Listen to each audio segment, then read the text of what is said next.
technique. Revolutionary Volume 2. Yeah. Broadcasting live from Harlem, New York. Let the truth be known. You better watch what the fuck flies out of your mouth, or I'ma hijack a plane and fly it into your house. Burn your apartment with your family, tied to the couch, and slit your throat so when you scream, only blood comes out. I doubt that there could ever be a more wicked MC, cause AIDS-infested child molesters aren't sicker than me. I see the world for what it is, beyond a white and a black. The way the government downplays historical facts, cause the United States sponsored the rise of the Third Reich, just like the CIA trained terrorists how to fight, build bombs and sneak box cutters onto a flight. When I was a child, the devil himself bought me a mic, but I refused to offer, cause God sent me to strike with skills unused like fallopian tubes and will expose George Bush and Bin Laden as two separate parts of the same seven-headed dragon. And you can't fathom the truth, so you don't hear me. You think Illuminati's just a fucking conspiracy theory? That's why conservative racists are all running shit, and your phone is tapped by the federal government. So I'm jamming frequencies in your brain when you speak to me. Technique, a rip a rapper to pieces indecently, pack weapons illegally, cause I'm never hesitant. Sniper scoping a commission, controlling the president.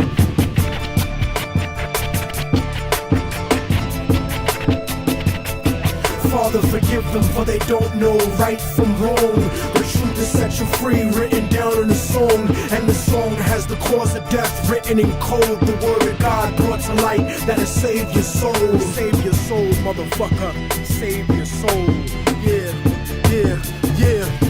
I hacked the Pentagon for self-incriminating evidence of Republican-manufactured white powder pestilence. Marine Corps flak vest with the guns and ammo, spitting bars like a demon stuck inside a piano. Turn a Sambo into a soldier with just one line. So here's the truth about the system that'll fuck up your mind. They gave Al-Qaeda $6 billion in 1989 to 1992, and now the last chapters of Revelations are coming true. And I know a lot of people find it hard to swallow this, cause subliminal bigotry makes you hate my politics, but you act like America wouldn't destroy 2 buildings in a country that was sponsoring bombs dropped on our children. I was watching the towers, and though I wasn't the closest, I saw them crumble to the earth like they were full of explosives. And they thought nobody noticed the news report that they did about the bombs planted on the George Washington Bridge. 4 non-Arabs arrested during the emergency, and then it disappeared from the news permanently. They dubbed the tape of Osama, and they said it was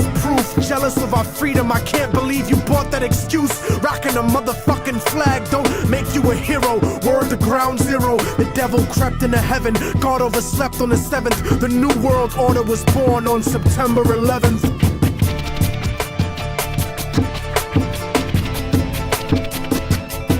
Father, forgive them, for they don't know right from wrong. The truth is set you free, written down in a song, and the song has the cause of death written in code. The word of God brought to light that'll save your soul. Save your soul, motherfucker. Save your soul. And just so conservatives don't take it to heart, I don't think Bush did it, cause he isn't that smart. He's just a stupid puppet taking orders on his cell phone from the same people that sabotaged Senator Wellstone. The military industry got it popping and locking, looking for a way to justify the Wolfowitz doctrine. And as a matter of fact, Rumsfeld, now that I think back, without 9/11, you couldn't have a war in Iraq or a defense budget of world conquest proportions. Kill freedom of speech and revoke the right to abortion, tax cut extortion, a blessing to the wealthy and wicked. But you still have the answer to the Armageddon you scripted. And Dick Cheney, you fucking leech, tell him your plans about building your pipelines through Afghanistan, and how Israeli troops train the Taliban in Pakistan. You might have some house niggas fooled, but I understand colonialism is sponsored by corporations. That's why Halliburton gets paid to rebuild nations. Tell me the truth, I don't scare into paralysis. I know the CIA saw Bin Laden on dialysis in 98 when he was top 10 for the FBI. Government ties is really why the government lies. Read it yourself instead of asking the government why, cause then the cause of death will cause the propaganda to die. Father, forgive them.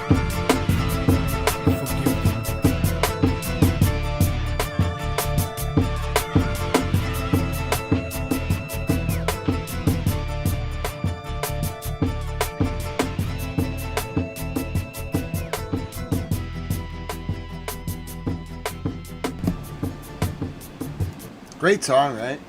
Mortal Technique is awesome, and I love that he puts his music in the library so I can share my ad revenue with him and play the songs. It's great.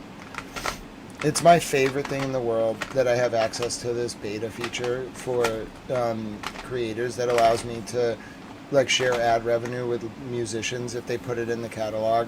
I love it. My name's Grant Smith Ellis. You see what it says on the screen? How are you?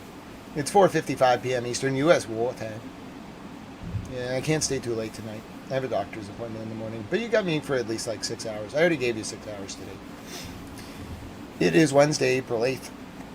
Oh, goodness. No needles tomorrow at the doctor. I just have to prep for a surgery later this month. A lot of people get worried when I have to go to the doctor, which is a lot, seeing as I'm a disabled person. But anyway, it is 10:56 p.m. in South Africa. It's 11:56 p.m. in Tel Aviv, Israel. And it is 12:26 a.m. on Thursday, April 9th, 2026 in Tehran, Iran. Now, you might be saying to yourself, Grant, all you did was go for a walk. Has everything collapsed? Well, it collapsed before I went for a walk. But I tried to tell you that Iran was rhythm made. Like it turns out the reason they were waiting to respond is because they were just waiting for the U.S. to do more dumb things and Israel to do dumb things. If you're just tuning in, Israel did not Israel, it was the Prime Minister, Benjamin Netanyahu, did the stupidest thing I've ever seen anyone do. And I'm trying to be like somewhat impartial here, but like I gotta call it like I see it. He did the stupidest thing I've ever seen anyone do. So after the ceasefire got announced, which by the way, Iran got Hezbollah to stop firing at 4 a.m. Iran got the Blood Guardians to stop bombing last night at like 4 a.m. Eastern time. Iran got all of the proxies to just stop, okay? And within like 6 hours, so about 11 a.m. this morning while we were live, Israel, most specifically Benjamin Netanyahu, thought it would be a wonderful, not even thought it would be a wonderful idea. I think he did it on purpose. He mass murdered hundreds of people, civilians, in Lebanon, thinking that there would just be like no like blowback from it. Instead, immediately, first of all, the like quote like surrender terms, like Iran was just trolling last night. Like they were trolling the hell out of the US. I want to show you what their Supreme Council put out. There was no way in a million years the U.S. was ever going to agree to any of these terms. I don't know who the hell told who the hell what, but it was the most ridiculous night I've ever seen in this war. Like, Iran declared that the U.S. capitulated. Iran may as well have said that the U.S. gave away the Statue of Liberty and the whole state of New York and California and Michigan. Like, we gave away Detroit, basically. They wrote this, like, 3-page letter. I'm going to read it to you. Last night, okay? This is the way the ceasefire started. Okay. The terms were, like, Iran gets complete, I actually have to like read you it because you won't understand what Barak Ravid just reported. But like, let me tell you right now, like the terms were basically surrender terms imposed on the U.S., okay? Israel was not even like involved in this. I'm telling you, they claim they were, but Benjamin Netanyahu was freaking out today. He put a press statement out like hurriedly, like 6 minutes before the press secretary was going to talk. It was really funny. He was really worried she was going to sandbag him. I know how you think, Mr. Prime Minister. Anyway, so, as I'm like looking at all this playing out, Iran, okay, immediately sanctions Israel. They put out this like 10-page plan last night, all right? And it's like basically like Iran's in control of the situation. They impose surrender terms on the U.S., which I didn't really believe the U.S. agreed to. But anyway, so the U.S. announces a ceasefire on the basis of Iran's 10 points, which are just absurd. It's like withdraw all the U.S. forces from the region. Iran has the right to enrichment. They can charge tolls on the Strait of Hormuz. The regime stays the same. Like new respect for Iran. It was like a surrender. It was kind of like a surrender by the U.S. if it was true. I didn't believe it was true, but just watching the U.S. press be like, listen, the U.S. has accepted the 10 points. Oh my God, it was the funniest thing I've ever seen. It was both, I got so mad that I just went on strike for like 45 minutes as this was all happening because my colleagues weren't prepared to deal with any of this. I knew what the Iranians were doing. I felt like the Iranians and I were the only ones who were actually aware of what was actually happening. Like, I understood what they were doing. They were like maliciously trolling. Like, they were setting up, when you set up preconditions that no one could ever rationally expect, it's not a ceasefire, it's a unilateral declaration of surrender terms. And Iran got the president to say it was a ceasefire. Sorry, it's morbid. It really is sardonic and morbid. I'm not kidding you. Like, Iran didn't, there's no ceasefire. A ceasefire has a legal definition under international law. It's so good to see you all, by the way. But like, a ceasefire is like this like complex like machination, okay? Where like you like sign agreements, there's a place that it starts, there's like terms. A ceasefire is not Iran saying that they're gonna impose surrender terms, and the U.S. being like, well, we think this is kind of reasonable, so we're declaring a ceasefire. That is not how a ceasefire works. And that's when I knew Iran was trolling, because they are smart enough to know what a ceasefire actually is, bro. They read philosophy for fun. What's the forecast? That's a good question, We Care. I'll give you an answer to that. So the forecast is tonight in Boston. It is, come on now, come on bot, I worked really hard to get you going. It is going to be 39 degrees, which is 4 Celsius. The wind is blowing at the east-southeast at 14 miles an hour, which is about 23 kilometers an hour, and the current humidity is about 44%. I expect that the temperature will go down as the sun sets. And I'm not a weatherman, but as your weather report, it's cold, and I think it's going to get colder. I've never had a forecast request before. I don't think they were requesting an actual forecast. I think We Care was asking how tonight was going to go. But, if you're wondering how the weather in Boston is, I foresee it getting colder as the sun goes down. Yes, Met Weather Towel Man on the 8s. We're gonna do weather reports. I think We Care was actually asking how I thought the events of tonight were gonna play out. I don't know. I guess I'll just read this for you, and you can kind of interpolate We Care. It's not a good sign. Conversation. The Speaker of Iran's Parliament, Mohammad Bagher Ghalibaf, who is expected to lead the Iranian delegation to the summit with the US in Islamabad on Saturday, claimed 3 out of 10 clauses in the US-Iran agreed upon framework have been violated, and therefore a bilateral ceasefire or negotiations is unreasonable. He mentioned that the first violation was regarding the ceasefire in Lebanon, which was a commitment mentioned by the Prime Minister of Pakistan in his statement announcing the ceasefire. The second violation, he claimed, was the entry of a drone into Iranian airspace, and the third violation was Trump's statement which denies Iran's right to enrichment, which was included in 6th clause of the framework. IRGC pulled her SLIMEY head. So there you go.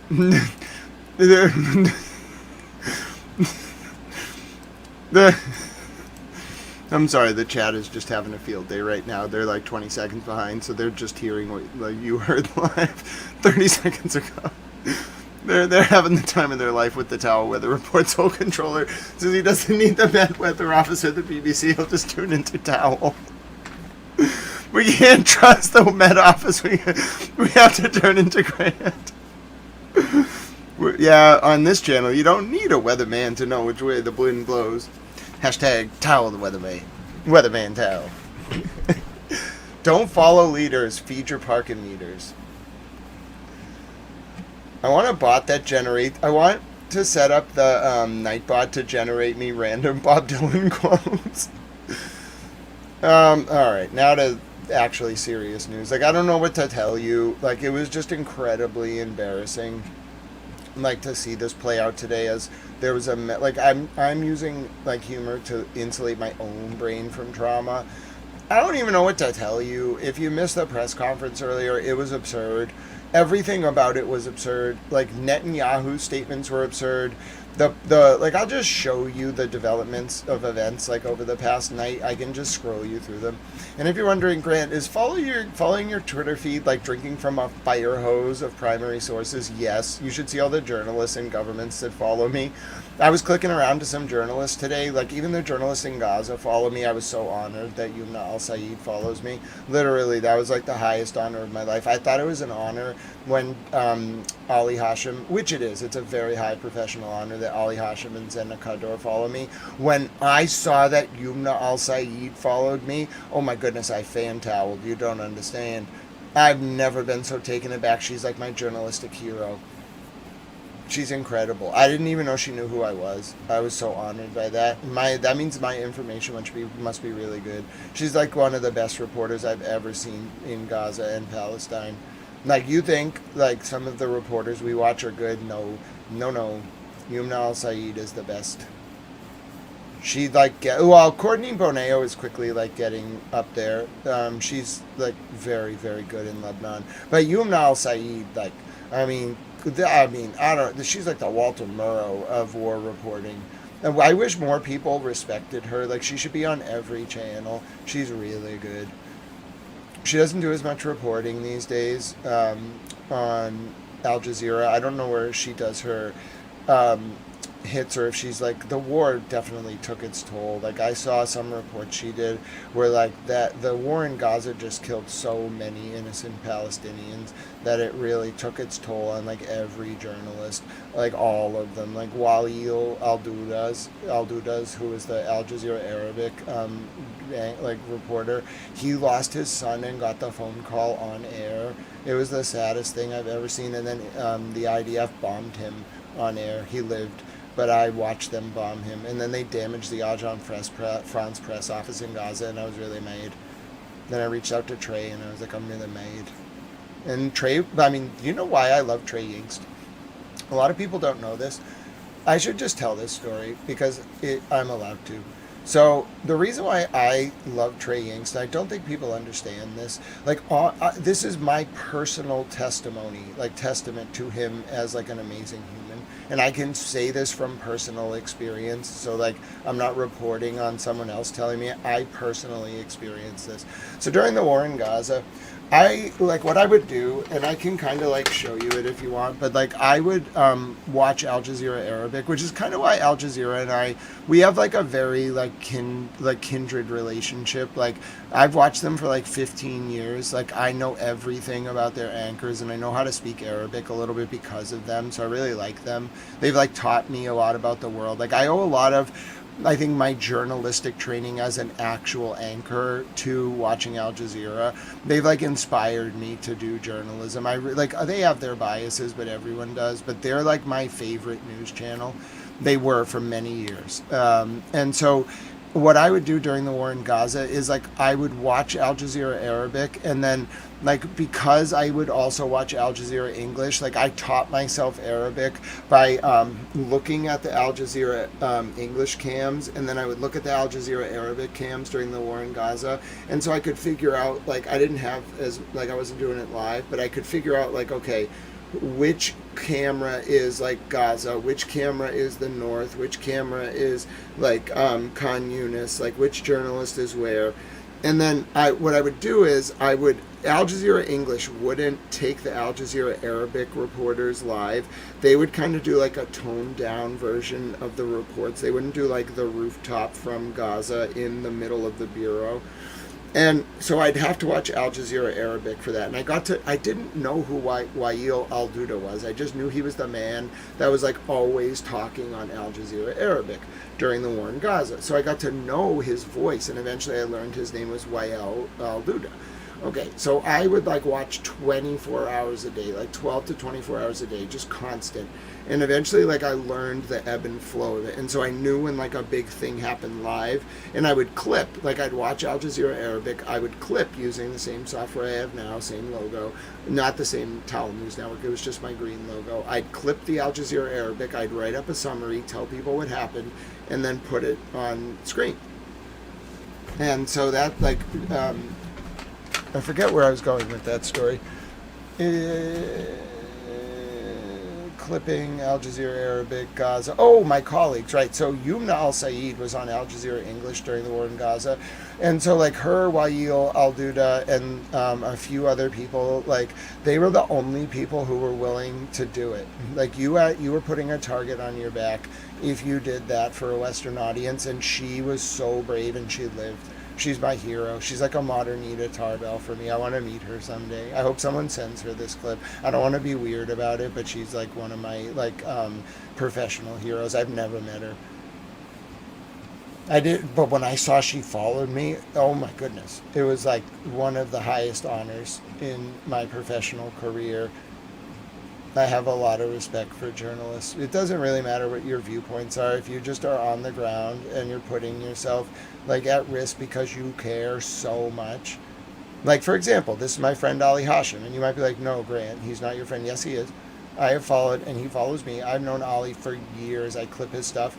And we're going to watch a short clip here. So Ali uploaded this clip. So he put it on X.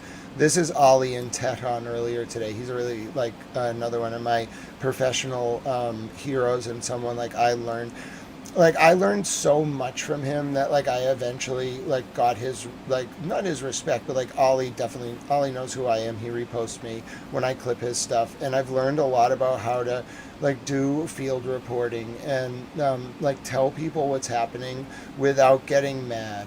Like, Ali is the perfect journalist as well, because he, like, I know he's from Nakura.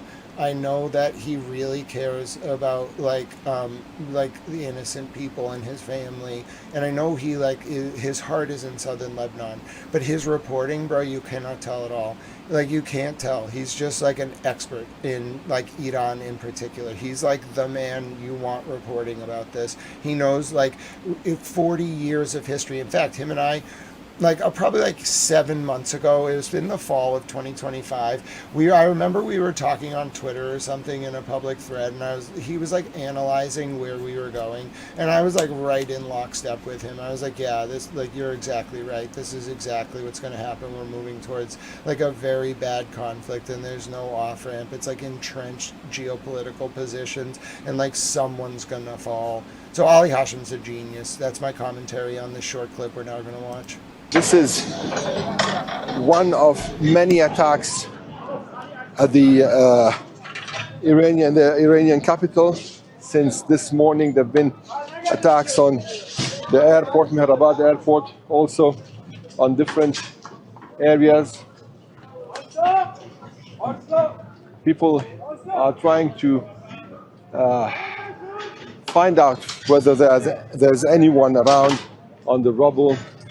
Also, there are many people who live in the area. I think they targeted it because they don't want our friendship or coexistence with the Iranian people to continue. Maybe they hit it so that we would be afraid and stop coming to these places. Because throughout the 12-day war and over the past 38 days until now, our synagogues and schools, everything has remained open. None of our places had been closed. More people getting to their homes, maybe, to check what's left. At the end, it's just a reflection of what's going on in Iran on a daily basis. Ali Hashim, Al Jazeera, Tehran. So that was Ali in Tehran. He didn't need a crew. He is a very respected journalist. And people talk so much like trash about the IRGC, and that's how I knew they were lying about it, because like Ali is so fiercely independent. Like, he just says what his views are. He's not going to like violate military censorship. Like, he's not going to show like the position of like defensive rockets or anything that would be like a violation of domestic law, which is the same thing U.S. journalists do. They don't show like classified defense sites. But my point is, like, Ali Hashim, he's moving around in Tehran. He's an English-speaking journalist who definitely doesn't have loyalty to anyone. Like his only loyalty is probably to Al Jazeera, which is why he is so safe there, because Iran needs Al Jazeera. It's one of the only networks other than this one that will give their position fair airtime. Well, their own networks do, but nobody actually gives what they're saying airtime. They just like try to describe it, or they like describe someone else speaking about Iran. Like the only people who know what Iran is saying are like Al Arabia, Al Jazeera, Arabic and English, Al Mayadeen, Al Manah, and then like the Fars News Agency and IRBI or IRBN or whatever it's called. There's a few like English language and Press TV. There's like 7 networks that Iran, the government, will communicate with. Those are the only ones you can actually take seriously when you're trying to understand what the government, not the political apparatus of Iran, that has no power. The Parliament of Iran was created in 1906 as like a performative, perfunctory, functionary parliament. It was more like a middle finger to the British than anything else. The British didn't want Iran to have a parliament in 1906 because they were worried that if Iran had democracy, then Iran would overturn the 84% oil dividend that the British imposed during colonialism on the Iranian state, like in the early part of the 1900s. Okay, it was like a terrible deal, bro. Iran got to keep 16% of their own oil. The British took 84, and then said asked the Iranians to say thank you, sir. May I have another? It was terrible, bro.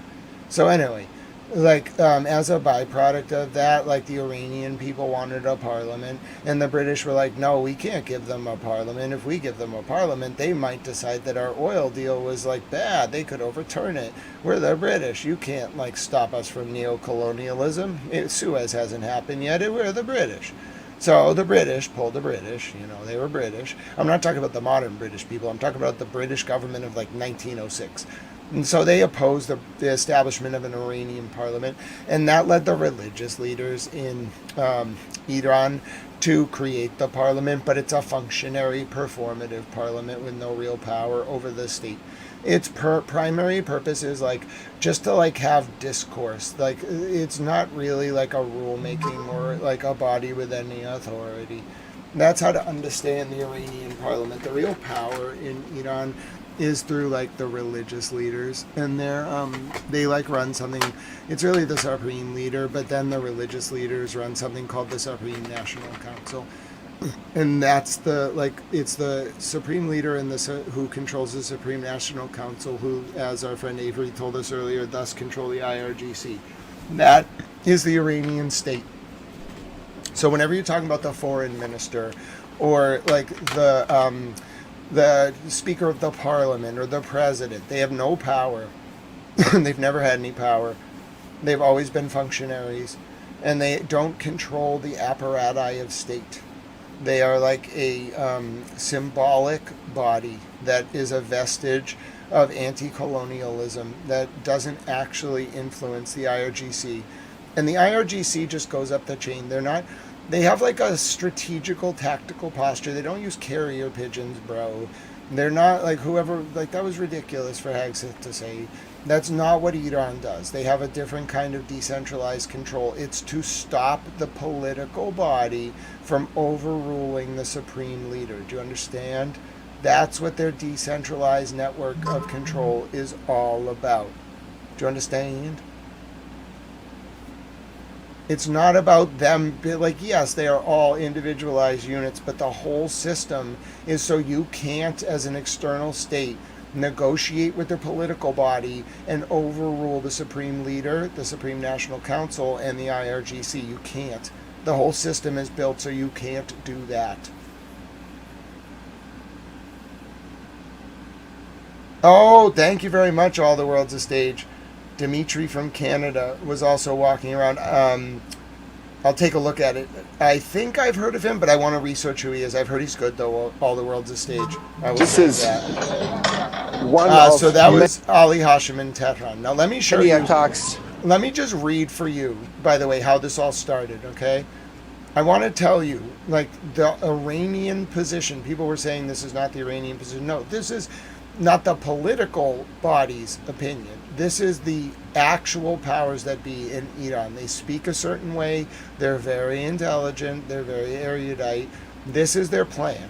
Okay, I want you all to understand. This is the they know that Americans like graphics. Like the president also likes graphics. So this is the Iranian 10-point plan. And you might be saying to yourself, like, oh no, they made a graphic. Yeah, they made a graphic, Brad. So here's the graphic. All right, everybody ready for learning time with Iran? Non-aggression by the U.S. Okay, continuation of Iran's control over the Strait of Hormuz, which they weren't charging to pass through before the war. Acceptance of Iran's nuclear enrichment. Lifting of all primary sanctions. Lifting of all secondary sanctions. Termination of all UN Security Council sanctions. Termination of all IAEA Board of Governor resolutions directed at Iran, payment of compensation to Iran, withdrawal of U.S. combat forces from the entire region, and cessation of war on all fronts, including against the heroic Islamic resistance of Lebanon, or Hezbollah. Now, you might be saying to yourself, oh, why would the U.S. agree to that? Well, I don't know. I don't know if they got trolled. I don't know if they had any idea what Iran was doing. Do you understand? After the U.S. said ceasefire, Iran and India was yeah, we won. There were celebrations in the street. Did they actually win? No, because I don't think the U.S. agreed to this. But Iran baited the U.S. They have no intention of stopping anything. But they got this propaganda victory, and they're able to say they won. That was the whole point. If you look at the terms, yes, Iran did order its groups to prove that the only reason it ordered its groups to do this is to show that it had full command and control over its axis. Okay, that was the only reason that they did it. And then Hezbollah published this photo. Let me show you the Iranian 10-point plan. By the way, I just want to be clear. I'll show you Iranian state TV after I show you the text of the 10-point plan. But Iran is in complete control of this situation. They have a more refined understanding in a lot of regards. All right, hold on, it's being annoying. Oh no, oh it's back. Sorry, just had a slight buffer ending to me. I'm gonna show you the 10-point plan. Okay, I'm just gonna show it to you. That's the best way to do it. I have to just show it to you. When did it come out yesterday? Oh my goodness, it's been a long day. All right, where is it here? Here it is, it's coming up. So this, and by the way, Iran fired after the 10-point plan was proposed and the ceasefire declared, because it wasn't a real ceasefire. So this is how last night played out, if you're just getting caught up. This is Iran's formal position on the war. Conversation. Statement by Iran's Supreme National Security Council on the 2-week ceasefire and negotiation conditions, Part 1. The enemy has suffered an undeniable, historic and crushing defeat in its cowardly, illegal and criminal war against the Iranian nation. Thanks to the pure and innocent blood of the martyred leader of the Islamic Revolution, His Highness Ayatollah Sayyid Imam Khamenei, may God bless him and grant him peace. The measures of the Supreme Leader of the Islamic Revolution and Supreme Commander of the Armed Forces, His Highness Ayatollah Sayyid Mojtaba Khamenei, may God protect him, the struggle and bravery of the warriors of Islam on the fronts, and especially the historic, lasting and epic presence of you, the dear nation, on the scene from the very first days of the war. Iran achieved a great victory and forced the criminal America to accept its 10-point plan, in which the United States is committed in principle to guaranteeing non-aggression, continuing Iranian control over the Strait of Hormuz, accepting enrichment, lifting all primary and secondary sanctions, terminating all resolutions of the Security Council and the Board of Governors, paying Iran compensation, withdrawing American combat forces from the region and stopping the war on all fronts, including against the heroic Lebanese Islamic resistance. We congratulate all the people of Iran on this victory and emphasize that until the details of this victory are finalized, there is still a need for perseverance and prudence on the part of the authorities and for maintaining the unity and solidarity of the Iranian people. Islamic Iran, together with the brave resistance fighters in Lebanon, Iraq, Yemen and occupied Palestine, has dealt blows to the enemy in the past 40 days that the historical memory of the world will never forget. Iran and the axis of resistance, as representatives of honor and humanity against the most savage enemies of humanity, have taught them an unforgettable lesson after a historic battle and have crushed their forces, facilities, infrastructure and all their political, economic, technological and military capital to such an extent that the enemy has now fallen into decay and despair and sees no other way than surrendering to the will of the great Iranian nation and the noble axis of resistance before it. On the first day that Iran's criminal enemies began this cruel war, they thought that they would achieve complete military dominance over Iran in a short time and, by creating political and social instability, would surrender Iran. They thought that Iran's missile and drone fire would quickly die down, and they did not believe that Iran could give them such a powerful response beyond its borders and across the entire region. The evil global Zionism had convinced the ignorant American president that this war would finish Iran off and that by eliminating this last bastion of humanity, they could now easily commit any crime against anyone they wanted. They dreamed of dividing dear Iran, plundering its oil and wealth, and ultimately leaving the Iranians in the midst of chaos, instability, and insecurity for many years to come. The brave warriors of Islam and their brave allies in the axis of resistance, despite their hearts being wounded and torn to pieces by the martyrdom of their Imam, relied on God Almighty and the Lord and Master of Martyrs, and decided to teach these enemies a historical lesson once and for all, take revenge on them for all their past crimes, and create conditions in which the enemy would forever banish the idea of aggression against dear Iran and fully taste the taste of humiliation in front of the great Iranian nation. Statement by Iran's Supreme National Security Council on the 2-week ceasefire and negotiation conditions, Part 2. With this strategy and relying on the unprecedented political and social unity that had been created in the country, Iran and the resistance began one of the heaviest combined battles in history with America and the Zionist regime. And during the time they achieved all the goals they had planned for this battle. Iran and the resistance almost completely destroyed the American military machine in the region, dealt crushing and deep blows to the massive infrastructure and facilities that the enemy had built and deployed in the region over the years for this war with Iran. Inflicted massive casualties on the criminal American army on a regional scale, inflicted devastating and crushing blows on the enemy's forces, infrastructure, facilities, and assets inside the occupied territories, and narrowed the field on all fronts to the enemy to such an extent that not only were none of the enemy's main goals achieved, but the enemy realized about 10 days after the start of the war that it would not be able to win this war in any way. For this reason, it began trying to communicate with Iran through various channels and methods and request a ceasefire. The noble nation of Iran, who knows that thanks to the struggle of its children and their historical presence on the scene, the enemy has been begging for more than a month to stop the fierce fire of Iran and the resistance. But the country's officials, because it was decided from the very beginning that the war would continue until the goals were achieved, including the enemy's regret and despair and the removal of the long-term threat to the country, responded negatively to all these requests. And the war has continued until today, which is the 40th day. Iran has also rejected the deadlines presented by the US president several times and continues to emphasize that it does not attach any importance to any kind of deadline from the enemy. We now give the good news of Iran of the good news that almost all the objectives of the war have been achieved and your brave sons have brought the enemy to historic impotence and a lasting defeat.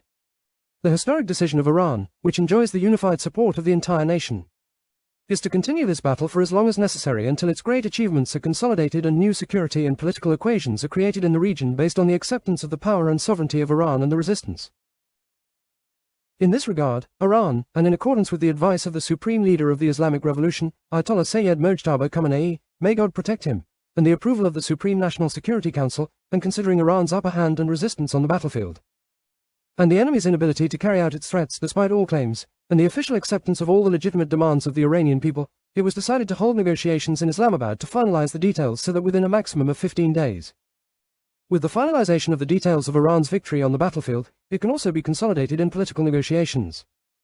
In this regard, Iran, while rejecting all the plans presented by the enemy, formulated a 10-point plan and presented it to the American side through Pakistan, emphasizing fundamental points such as controlled passage through the Strait of Hormuz in coordination with the Iranian armed forces, which would grant Iran a unique economic and geopolitical position, the necessity of ending the war against all elements of the axis of resistance, which would mean the historic defeat of the aggression of the child-killing Israeli regime, the withdrawal of US combat forces from all bases and deployment points in the region, the establishment of a safe transit protocol in the Strait of Hormuz in a way that guarantees Iran's dominance according to the agreed protocol, full payment of Iran's damages according to estimates, the lifting of all primary and secondary sanctions and resolutions of the Board of Governors and the Security Council, the release of all Iranian assets and properties frozen abroad, and finally the ratification of all these matters in a binding Security Council resolution. It should be noted that the ratification of this resolution will turn all these agreements into binding international law and will create an important diplomatic victory for the Iranian nation. Now, the Honorable Prime Minister of Pakistan has informed Iran that the American side, despite all the apparent threats, has accepted these principles as the basis for negotiations and has surrendered to the will of the Iranian people. Accordingly, it was decided at the highest level that Iran will hold negotiations with the American side in Islamabad for 2 weeks and solely on the basis of these principles. It is emphasized that this does not mean an end to the war, and Iran will accept an end to the war only when, in view of Iran's acceptance of the principles envisaged in the 10-point plan. Its details are also finalized in the negotiations. Statement by Iran's Supreme National Security Council on the 2-week ceasefire and negotiation conditions, third and final part. These negotiations will begin in Islamabad on Friday, April 11th, with complete distrust of the American side, and Iran will allocate 2 weeks for these negotiations. This time can be extended by agreement of the parties. It is necessary to maintain complete national unity during this period and to continue the victory celebrations with strength. The current negotiations are national negotiations and a continuation of the field, and it is necessary for all people, elites, and political groups to trust and support this process, which is under the supervision of the revolutionary leaders and the highest levels of the system, and to strictly avoid any divisive statements. If the surrender of the enemy in the field becomes a decisive political achievement in the negotiations, we will celebrate this great historical victory together. Otherwise, we will fight side by side in the field until all the demands of the Iranian nation are achieved. Our hands are on the trigger, and as soon as the slightest mistake by the enemy is made, it will be responded to with full force. Supreme National Security Council. April 19, 1405.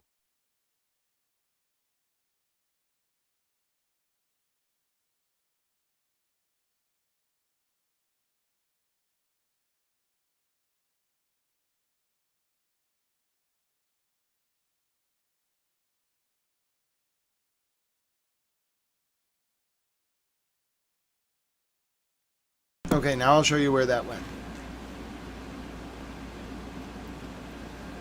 Oh, we care. I just had some Pockies. I had a big lunch. I had my lunch and dinner together. I put grilled chicken in a wrap. And then I had these arancini balls. They were really good.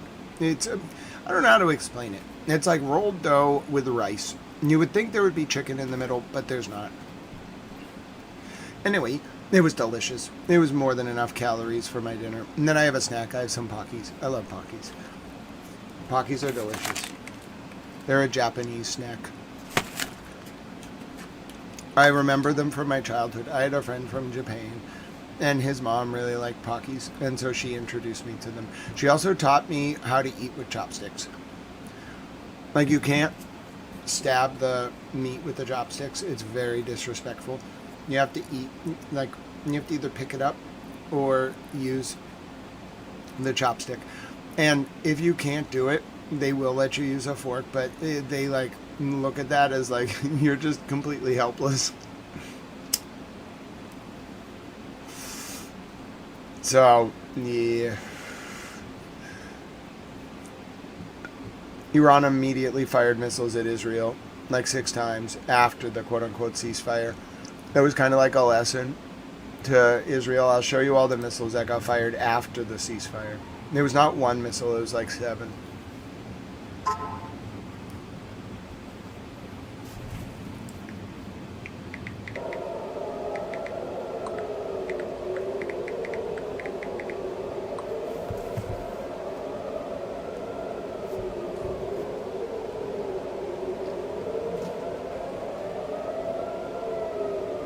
I agree, we care. This was last night after the ceasefire. I think it was Iran kind of just sending a final message.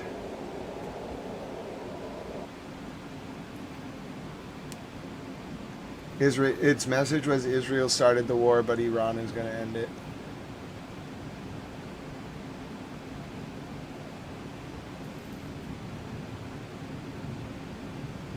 That was last night. That was after the ceasefire.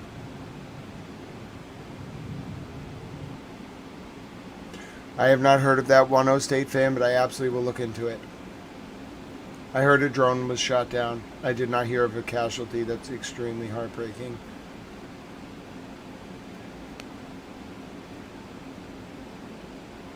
So this is how I knew there was a little bit of a troll. Hi, Shannon. Hi, Marjorie. Hi, Triple Bob. I agree, Tripoli Bob. I don't know if I want to be an astronaut. Makes me kind of sad for the astronauts, though. They were so excited. And then their toilet doesn't work. Like, out of all things.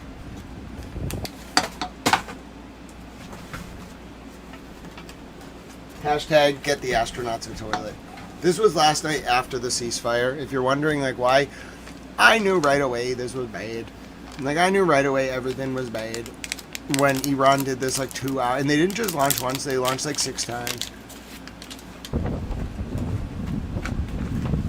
Trey Inks' report had, like, some of this, but it was actually, like, 6 different launches in a row last night.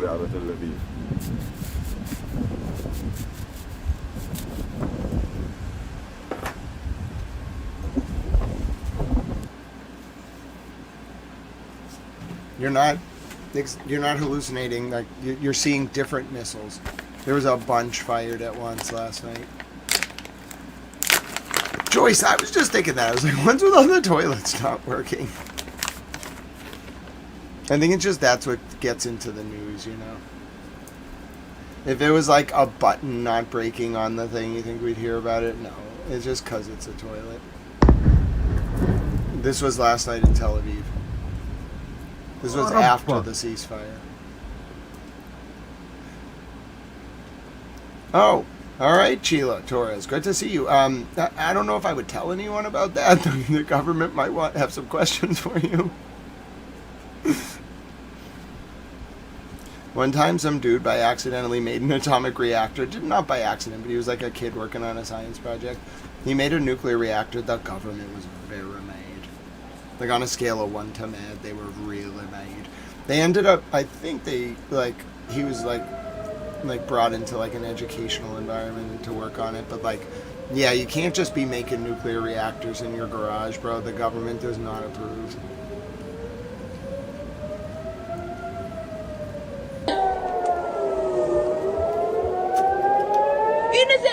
Hi, Larson. How are you?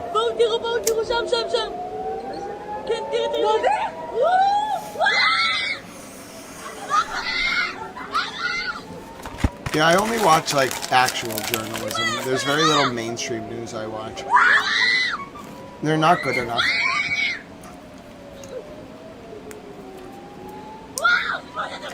This was last night after the ceasefire.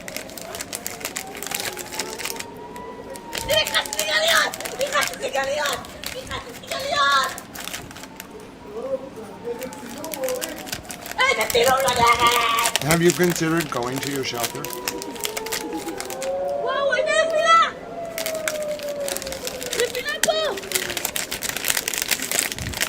Dude, that little aluminum roof is not going to protect you.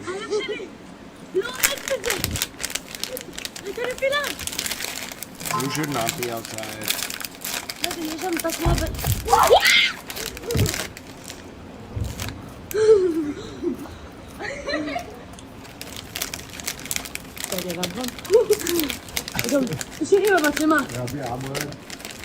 Who is letting them? Yeah.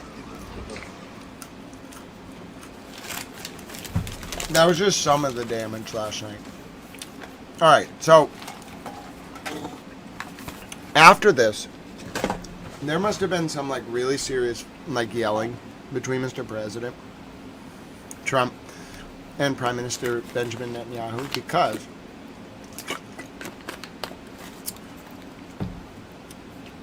if you look at what happened next, there was like 6 hours of silence. There was some like attacks in Saudi Arabia. This was one of the attacks in Tel Aviv last night. And then this was Iran. Okay, the people of Iran were just dancing. Allahu Akbar!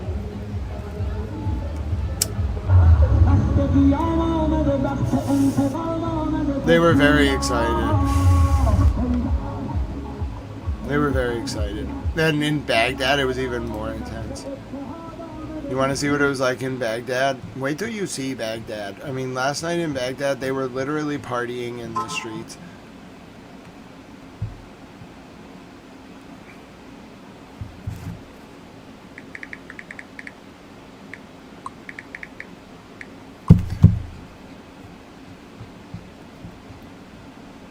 All right, and like Israel like was very kind of humbled. Like it was like very bad.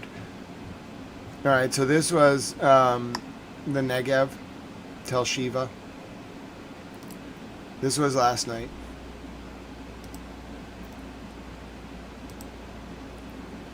This was after the ceasefire, and then this was Petah Tikva.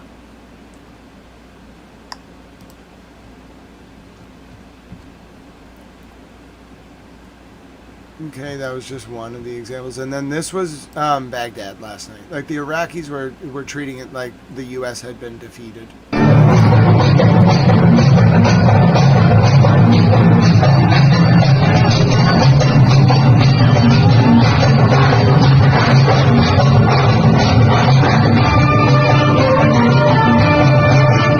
That's the Iran song.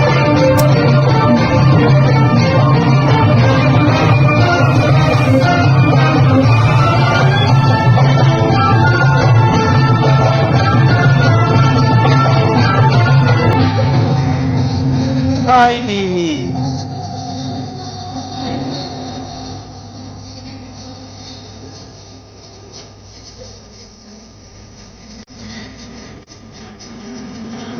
Oh, God bless you, Reaper. God bless you, Dad. God bless you all. Hi, Standing Stones. I've been thinking about you. I hope you're feeling better. I went back to bed last night. Oh, that's good. You rest as much as you need, Standing Stones. God bless you. You might be right, Mimi. Like, I don't think we're supposed to eat, like, foods that can stay on the shelf for, like, 40 years. I agree. Mimi, I want to eat more lettuce. Does the baby goat eat a lot of lettuce? I feel like me and the baby goat could hang out. Alright, this was Iraq last night. I'll show you more scenes from the Iraqi side.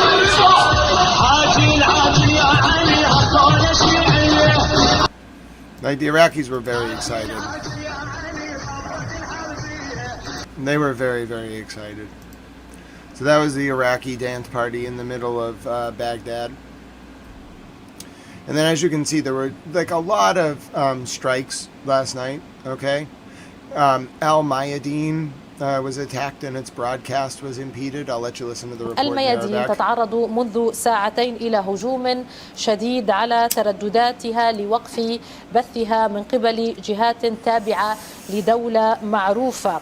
بث الميادين مستمر بطرق مختلفة لكنها تحذر الجهات المعتدية بكشفها أمام الرأي العام إن استمرت في عدوانها الفضائي والسيبري. إذن الميادين تتعرض منذ نحو ساعتين إلى هجوم شديد على تردداتها لوقف بثها من قبل جهات تابعة لدولة معروفة. بث الميادين مشاهدينا مستمر بطرق مختلفة لكنها تحذر الجهات المعتدية بكشفها أمام الرأي العام إن استمرت في عدوانها الفضائي والسيبري. إذن هذا فيما تتعرض الميادين في إطار تغطيتها المتواصلة والمفتوحة والمباشرة للعدوان الأمريكي الإسرائيلي على الجمهورية الإسلامية في إيران وارتداداتها في المنطقة والعالم.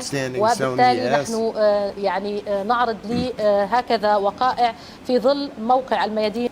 Yeah, I don't think like Bibi Netanyahu represents like every Jewish person. I don't. So this is how Iranian state TV announced what they called the U.S. like capitulation. Basically, it was really like it was not a good sign. به استحضار ملت شریف بزرگ و قهرمان ایران میرساند. دشمن در جنگ ناجوانمردانه، غیرقانونی و جنایتکارانه خود علیه ملت ایران دچار شکستی غیرقابل انکار، تاریخی و خرد کننده شده و به برکت خون پاک و مطهر رهبر شهید انقلاب اسلامی حضرت آیت الله العظما امام خامنه‌ای سلام الله علیه، تدابیر رهبر معظم انقلاب اسلامی و فرمانده معظم کل قوا حضرت آیت الله سید مجتبی خامنه‌ای حفظه الله و مجاهدت و رشادت رزمندگان اسلام در جبهه‌ها و به ویژه حضور تاریخی ماندگار و حماسی شما ملت عزیز در صحنه از همان نخستین روزهای آغاز جنگ Oh, no doubt about it. ایران به یک It's just Mad Mike. It's just a way to see like what they're saying. امریکای جنایتکار را مجبور به پذیرش طرح 10 ماده‌ای خود نمود که در آن امریکا به طور اصولی متعهد به عدم تجاوز، استمرار کنترل ایران بر تنگه هرمز، پذیرش غنیسازی، رفع همه تحریم‌های اولیه و ثانویه، خاتمه تمامی قطعنامه‌های شورای امنیت. Thank you very much, Translator Towel. I agree. That version with the captions is very helpful. Interpret Towel is also very helpful. All right. So that was last night. Okay. Now this morning. Okay. That was last night. Now this morning, and I'll take you through the full day, I'm hearing this positive news. So that was the ceasefire last night announced by the Blood Guardians. Okay. That was Iran and India declaring victory. Japan welcomes the ceasefire between America and Iran, if you missed it last night. But then Israel immediately, like in the morning in Lebanon, so maybe like, 18 hours ago. Yeah, that was exactly right. I didn't look at the 18-hour thing up here, I just guessed. It was like 18 hours ago. So after the hits in Israel, okay, which I'll show you now, Israel then retaliated. Like, it could have just ended with this series of hits, but Israel retaliated. So this was in the Tel Aviv and South area. There was a bunch of cluster munitions that were fired by Iran.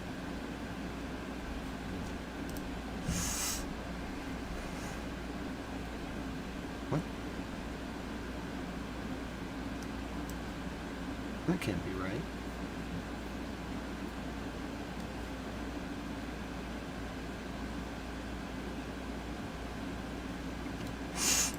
Oh, the analytics went away for a second. I was like, wait a minute, where's their chat? Your chat's back. YouTube Studio has been doing pretty good. They had some downtime last week, but it's been doing better. I run my own stream and use like an RTMP client, so I like see all like the stuff going on in the background when I'm like streaming. And there's a lot of like stuff that happens when you're like running a stream, like not through StreamYard, but through the actual like RTMP encoding client. It's fascinating.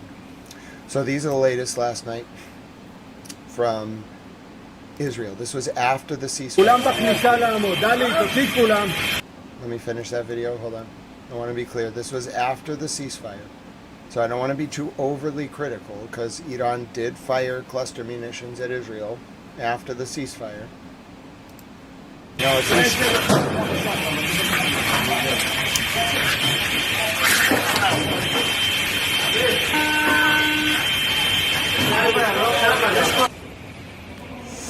okay, so this was after the ceasefire in Israel last night.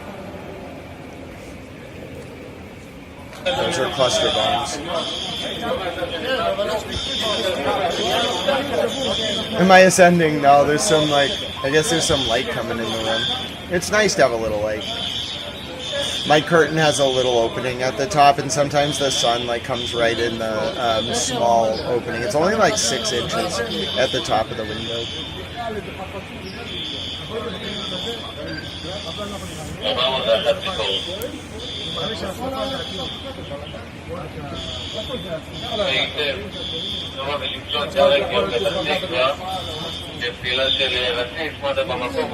This was last night, after the ceasefire.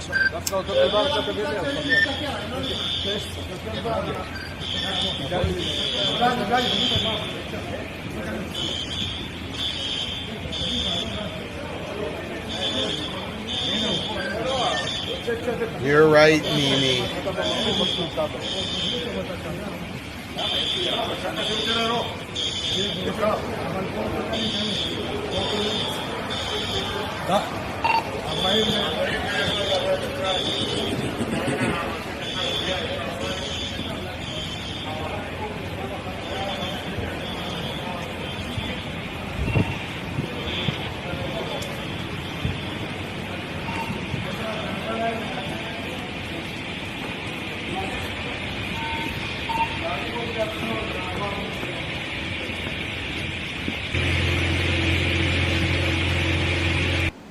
Breaking, the FBI has arrested a former U.S. Special Operations Command employee for allegedly leaking classified information to the press. Breaking, the FBI has arrested a former U.S. Special Operations Command employee for allegedly leaking classified information to the press.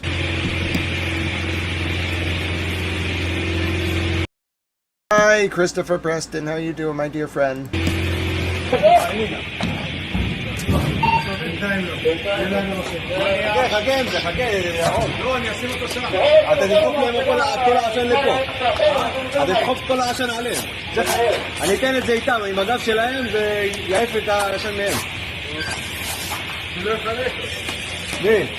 This was last night.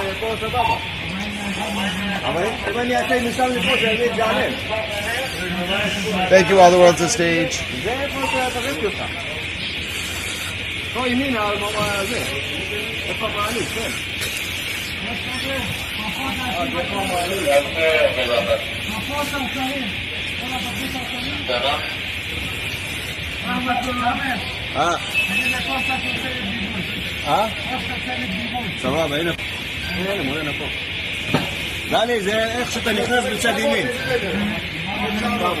That's awesome, Ben. I love that barcodes. I'm sorry, the screen's far away. I love that the White Sox are giving away that Pope hat. Everybody loves the Pope.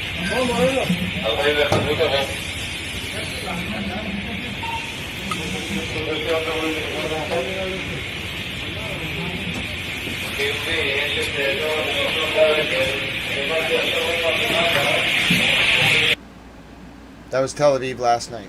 I have the latest from the FBI director now. Okay.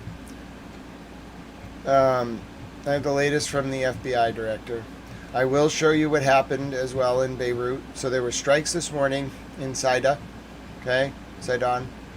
Then there were more Israeli strikes near the airport. Then there were 100 Israeli strikes in 10 minutes. It was reported as one of the most intense things that anyone has ever seen in Beirut. There was also attacks on Bahrain, which were attributed to Iran. Then there were attacks attributed to the UAE on Iran. Okay, the Lebanon oil refinery early in the day in Iran. You're looking at the attack. Someone bombed Iran this morning. They think it was the UAE or Israel.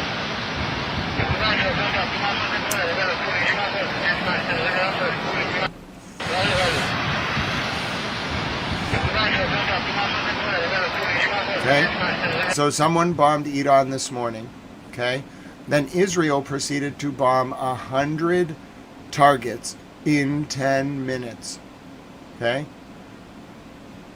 so the IRGC also put out a statement this morning about 10 hours ago. Okay, I'll play it for you. This was Wave 100. This was the one that was launched after the ceasefire, just so people know what's actually Conversation. on the ground. Urgent. Statement 100 of the Islamic Revolutionary Guard Corps. The targets of the American and Zionist enemies, from the shores of the Mediterranean Sea to the east of the Arabian Peninsula, have come under heavy fire within the 100th wave of Operation True Promise 4.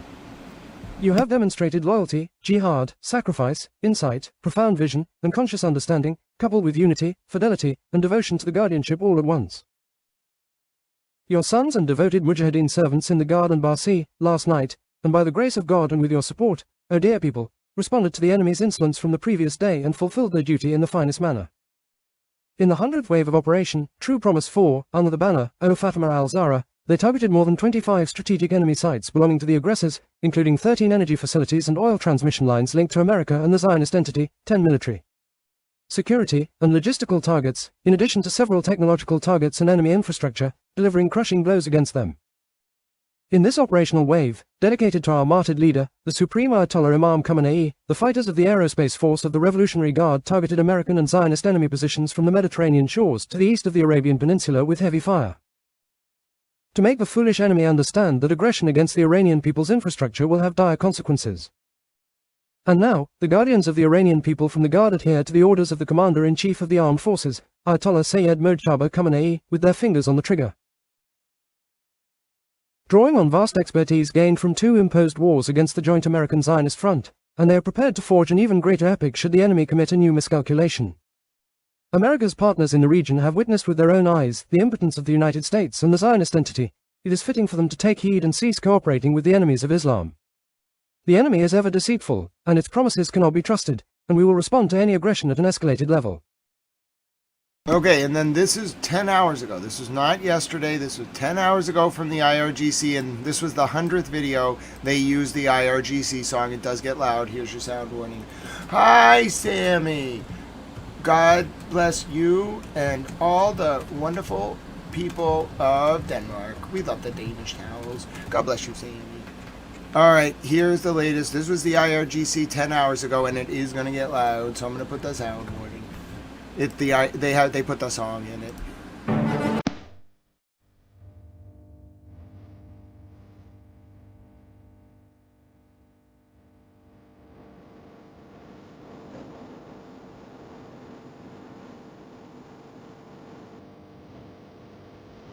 That was a man who the Kuwaiti, it might have been Bahraini intelligence services,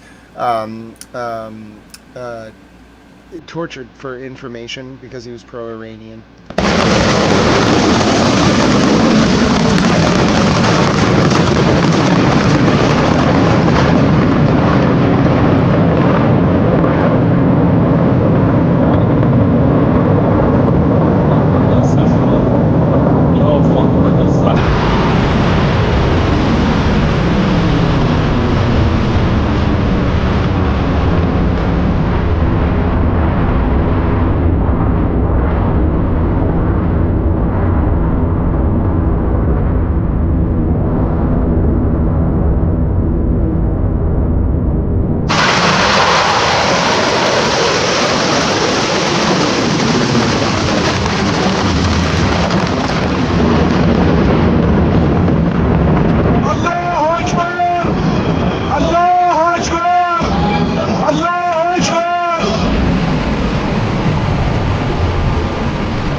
This was the IRGC this morning.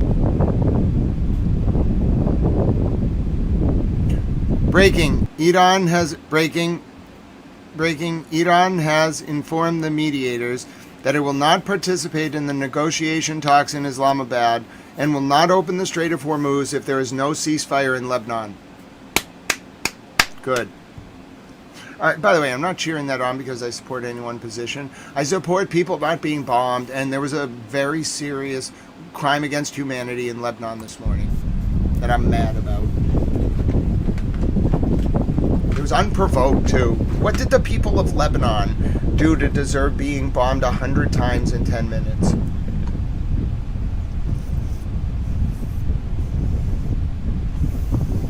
And the French president also said that he told the U.S. and Israel that any ceasefire has to cover Lebanon. Good job. I told you the French would get involved. He probably sent a bunch of humanitarian aid too, because he's President Macron. The French have a special responsibility to Lebanon, and they know it. there was some French imperialism. Hashtag French imperialism caused Vietnam. French colonialism caused Vietnam.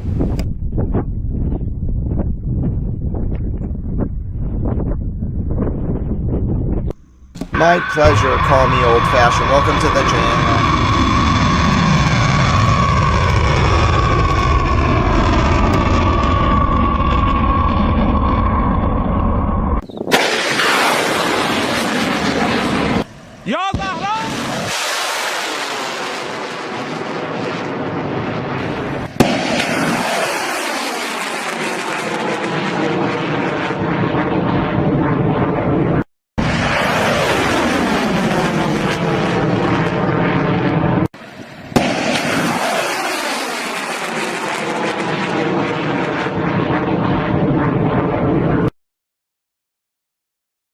Hashtag French colonialism caused Vietnam.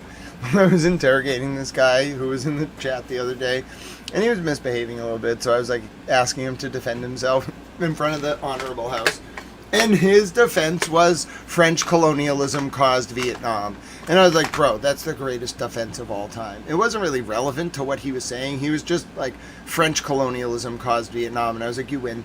That's how you win towel over. Just come up with the greatest defense of all time. His defense was quite literally that French colonialism caused Vietnam. Alright, so then 100 Israeli airstrikes targeted the entire area of Lebanon. It was really brutal, okay? Israeli airstrikes. Like, it was the worst 10 minutes in Lebanon's history, potentially. It was everywhere. Civilian areas, no warning.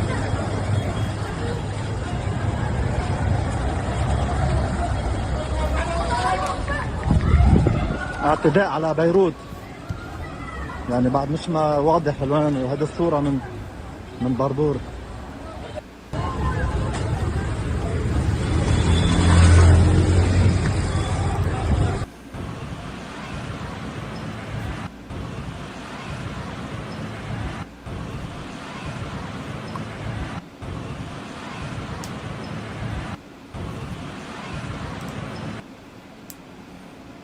A 100 airstrikes in 10 minutes. It was horrifying.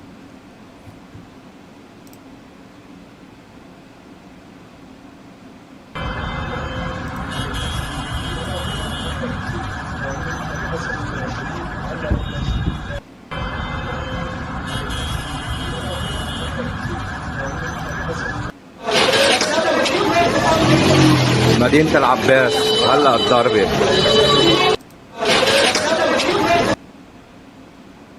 100 airstrikes in 10 minutes. This was Sidon.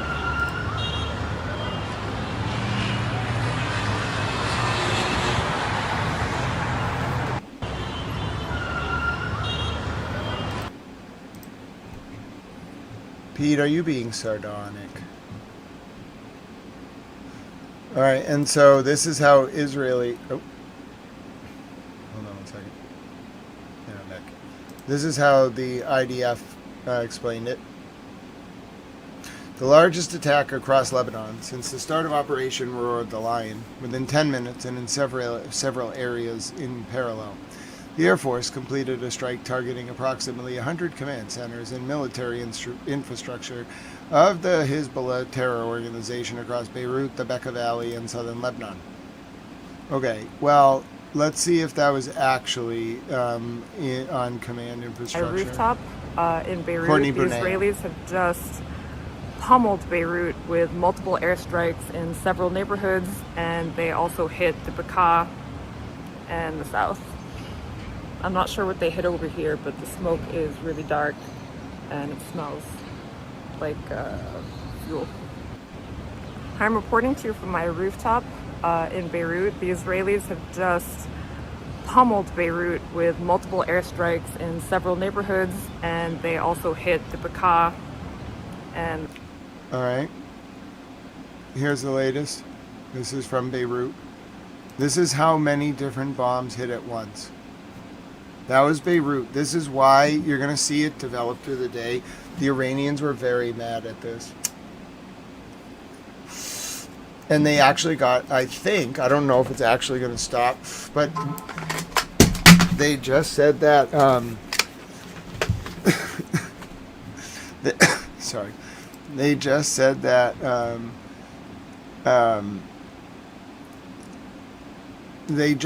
Israel might have agreed to stop doing this in Lebanon. It's unclear if it's them actually agreeing or... طلعت رفاعي هون طلعت رفاعي داربور. This is the latest from Lebanon. That was earlier today. It was hundreds of these strikes. You could point down any route in Beirut or some of the south.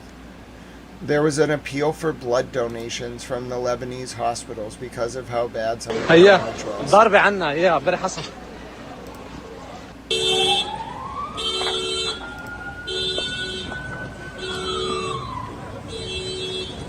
This is what Israel did after the ceasefire, just hours later, unprovoked. Lebanon didn't even do anything to them. Hezbollah stood down. And this is what Israel did. This was one of 100. And Iran can't just abandon the people of Lebanon. They're their only protector. And the Pope. And the French. But the Pope doesn't really have any missiles, and the Israelis don't listen to the Pope. And the Israelis don't listen to the French either. They only listen to force. And Iran has the force. So yeah, it was a bad idea. This was one of the hits in Beirut. They just struck civilian areas. You think that looks like a military headquarters? No ceasefire without Lebanon. That's the Iranian position.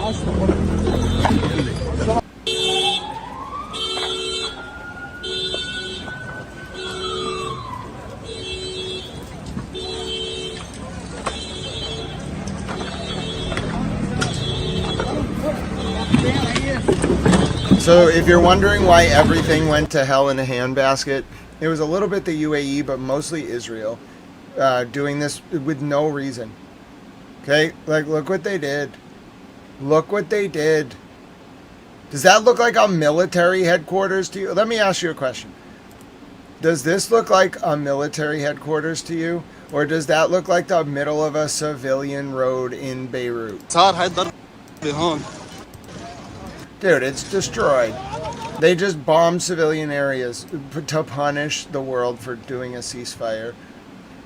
Alright, the Pope, for his part, said he wants people to join him for a prayer vigil for peace. So if you're near Italy, and you would like to go to a prayer vigil for peace, the Pope would like you to go to St. Peter's Basilica on, April 11th, which is Saturday at 6. So if you are in Rome, the Pope would like you to go to St. Peter's Basilica on Saturday, April 11th at 6 p.m. Rome time. That would be really, really nice. Okay, here's more from Beirut. This was Beirut earlier. So yeah, but please consider going to St. Peter's on Saturday at 6 p.m. Rome time. The Pope would like to see you.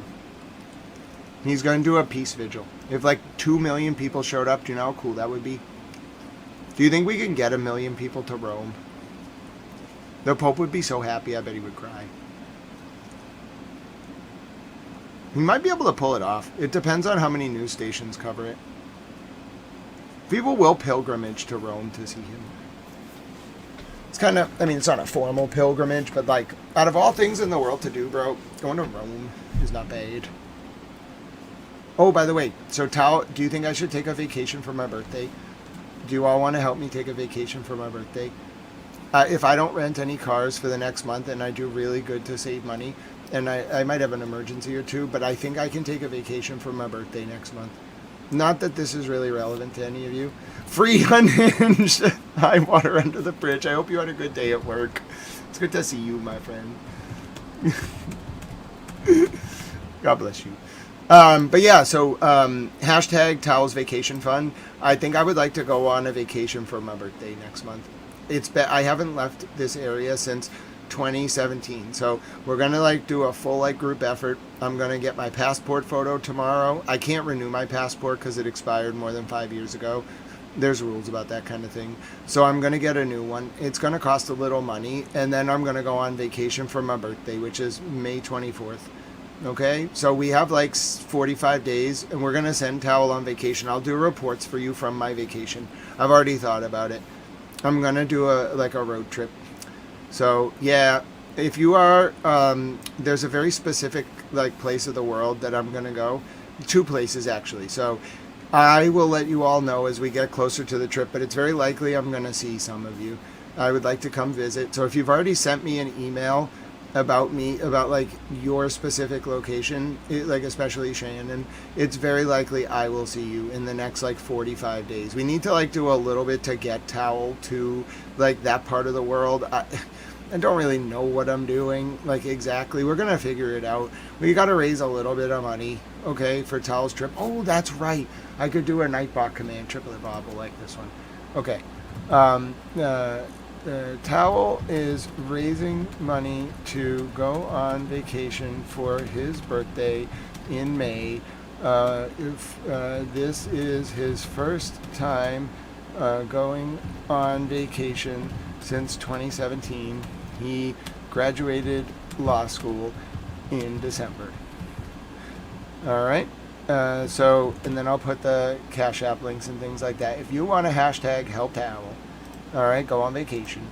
That's going to be what I'm going to do. I'm not going to keep, like, I'll keep my expenses down. I'll, like, take Ubers, whatever I have to do, and I'll try to get my car. But, yeah, if you want to help Towel, there is a way you can do it, okay?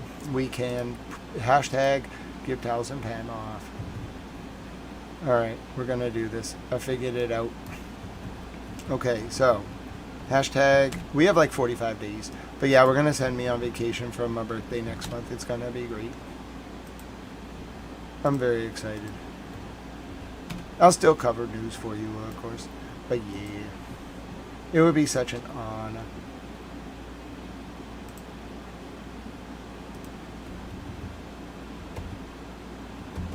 It truly would be such an honor.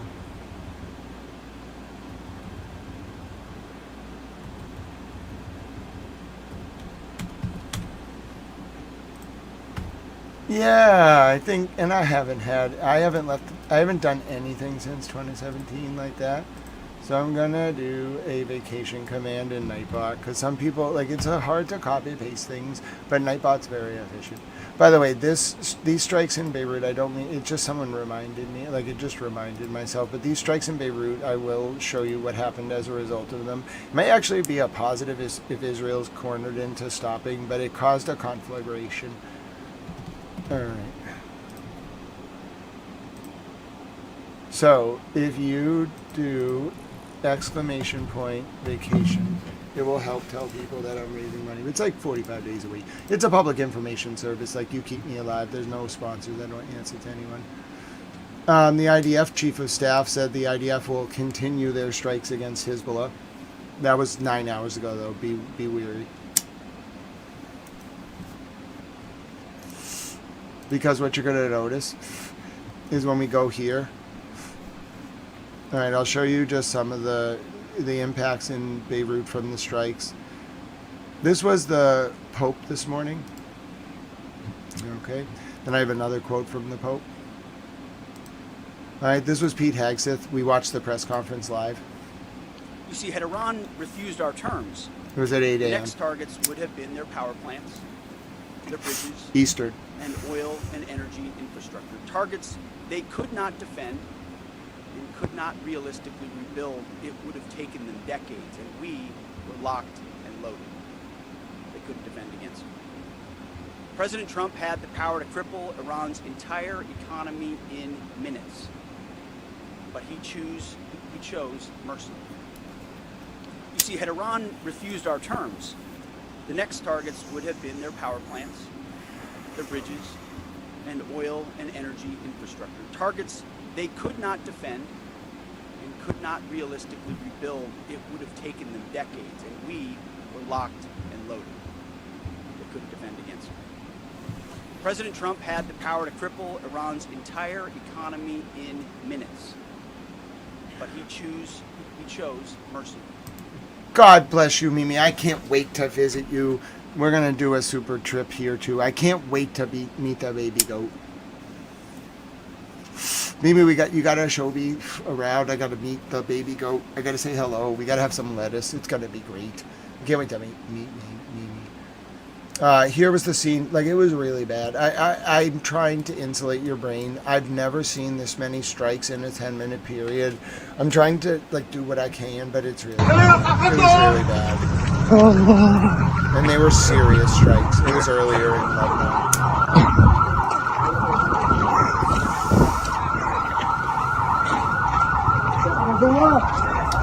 Don't you worry, Joyce. You just keep hanging out. And this service is provided so that the people who have like a little means, they can help support it. The people who don't get access to information, nobody's defined by their means. Like, I couldn't go on vacation without the support of so many people, you know. So your presence, Joyce, you always are so wonderful. You never feel like you're not like a valued contributor. I see all your comments, you know. You're wonderful because you are you. It's like a public information service like PBS. We kind of like spread it out, you know, so everybody can learn.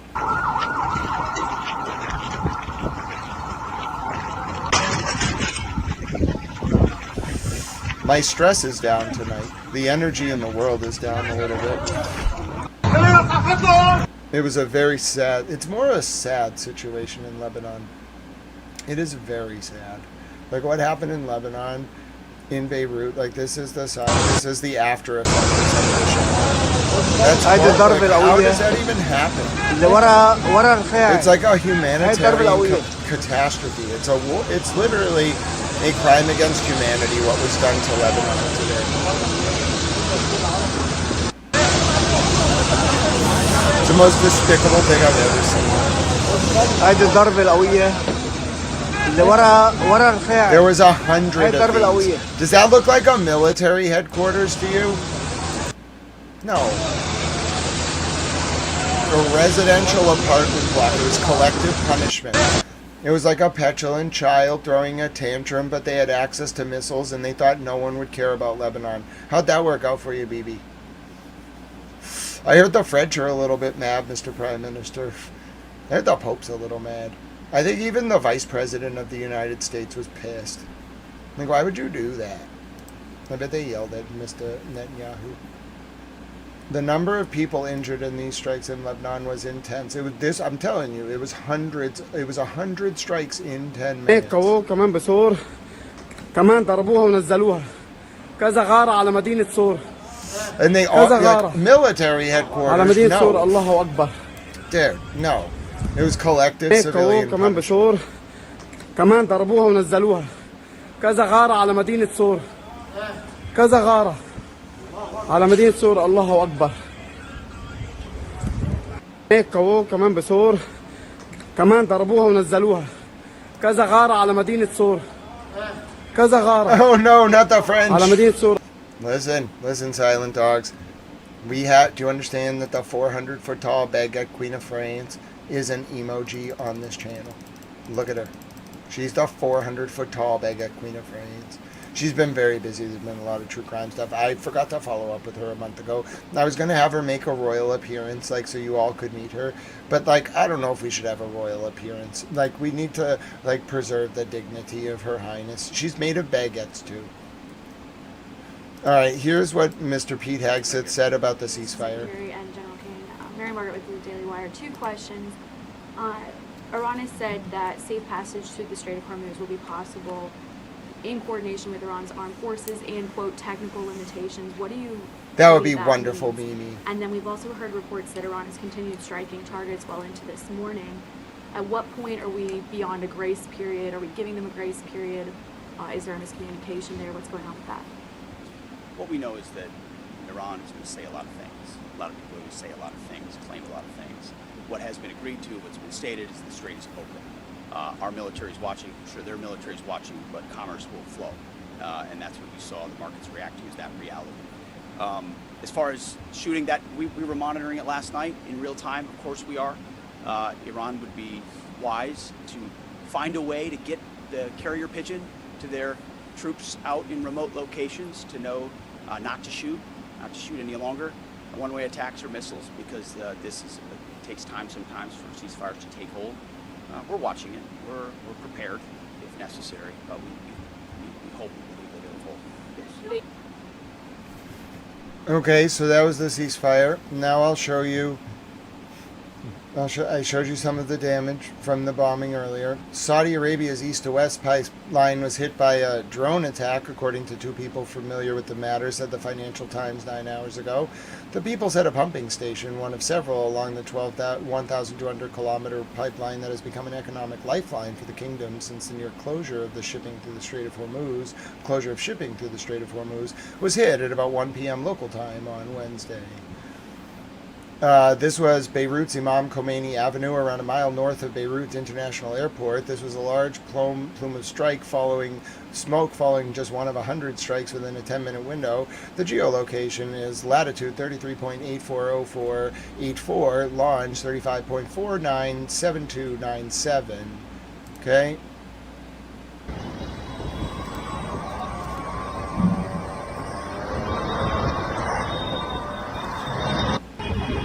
Oh, you got it short, girl. I'm going to find a way to do like a world trip. I'm going to do it these next coming months. I'm going to do a bunch of stories about countries around the world, and I'm going to come visit you all, and I'm going to learn about things in your countries and teach the people of the world about them. And then I'm going to do lives from breaking news. I'm going to just kind of see where this goes, and I'm going to travel. It's going to be fun. It's time for Tal to spread his wings.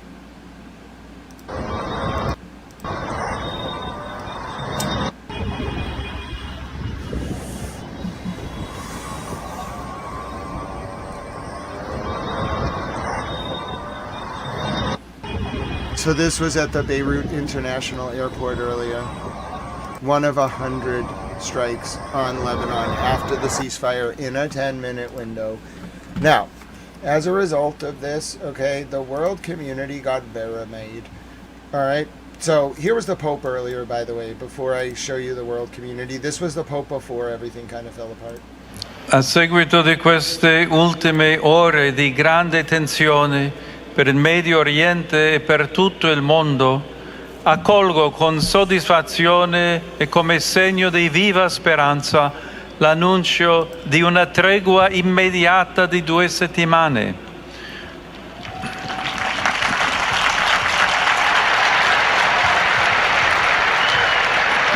Solo attraverso il ritorno al negoziato si può giungere alla fine della guerra.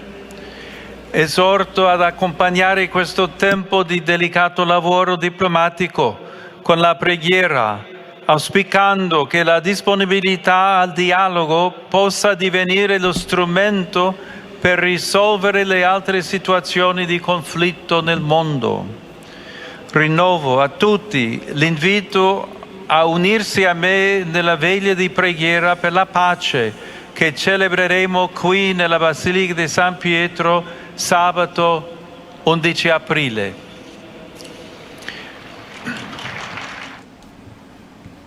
Okay, so that was the latest from the Pope. Francisco Castillo, hola mi amigo. No tenemos periodista ahora mismo, pero es una cosa bien, muy importante, un bien cosa. También un problema en Lebanon, porque Israel usa 80, 90, 150, no sé, 100 bombas en Lebanon hace 10 horas y 90 bombas en 10 minutos. 90 bombas en 10 minutos hace 9 horas hasta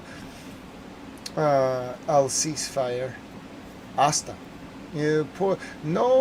Israel no, Benjamin Netanyahu no tiene una razón para solo para fusilar de bombas a las inocentes.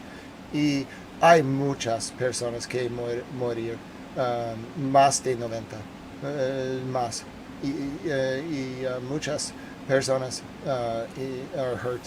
Es un más problema porque Irán se dice, Lebanon es importante para el ceasefire, pero Israel se Lebanon no importante, y Lebanon porque Hezbollah le fusilar de bombas al Israel.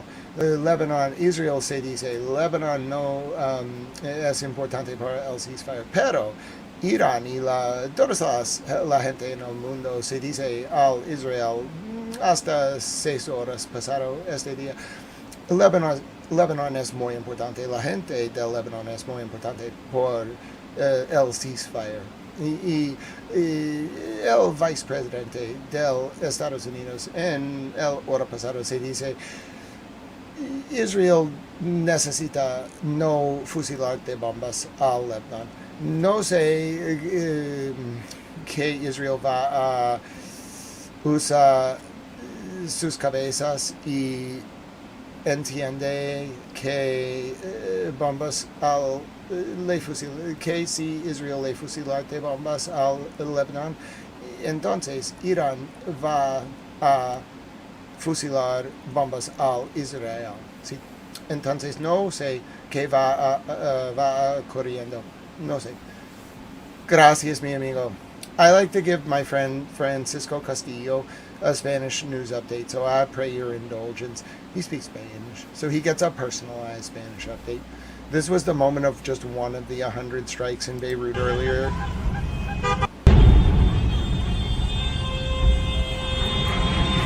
People, this is the only news channel that just switches languages. You don't push the button, it just switches languages. This was just one of 100 strikes in civilian areas.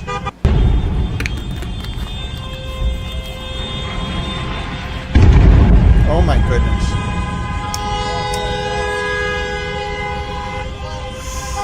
Oh my goodness, I didn't see this video until now.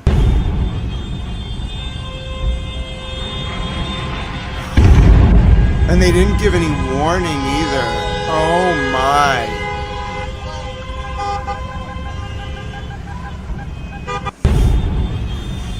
Hi, Professor. Gracias. De nada, Francisco. Dios bendiga.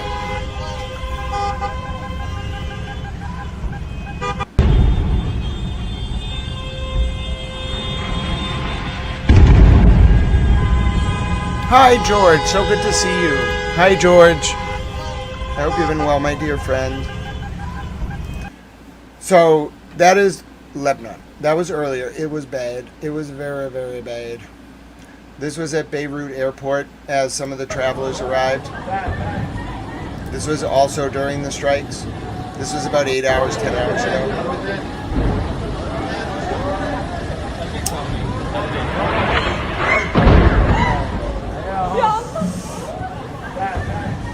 This is what's caused all the problems.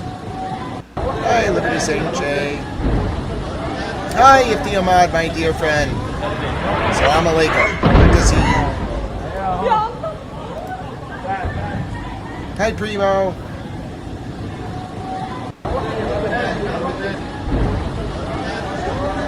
So this is what travelers to Beirut International Airport saw today. All right. And then basically Iran hinted that they felt that America had violated the ceasefire. This is more from Beirut, okay? Hundreds of civilians dead. Not in this image, but as a result. This was one strike. They leveled civilian neighborhoods. It was seriously a crime against humanity. It's a crime against all of us.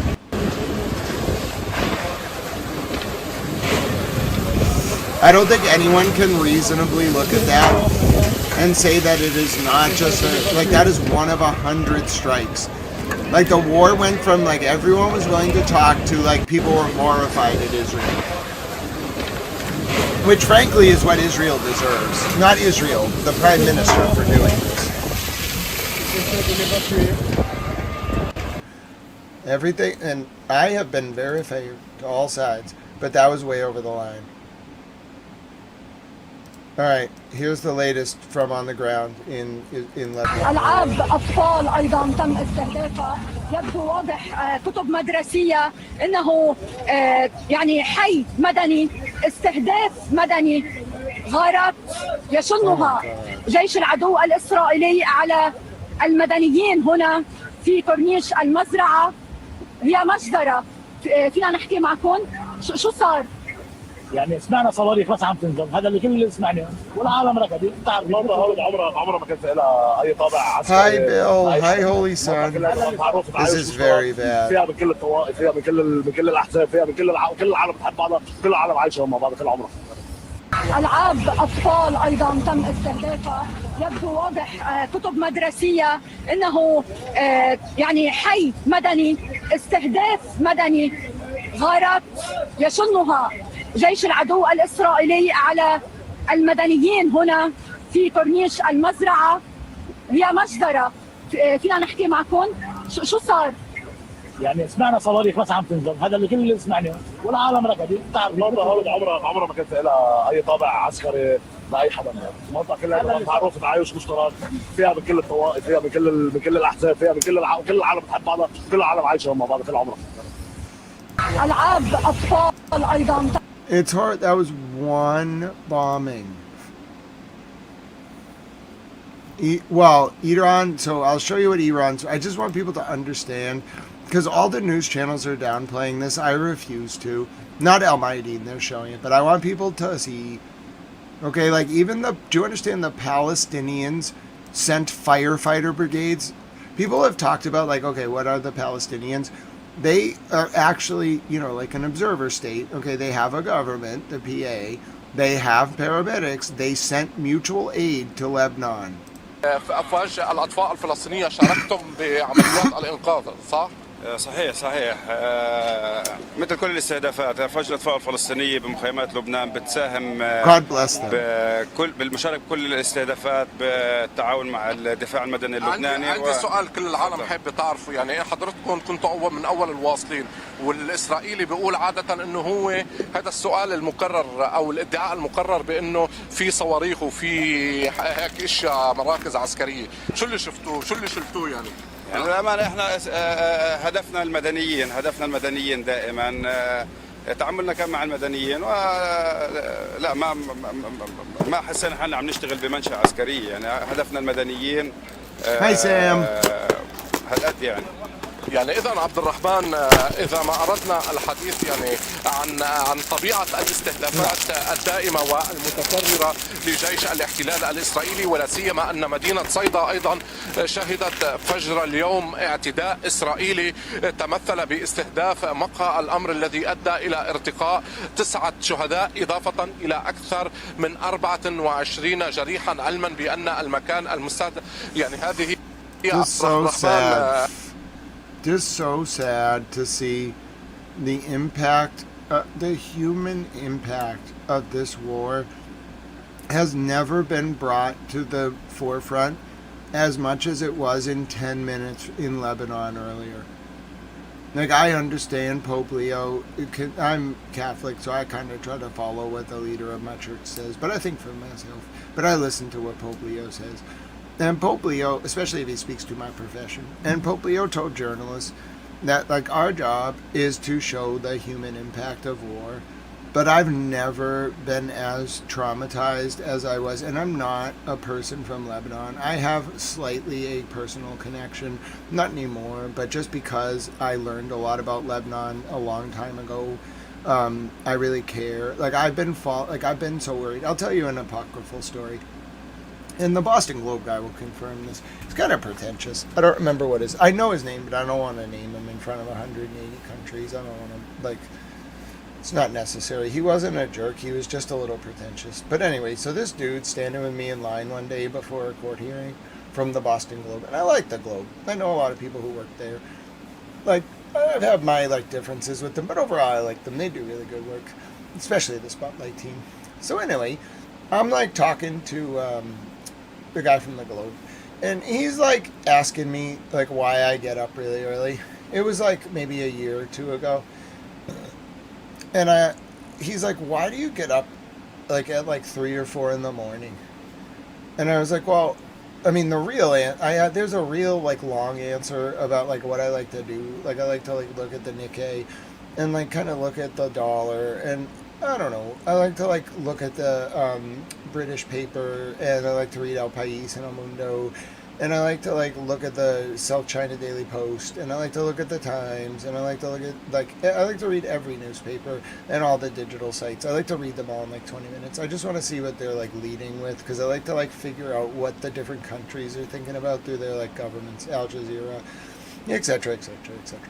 So anyway, I didn't tell him that because that's just kind of weird to say, and I was just like, I have colleagues in South Lebanon, and etc., and I'm worried about them. It was during the war in Gaza. And he was like, he kind of paused. Like, he was like, I think he was going to, like, he expected me to be like, oh, I just like the silence or something. And then when I said that, he just looked at me and was like, oh, I guess that's a good reason. And I was like, yeah.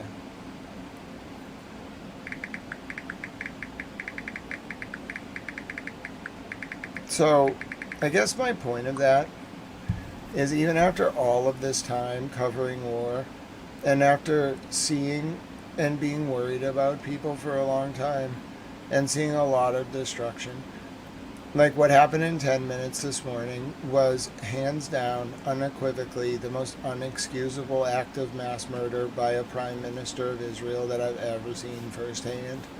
I've seen individual bombings that added up in sum and substance to more than what happened today in terms of the civilian death toll over months. Like, people look at Gaza, you have to understand how long that destruction took. It was a very brutal war. This was different. It was very different. There was no evacuation warning. You may say, like, okay, evacuation warning, like, yeah, but it makes a huge difference when you tell the residents of the neighborhood to leave.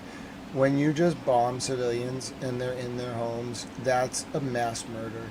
It's not military, it's not part of a war, it's just you being a petulant child and hoping Iran will escalate because you're mad there's a ceasefire. Like, I was so mad when this happened earlier. I'm an objective, impartial analyst. I called for Benjamin Netanyahu's resignation. I said the Israeli people should protest until he resigns, because he single-handedly put the entire delicate peace process at risk, and it's just for selfish reasons. If I thought there was a single justifiable geopolitical reason for any of that, I'd be like, well, and was his reason, and he's kind of in between a rock and a hard place. No, he's selfish. He wants to avoid indictment. He wants to save his wife, and he thinks that he's Putin, and he thinks he like overthrew the Duma in 2008, and he's just going to be like prime minister for life. No, bro, stop. Like, Israel is not Benjamin Netanyahu. The whole problem with the world is not Israel. Benjamin Netanyahu uses the state of Israel. And in fact, like, I'm half Jewish, so I'll speak a little bit about this. I grew up with both traditions. I like them. I like both the Christian and the Jewish tradition. I like also the Muslim tradition a lot. I just like people who are interested in being good people towards others. Like, if your faith is about that, I'm all about it. So anyway, like, as a half Jewish person, I don't want to speak for all Jewish people, and I can't, because they are a very varied group of people, and they have lots of opinions. But as like a half Jewish person, my opinion on it is I don't like what Benjamin Netanyahu does in the name of my people. I just don't. Like, it's weird. Like, most American Jewish people that I talk to, but mind you, I'm in the liberal Northeast, like, they really don't like it. They aren't like hypercritical of the Jewish state, but they really don't like Benjamin Netanyahu and the right-wing politicians. It doesn't really matter whether actually you're a Republican or Democrat. Like, most Jewish people I talk to in my life, there's not a lot of them, because like it was mostly one side of my family. But like, the people that I do still talk to, they don't really like Benjamin Netanyahu, and they feel similar to me, I guess. They kind of think it's like an appropriation of the Jewish religion for political purposes. And I tend to agree with that.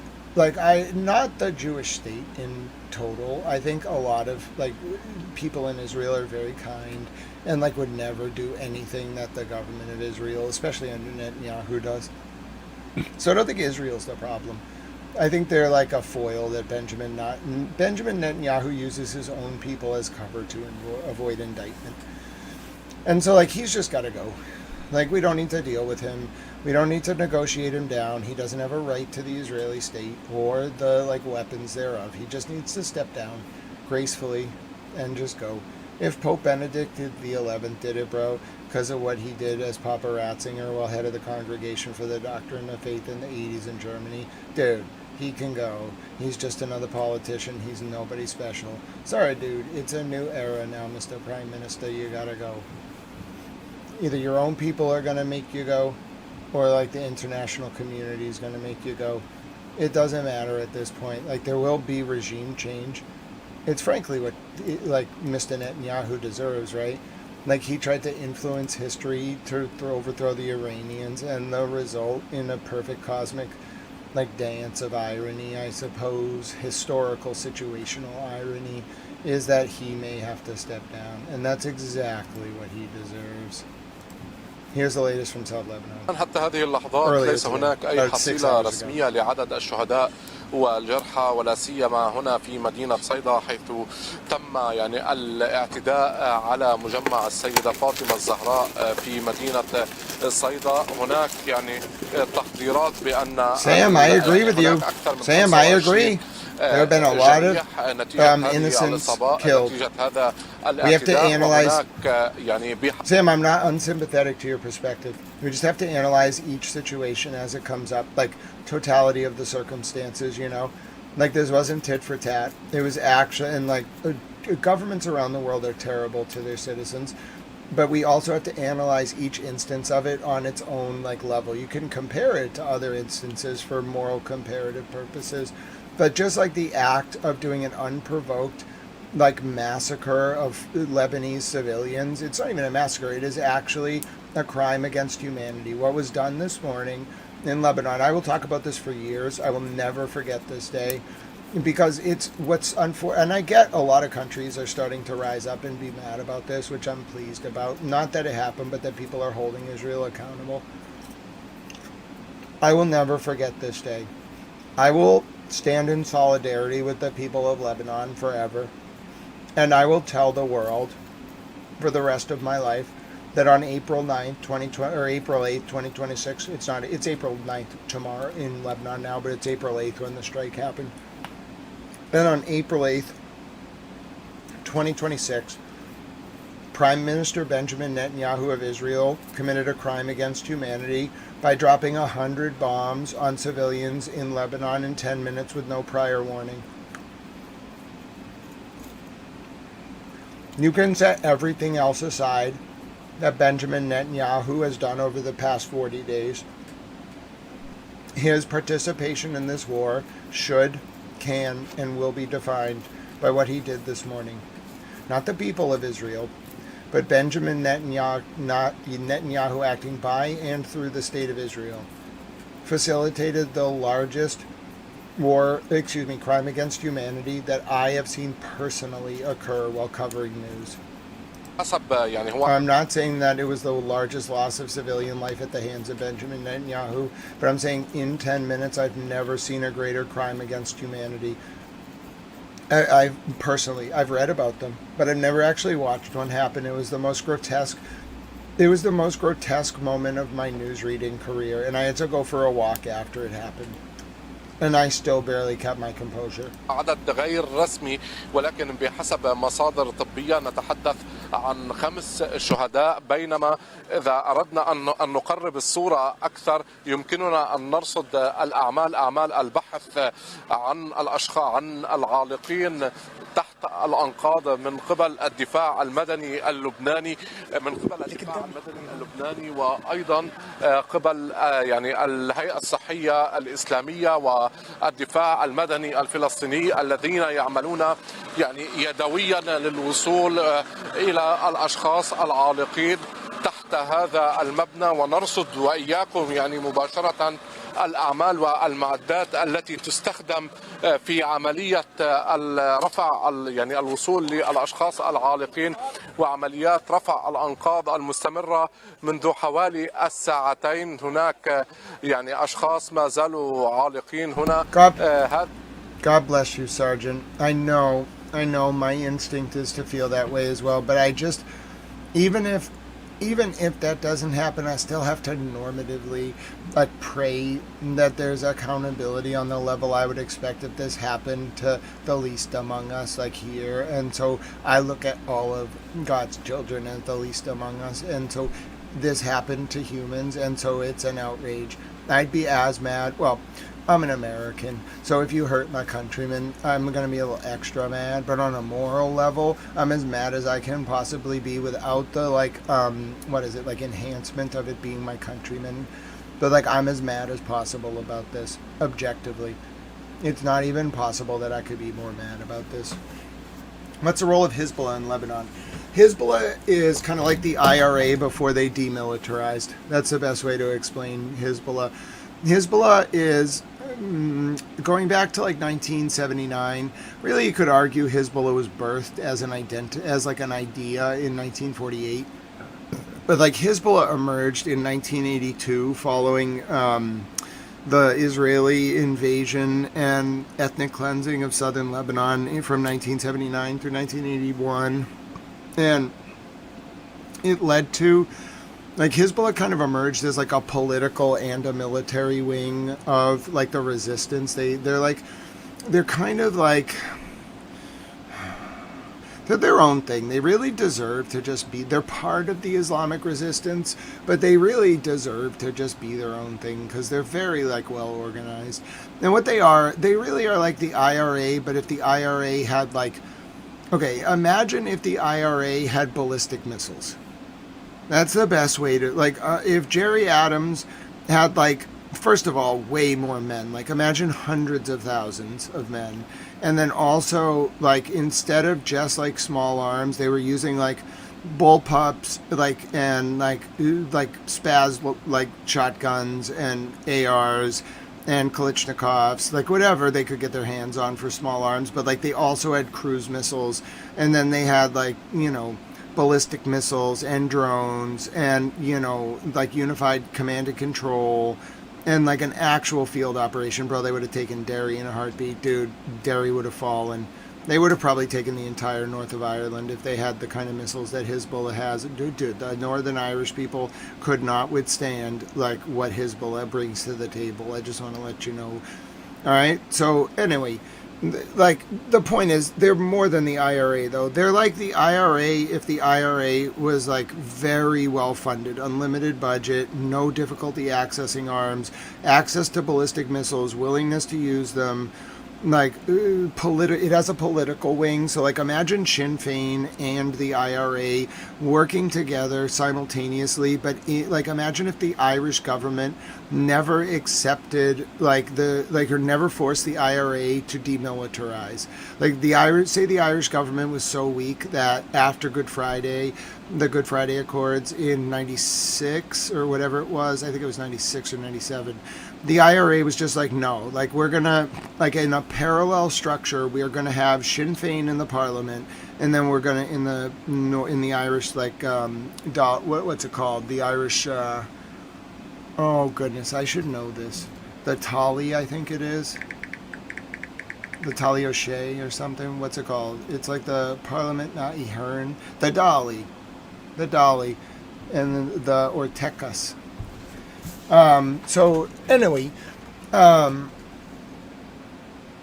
was I going with that? Oh, right. So imagine if the IRA was okay, we're going to have Sinn Féin in the parliament, in the Irish parliament, but then we're also going to have not part of the army. We're just going to have the military wing of the IRA just be available.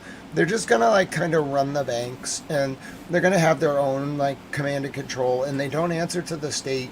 But they could be involved in politics, and they just kind of live among the population, and sometimes they yell at reporters, and they act like a parallel state. imagine if the IRA was the parliamentary majority, but like also like it ran its own like parallel military, like without demilitarizing. That's like, but Lebanon's a failed state, kind of. It's sad to say, but the government doesn't have any effective authority. Hezbollah is, for all intents and purposes, the government of Lebanon.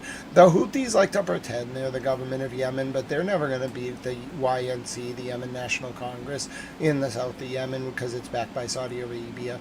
The Houthis are similar. The Houthis actually emerged very similarly to Hezbollah in Lebanon, but Hezbollah is just a more like well-organized and well-funded operation, mostly because like Yemen is like the desert. There's not a lot down there. There's a lot of oil wealth, but like the area that the Houthis are operating in is very different than Lebanon. Like Lebanon is like a lush, like very developed area, and there's like a lot of like money and there's just a lot that happens in Lebanon. I won't go into more details.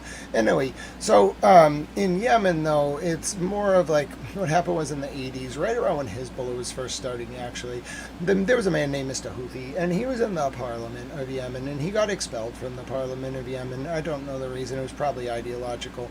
So he went up to the caves in the north of Yemen. Not the caves, he lived in like a town in the north of Yemen. Then he went to the caves and he started this rebellion, and Mr. Houthi got bombed by the Yemenese government, and they killed Mr. Houthi. And so all the other Mr. Houthi supporters, who are the Houthi supporters, they changed their name to Houthi in his honor, and then they started this movement, kind of like Hezbollah, over like 40 years. And then they like took over more and more territory in northern Yemen. And so but the Houthis are in a civil war with the Yemenese National Council, and so like the Houthis control the north half of Yemen, and the Yemenese National Council controls the south. The Houthis are backed by Iran, and the YNC is backed by Saudi Arabia. Saudi Arabia, after 2019, after MBS came to power in particular, and Iran do not like each other.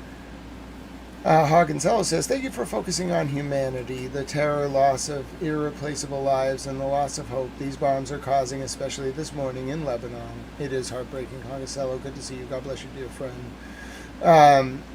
So, yes, in that regard, I truly do believe that what Hezbollah has done in Lebanon is basically become the government.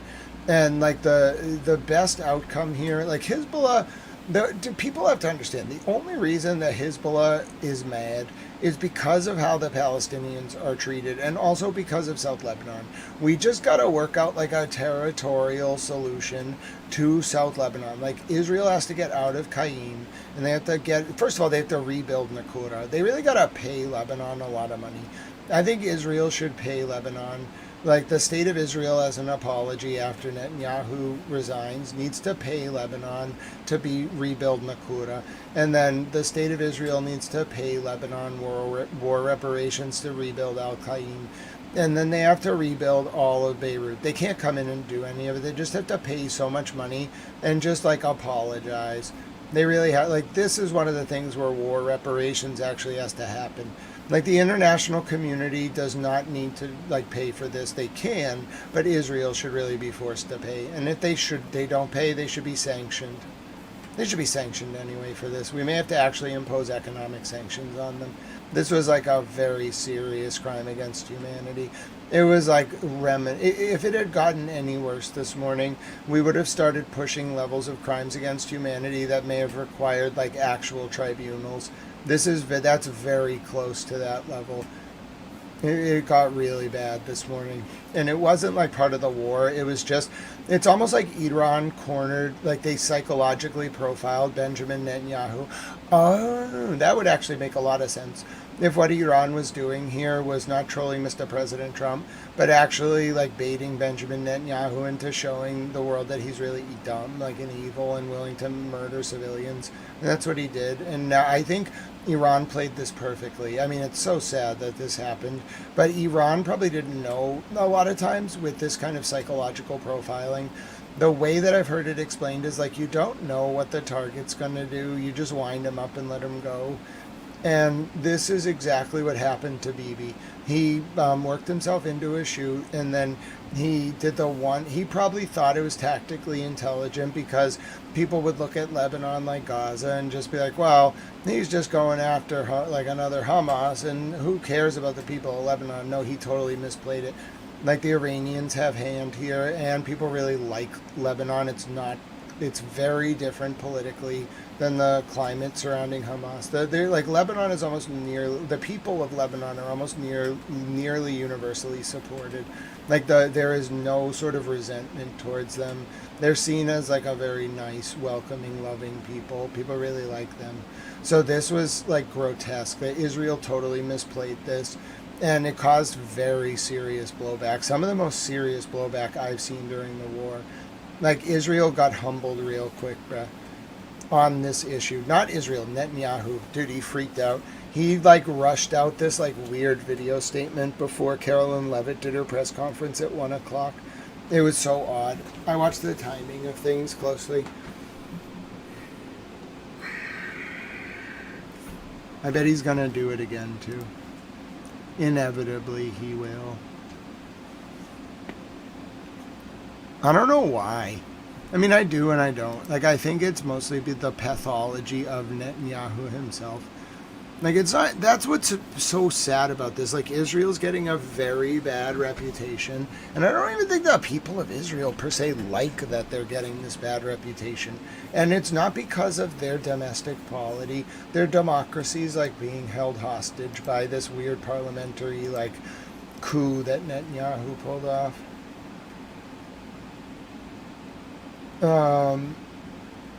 Thank you. So I have this report now, a walkthrough with Palestine TV. Here's a walkthrough of Beirut.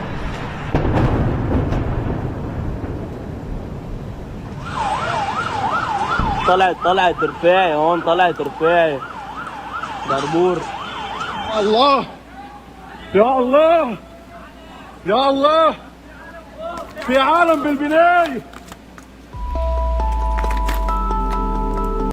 I'll comment on this a little bit. Oh, it has captions. The Zionists attacked this building right here without warning. Oh, it's This is a residential area beside the oldest mosque in Beirut. The oldest mosque in Beirut is right there, and it was attacked, the building, without warning. There's at least 15 martyrs, we are being told, tens of injured. I heard that, of course, my house was shaking. Before I continue with this report, I ask you to press the subscribe button on whatever social media platform you're watching this on. I'll do that. I mean, I support any journalist. So and to go to our website, freepalestine.video, to donate so we can continue bringing you this content. I will try to do that. I'll send, I mean, if I can, I have to look if it's permissible. As long as they're not affiliated with any organizations on the OFAC list, I'm comfortable supporting them. Let's get a little bit closer to see the damage.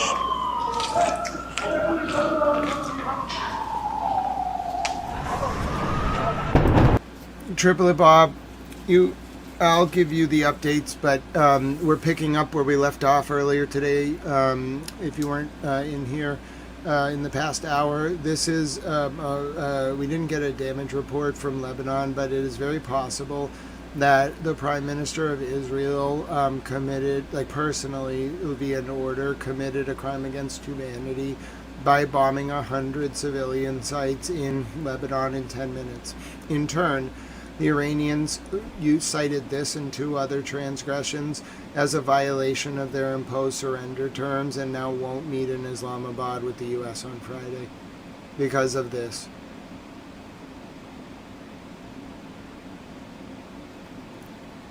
So literally, as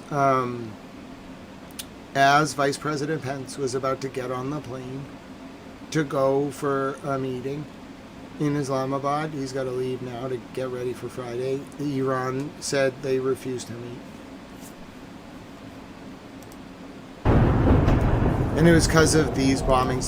This was 8 hours after the ceasefire, and there was nothing that prompted it. Hezbollah didn't fire rockets. Hezbollah laid their arms down at 4 a.m. last night. I saw the statement, and I monitored the attacks overnight. They didn't fire anything. This was just an unprovoked crime against humanity. And Bibi Netanyahu looked shook after, like, the world reacted. He did not get any support on this. None from anyone. The French were pissed. Sorry, did I say Pence? For some reason, because Mr. President Trump's first vice president was Pence, I just think of him as associated with Mr. President as the vice president, but it was Vance. Sorry about that. Just a different, like, vacuous bloviator in a suit. He didn't even know the name of the Vatican ambassador to the U.S. It was embarrassing, bro. Put me up against him in a debate, let me rip him to shreds. Dude, he would retire before the primary.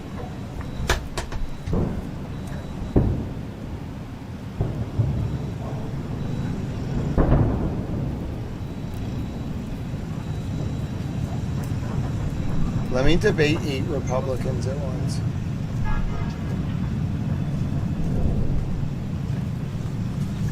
They would go right to polemics, and I'd be like, why can't we debate on merit? As we can see, the ceiling of the building there, the roof is almost falling.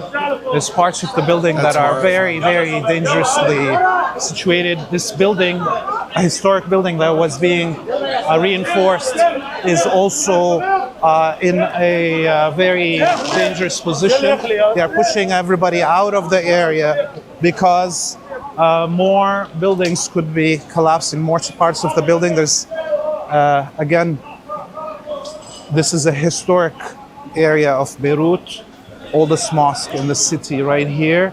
This is an area that has been housing a lot of the displaced.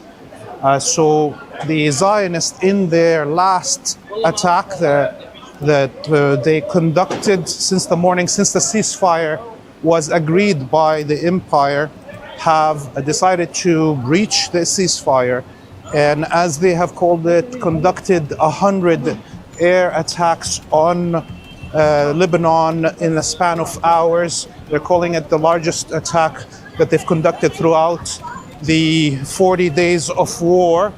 And this is shows you how much jealousy they have, envy and anger. Envy because they couldn't stand that Iran said they've fired their 100th wave of missiles on the Zionist colony and the Arabian Peninsula vessels. Therefore, they needed to use the number 100 in their claims of attacks on Lebanon right now to show that they are somehow still in control. There's another attack that happened down the shoreline here. Look, this is right on the Corniche of Beirut. This is the waterfront. This is the mosque. And behind it is the attack that happened. So what we see here is that there's another attack that happened around the Rawshi area. And most people know the Rawshi area because it has the Rock, a very famous waterfront space in Lebanon, in Beirut. Again, another residential building. That area is more diverse than even this area. This is all, Ras Beirut area is all very diverse. It's not like Shia or Sunni or Christian, but we can, of course, put all of that into the context of the Zionist. Good reporting there. Just played a little bit of it. Very good reporting. I agree, Mercury Star. Good interpretation. I put a poll up, by the way. You can vote on it. I'm going to start putting out some general feelers to see what the support would look like. So I'm doing some research now about the rules. Apparently, so you're allowed to publicly finance a presidential campaign. You have to get a certain amount, like 1,000 small donations from you have to get a substantial amount of small donations in a bunch of states. All right. So I can't do it yet. There's like this whole thing you have to do But like, as far as I'm concerned, we're going to run a very novel candidacy here. I'm going to put myself up for president, and we're going to do it in a way that hasn't been done since the time of the founders. I'm just going to say to the people of America, if you want me to be your president, I will do it. It's going to be unconventional. You watch it. It's going to steamroll. Give me like 1 interview, 2 interviews. Let me talk to Maggie Haberman and Troller about Kant. Bro, I want to make Maggie Haberman read Kant. You don't understand? That'd be hilarious. I think I'd be a pretty good president. Can you imagine me just sitting around all day in the Oval Office? One of my first acts as president will be to bring back the swimming pool in the press room of the Oval Office. I'm turning the White House. I'm not going to remove any buildings, but I'm turning the interior of the White House back to exactly as it was in October of 1963, to the detail. I'm going to order them if you vote for me, so I can tell them this was a policy platform, I'm going to order them to replicate it exactly, the paintings on the wall of the swimming pool, and then I'm going to give the press 4 offices in the West Wing. No, 1 office with 4 cubicles, right, like FDR had it. And they can hang out, 4 of them, their pool, and then the rest of them go in the EOEB. And we're not doing press conferences in that stupid small room. It's the thing I hate the most about the White House. It's stupid. It's unbecoming. It looks like a high school freaking like closet room, bro. What are we doing? We're going to the EOEB where JFK held his press conferences. You want to see how to have a freaking press conference? I'll show you how to have a listen to me. Listen to me, all of you. American presidential press conferences actually started with FDR. But they weren't press conferences, bro. He would just hang out with the reporters, and he'd be like, you can report this, you can't report that, you can report this. And then, like, as it got more formal, like, JFK, like, really defined it, okay? So I'm going to show you, like, a press conference, okay? He only did 64, but they're legendary. And he did them in the EOEB. If you elect me as president, I will do one of the press conferences. I will do all of the press conferences in the EOEB. We have to rebuild the auditorium if it doesn't still exist. All right, let's do the one right after the Cuban Missile Crisis. When was that? November of 62? Yeah, it was November of 62. So let's do the first one I can find after the Cuban Missile Crisis. So this was JFK in November of 62. This is how you do a press conference, American officials. Pay attention. The President's press conference from the new State Department Auditorium in Washington, D.C. November 20th, 1962.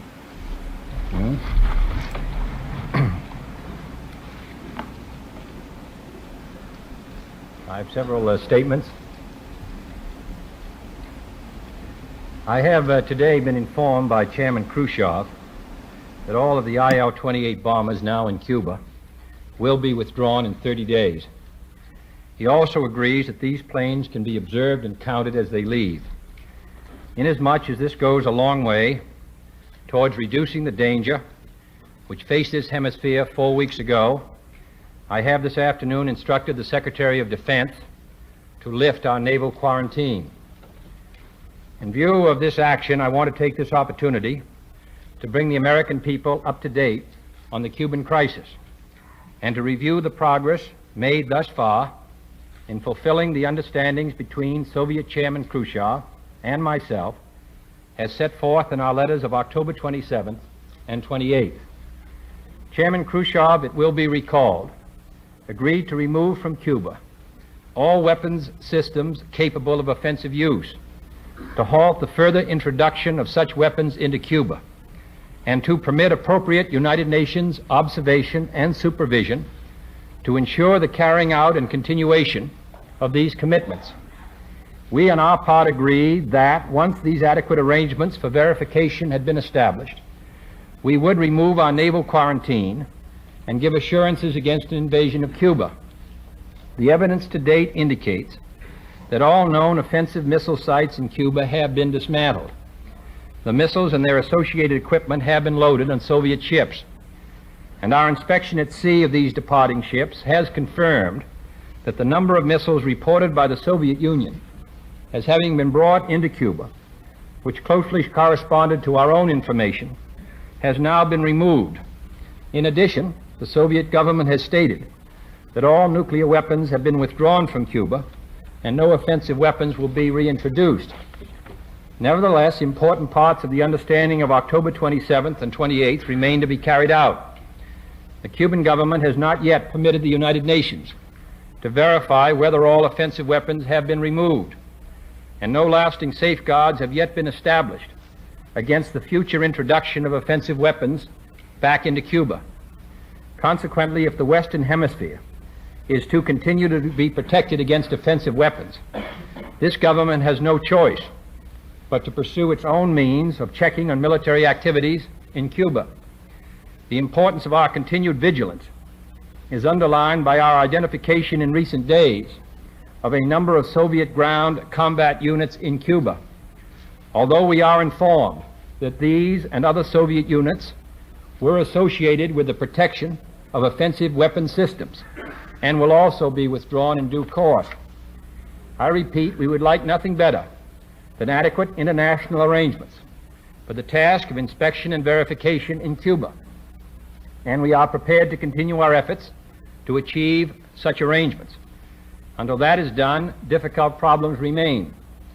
As for our part, if all offensive weapon systems are removed from Cuba and kept out of the hemisphere in the future, under adequate verification and safeguards, and if Cuba is not used for the export of aggressive communist purposes, there will be peace in the Caribbean. And as I said in September, quote, we shall neither initiate nor permit aggression in this hemisphere. We will not, of course, abandon the political, economic, and other efforts of this hemisphere to halt subversion from Cuba, nor our purpose and hope that the Cuban people shall someday be truly free. But these policies are very different from any intent to launch a military invasion of the island. It was 100% the CIA and also Momo, Sam Giancana, and Johnny Roselli, and Frank Sturgis, aka Frank Fiorini, and did I say Johnny Roselli? And Johnny Roselli. It was all of them. I might have said him twice. It was all of them. It was what happened was in '51, like Castro was gonna like plan to overthrow Batista from the Sierra Maestra mountain range, and Castro like had a head of the Air Force who was a guy named Frank Fiorini, and he was a CIA guy. He was actually more like military intelligence, which is DIA, Defense Intelligence Agency, but he like was what's called sheep dipped. Sheep dipping is very common in this like world of intelligence, and sheep dipping is where you take someone who's working for one agency and sheep dip them into another. Like it's most common when a military guy or girl is going to go into civilian roles but actually work for the military. You sheep dip them into clandestine roles. And so anyway, Frank Sturgis was kind of like a sheep dip DIA guy. He was former World War II, I want to say like Marine, or he was very high up in the military as like a combat soldier. So anyway, he might have been a parachute guy, like a parachute battalion regiment guy. Anyway, so he's running Fidel's Air Force during the revolution from 54 through like 58. Now, as like this is all going on, remember Meyer Lansky is running the hotels in Cuba for Momo. Sam Giancana is running the outfit. The outfit is more powerful than the commission, basically. So, like, Momo's the guy you answer to. Like, Meyer Lansky and Momo were the guys, the boss of all bosses, before the five families retained their prominence. Because remember, bro, like, Appalachia in 58 really decimated the mafia in the United States. In 58, like, all the bosses were going up to New York. And they were going, I forget what it was, bro. It was like somebody called a meeting because someone else was mad about like somebody's money. I don't remember. They were going there to like hash it out. And anyway, like, so the story is that some local cop like just saw the cars with the license plates there, and they like got all the bosses. I think they got like Carlo Gambino, got a bunch of dudes. They got like half the commission. So anyway, like I think the Bonanos were like blamed for that or something. They got like banned from the commission for like 30 years. So anyway, after Appalachia, the mob was like decimated, but the outfit in Kansas City, it was actually based out of, where was Momo? I want to say he was like in like Detroit or Michigan or Minnesota. He was up north. Anyway, so Momo is Sam Giancana. His name was Sam Giancana or Sam Gold, but his name was Momo. If you knew him, you called him Momo. So anyway, Momo was like the head of the crime syndicate in Kansas City. Now, Momo, you got to understand, like, he didn't do it personally. He sent Meyer Lansky down to run, like, the Grand Hotel in Havana. Okay, so that was, like, the mob joint, right? And they put a lot of money into that, okay?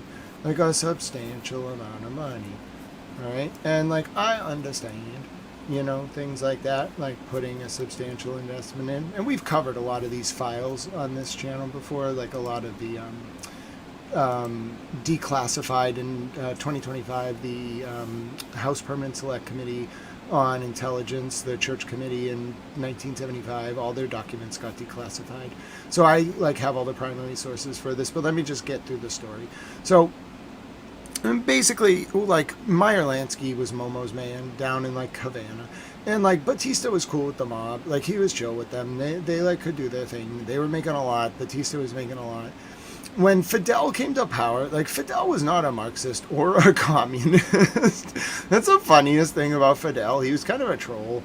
He was not a Marxist. Why do you think we gave him Frank Fiorini from 54 to 58? He was more of, like... And just like he was willing to get rid of Batista, he was nothing. He was just kind of like a revolutionary. He would have been whatever, like whoever backed him, he would have gone with. Well, he came to power and, you know, the Soviets, like, we wined and dined him, gave him a good deal. And so he suddenly discovered his affinity for Marxism, wouldn't you know it? And so anyway, like, look who won the pony. So Fidel, like, you got to understand, he lets Momo and Meyer Lansky do their thing for like 4 months in like 59, I want to say. But by like November of 59, like, things are really heated, and he like throws Meyer Lansky out. And like, this is where it gets brutal. Fidel steals all the mob's money. I'm not kidding you. He expelled Santo Trafficante, Meyer Lansky, and Fiorini, and took the mob's money and all their property and their gaming licenses. He's the only person in history that stole from the mob and lived. Bro, he didn't just steal from the mob, he stole hundreds of millions of dollars. I don't mean to laugh, but he pulled it off. It was incredible. But now listen. Think about what you do if, like, say you had CIA support for 8 years to do a revolution, and then you decide you're going to become a communist 90 miles from Florida. All right, well, and you steal all the mob's money, and you directly take on Momo and Meyer Lansky. All right, bro, well, like, they were not happy. By they, I mean the CIA and the mob. All right, so from, like, 59 through probably, like, 61... Like, the mob and the CIA, like, they met in this hotel room in Nevada, and the CIA comes up with these 3 plans. Johnny Roselli's, like, drunk as a skunk, and he's sitting there talking to, like, some CIA case officer who's, like, it's a high-ranking guy in OSS, and he's like, listen, what if we, like, did a gangland shooting of Fidel?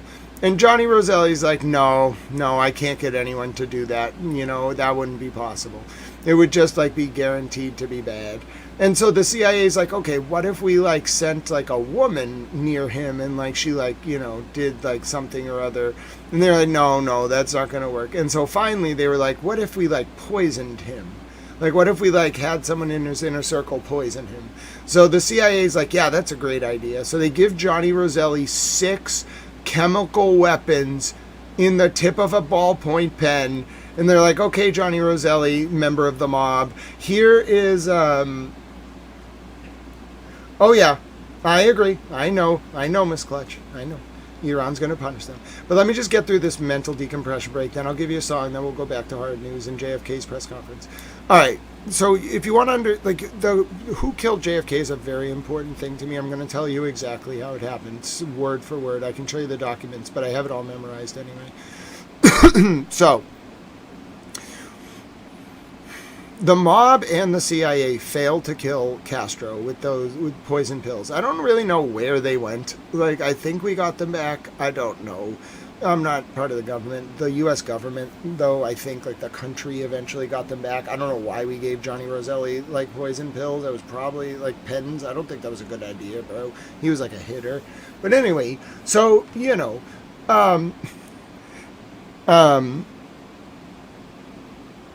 after the plan fails, there's another man you should probably know about. His name is Gerard Patrick Hemming. His CIA number was 358649. And he was like also sheep dipped. He came out of like the Marines as a parachute battalion regiment member as well. And he worked with Frank Sturgis, whose real name was Frank Fiorini. And Fiorini, like, they were part of something called Interpen. It was actually like a larger thing called the Anti-Communist, like International Anti-Communist Brigade, ICAB or something. But one specific unit of the ICAB was called Interpen, okay, the Intercontinental Penetration Force, all right? Now, in like 61, up in the north of Lake Pontchartrain in Louisiana, there was, you know, a group of people called Interpen that were working for the CIA. And see, they had to go, you know, train for the Bay of Pigs. They were going to overthrow Castro, right? And so they, like, worked closely with JM Wave, which is the CIA station out of the University of Miami, like Spook City down there. Spook means spy, in Miami. And they, like, trained a bunch of, like, anti-Castro Cuban dissidents to, like, overthrow Castro. Now, the problem is, the CIA maybe didn't tell Mr. President until, like, they were on the ground. And then they were like, Mr. President, we need you to call in air support right now or all these people are going to die and it's going to be blamed on you. And Kennedy was like, no, bro, I'm not launching airstrikes at Cuba because you CIA invaded without telling me.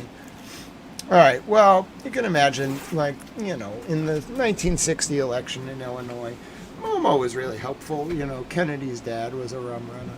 So, like, Momo was really helpful. You know, and you don't want to owe favors to the mob. So, when Mr. Kennedy wouldn't facilitate the mob and the CIA doing the Bay of Pigs, you know, it was a problem.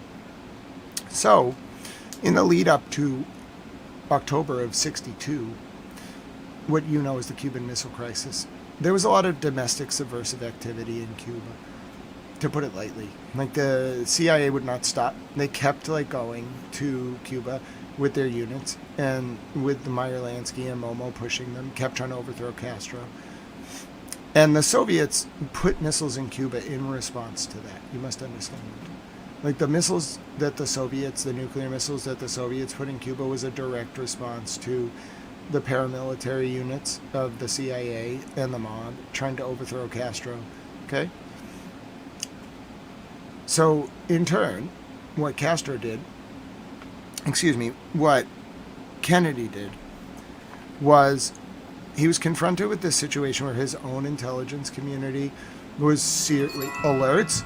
It's over. It's over. It's over. It's over. It's over. Alerts. It's over. It's over.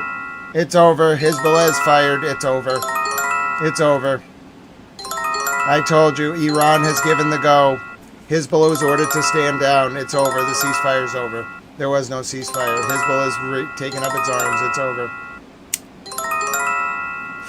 Hezbollah was like, nah, bro, I don't want to hear any more about JFK. Anyway, my point is, so we were doing subversive activities in Cuba. JFK made a deal with Khrushchev that was not revealed to the public, which was that we would stop doing that in December of 62 after the Cuban Missile Crisis. Kennedy had Frank Sturgis and his unit arrested in one of the keys south of Florida near No Name Key where Interpen used to train.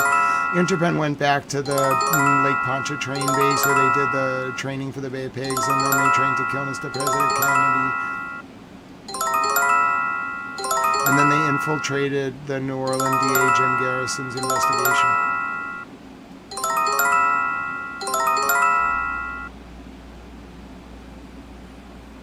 Here we go. I'm very, very disappointed in Israel.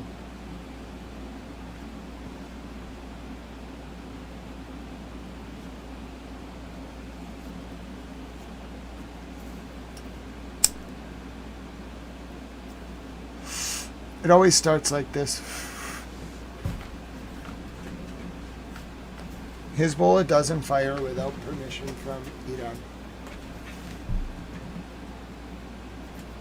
I knew it. I knew it was the dumbest thing Iran could have done. I mean Israel. You know, make the Iranians feel better though. Maybe we can ward off a missile launch. I like to just try to will it. We'll play the Iranians' favorite song. We can't play the other one because it's not in the database, right? I found out why. It's because the Arabic title isn't registering. The song that I want us to be able to listen to, the Arabic version of it, is not registering because the English title's in the database. So I got to figure out how to play it. Nope, not this one. Sorry. I looked up the wrong one. I do want to play a Yoram song, but I think we have to play this. I know, listen, Pete Santos is going to lose his mind. He's going to be the most excited human being right now. We're only playing the second half because I don't like the sexual language. It's okay when it's a Mortal Technique, but it's not okay in this context. Oh, I thought... No, that isn't what I want. Hold on. I want Lego Pete Hegseth. I want the Lego video from Iran, specially for Pete Hegseth. What's going on? Here it is. Yo. It's Pete Santos's favorite video. It's a bop. Everyone ready? We're skipping the sexual part, though. I don't like it. I find it offensive. Even though I % agree with you, you gotta separate the beat from the imagery, though. It's only like 60 seconds. I, of course, do not condone the imagery, nor do I condone, like, some of the other music, like, the imagery associated with other music in this war. It's just a beat. Like, whenever we say it's a bop, Mad Mike, like, we're trying to, like, at least me, I'm trying to separate the actual artistic, like, flow from the content. Because I truly believe, like, music is the universal language, and, like, you can separate it from its visuals. I kind of have to do that, because I listen to a lot of, like, different music that's like attached to imagery that has nothing to do with the music, like beat. So anyway, I know this song's not the perfect example of that, but it's really just the beat itself. But yeah, Mad Mike, I get you. And by the way, the reason I'm playing this has nothing to do with Pete Hegseth. It's just like Iran's the only one who's acting rationally. I'm sorry. Well, I guess the US is trying to act rationally.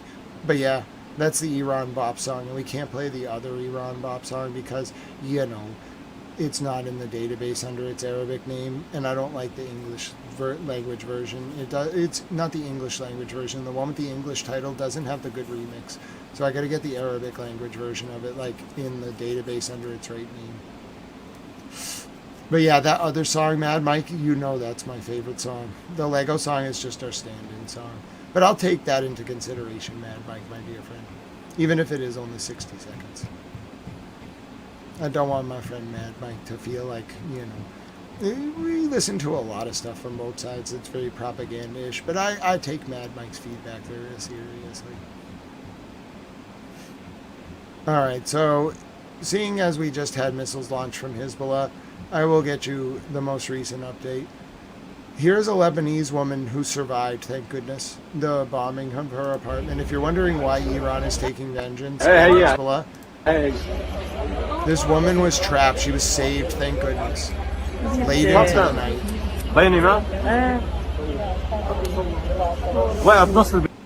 I think Mr. President Kennedy was shot 11:23, 63. It might be 11:22.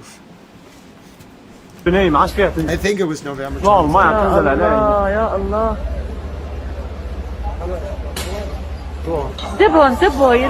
That woman survived. They saved her.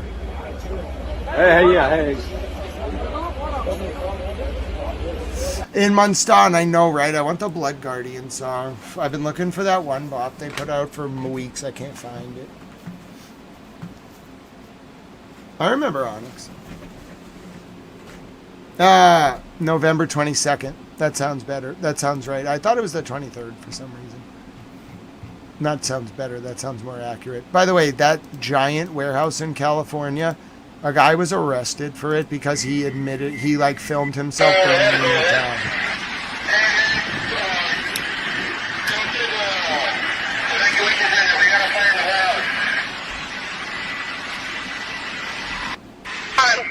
Should have paid us enough to fucking live.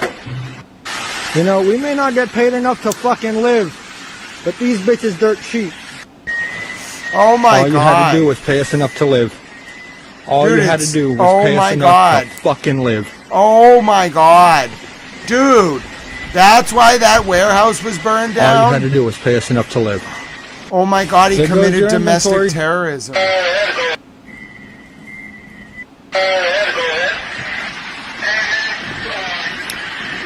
Oh, dude.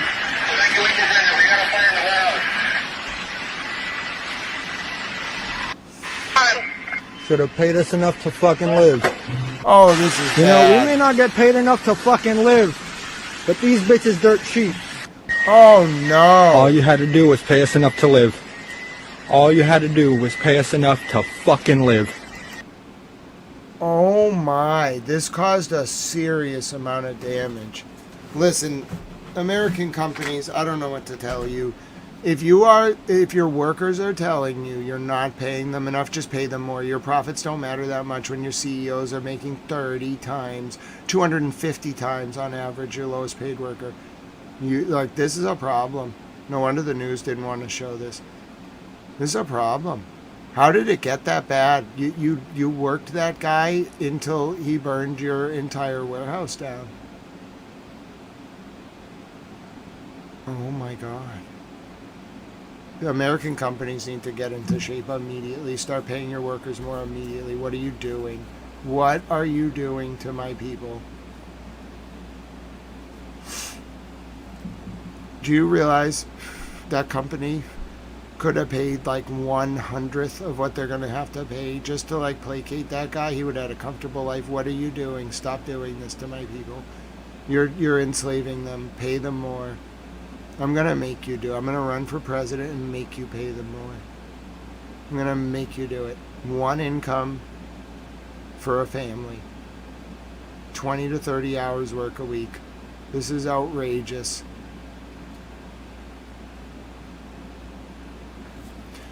Thank you, all the world's a stage. Listen, this is outrageous. My people are burning down their companies because the companies aren't paying them enough. Pay my people what they're owed. Stop doing that to them. Stop enslaving them. This is a very long report, but here's the latest from Beirut.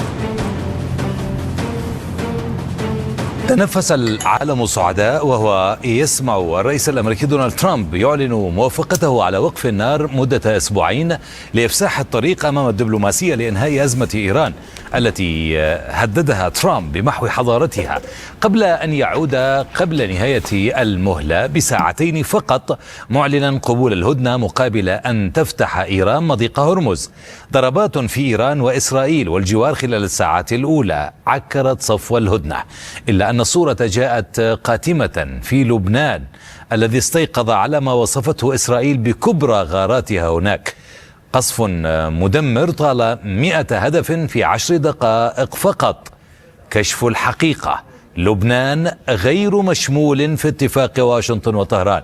رئيس الوزراء الإسرائيلي بنيامين نتنياهو كان أول من أعلن عن ذلك، وبعد ساعات أكد الرئيس الأمريكي دونالد ترامب ما قاله نتنياهو، مضيفا أن إيران تعلم أن لبنان ليس جزءا من وقف إطلاق النار.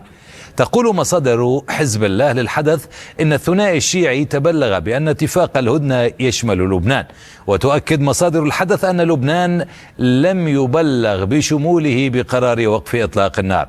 وتكشف هيئة البث الإسرائيلية أن ترامب أعطى ضوءا أخضر لنتنياهو ليواصل معركته ضد حزب الله. مرحبا بكم. طلة الخياط، طلة الخياط نازلين على طلة الخياط بناية مثل ما هي عالطلة. شباب شباب، يا الله يا الله.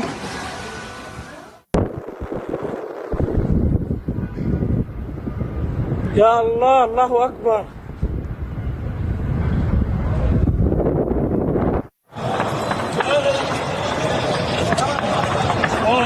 هون هون هون هون هون صفي صفي صفي.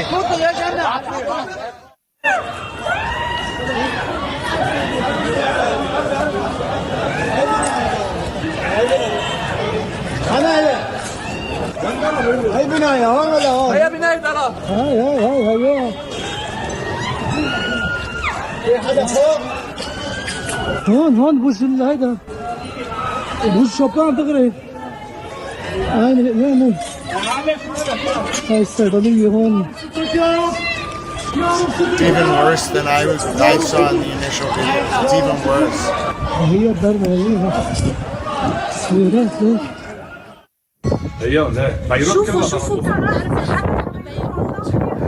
If you're wondering why did Hezbollah start firing, this is why. شوفوا 4 ضربات ببيروت والضحية مليان نار كبير كتير. من بيروت ناهد يوسف مراسلة الحدث، مرحبا بك ناهد. نرصد من عندك كل الأخبار حتى اللحظة التي استطعتي على الأقل تجميعها.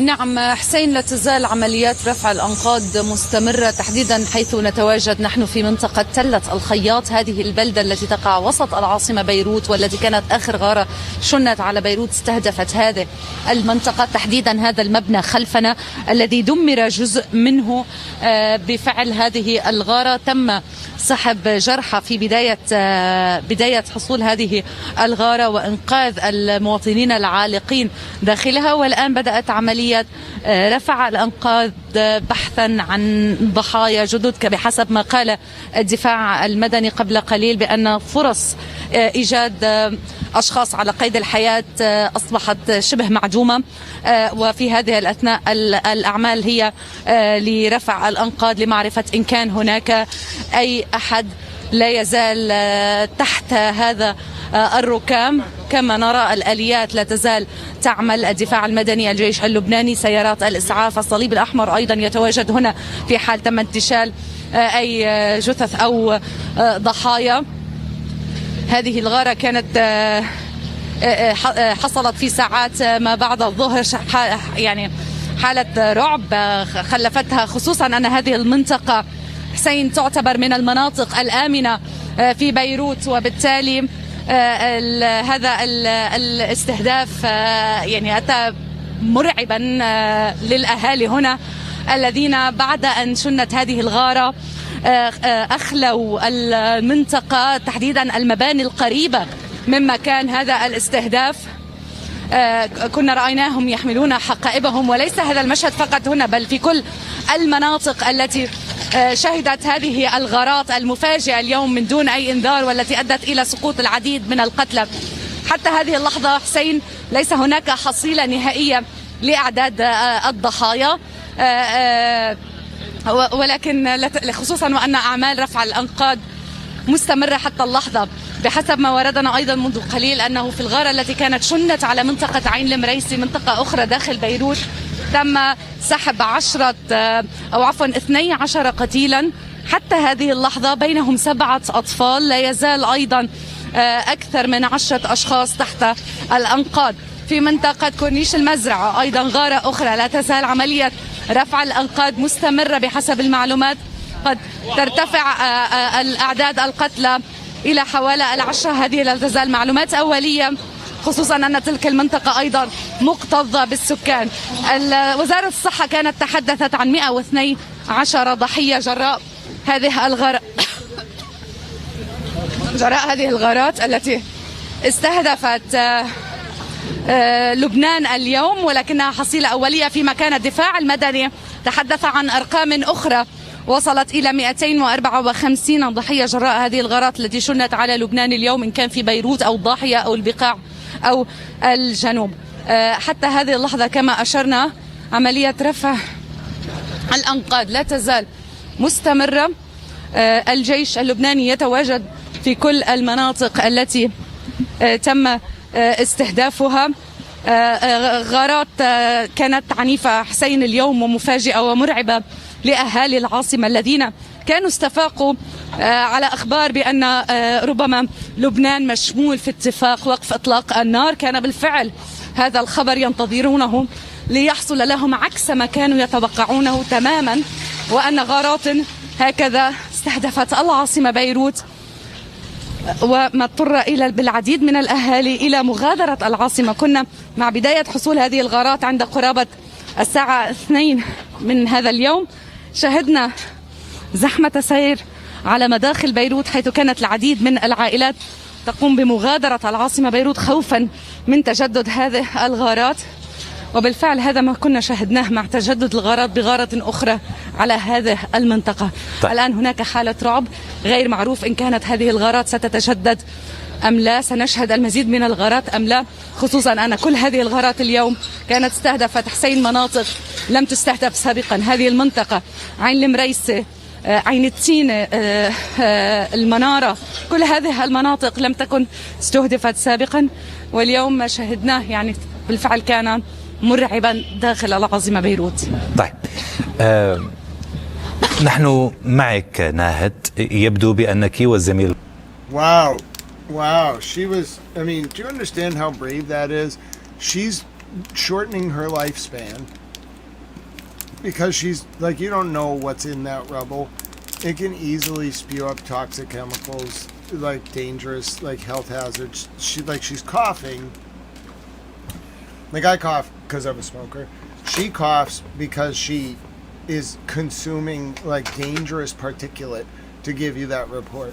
And people say journalists aren't, like, heroic. That's heroism.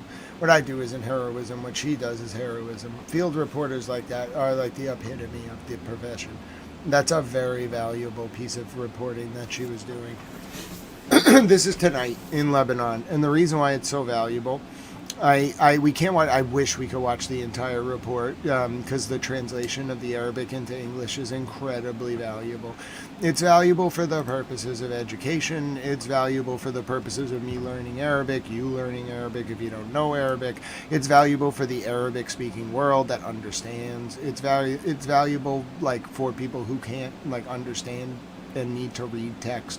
I, like, really appreciate those. So send those anytime. All the World's a Stage. We can't always watch all of them if they're 2 hours, but, like, especially on something like that. The Saudi Crown Prince and the British Prime Minister affirm support for all efforts undertaken to enhance the security and stability of the region. Here's the British Prime Minister and the Saudi Crown Prince. It's not actually with any audio, it's just them talking. Some Saudi government ministers, some British government ministers, and the Saudis and the British having a nice conversation. Looks like they had a very nice time.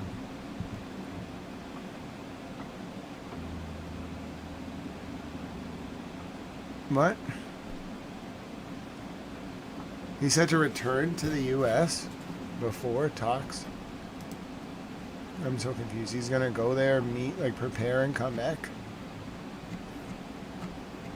Alright, here's Mr. Vice President on the tarmac. If you're wondering how things are going, here's Mr. Vice President on the tarmac. Oh, sorry. No, that's not the one I want. I want this one first. Hold on. I want the one where he talks about Lebanon. Hold on.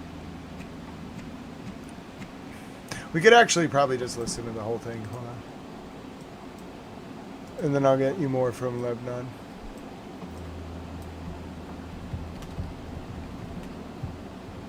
It's Vance. No, sorry if I said Pence again.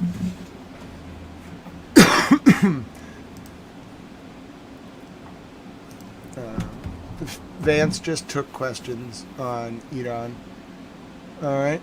Let me see if I can get the full thing. I don't know if I have the full recording, but here's Vice President Vance before.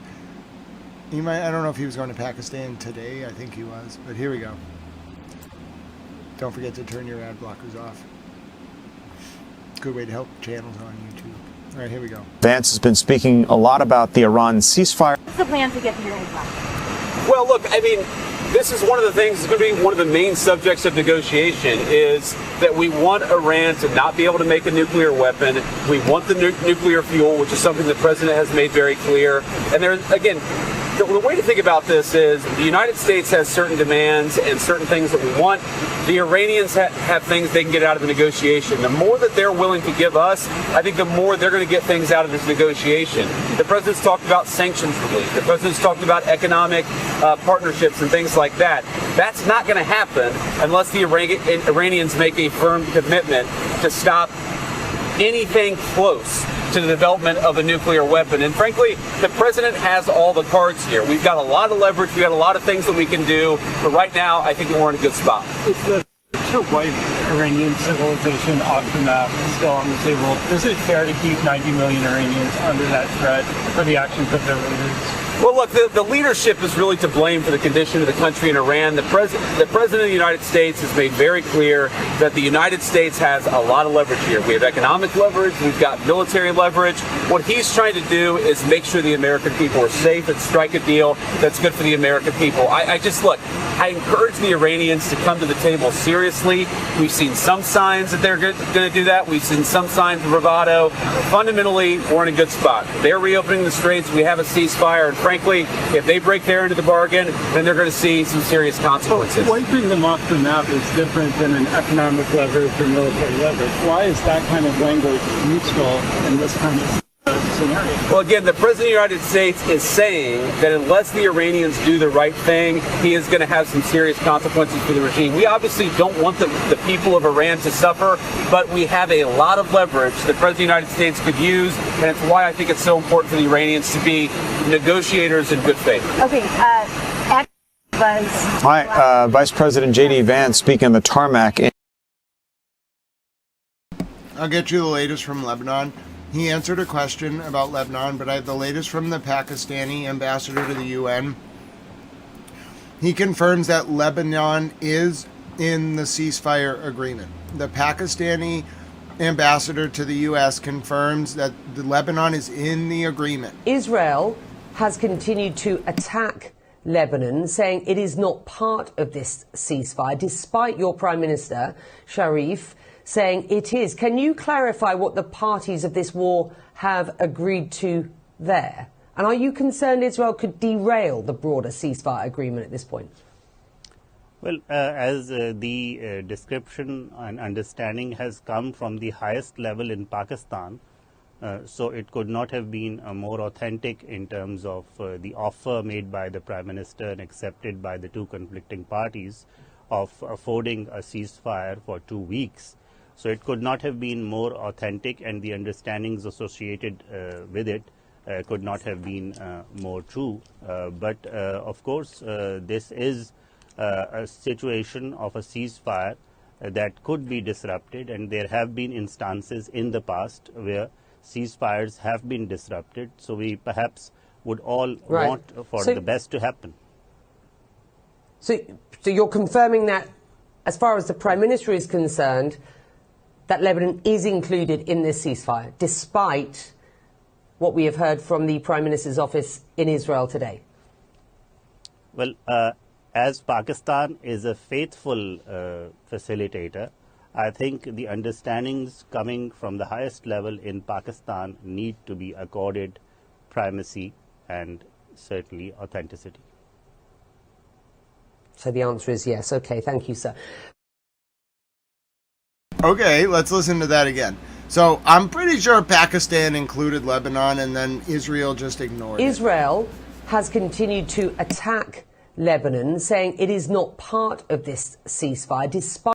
Lynn, since Iran's last strike, it's been almost 18 hours. Since Hezbollah's last strike, 30 minutes. Your Prime Minister, Sharif, saying it is. Can you clarify what the parties of this war have agreed to there? And are you concerned Israel could derail the broader ceasefire agreement at this point?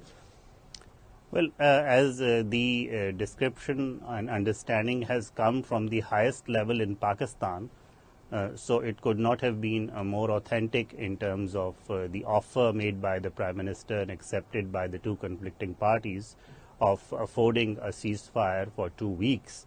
So it could not have been more authentic, and the understandings associated with it could not have been more true. But of course, this is a situation of a ceasefire that could be disrupted, and there have been instances in the past where ceasefires have been disrupted. So we perhaps would all want for the best to happen.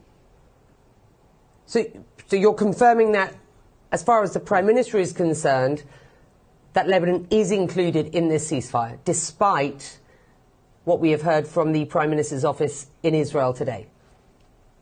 Well, as Pakistan is a faithful facilitator, I think the understandings coming from the highest level in Pakistan need to be accorded primacy and certainly authenticity. So the answer is yes. Okay, thank you, sir.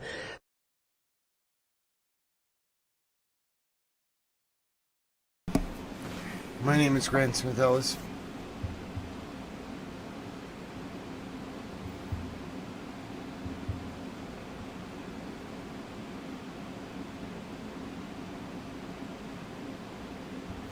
I really do think this ceasefire is a fiction.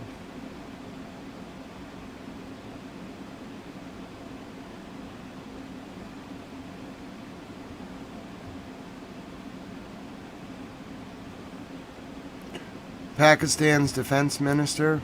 They also have some footage from Ukraine, from Russia and from Ukraine. A lot of signs that Iran does not abandon Lebanon in the Tehran metro station. The Iranian people are really rallying around Lebanon.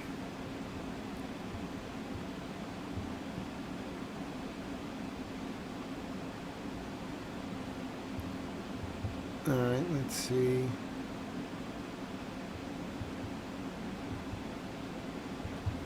I want to decide how to best show you how this is happening. This is all happening very fast. Once Hezbollah fired, I kind of had to go on alert. I was spending a little bit of time earlier kind of helping you all just decompress from what had happened last night, but I can't now because Hezbollah did a ceasefire last night at 4 a.m., maybe like 18 hours ago, and this is Hezbollah's latest statement. I don't speak Arabic, I don't have this translated yet, but here's the latest statement from أكد حزب الله أن دماء الشهداء والجرحى لن تذهب هدرا، وأن مجازر اليوم في لبنان تؤكد على الحق الطبيعي والقانوني بمقاومة العدو والرد على عدوانه.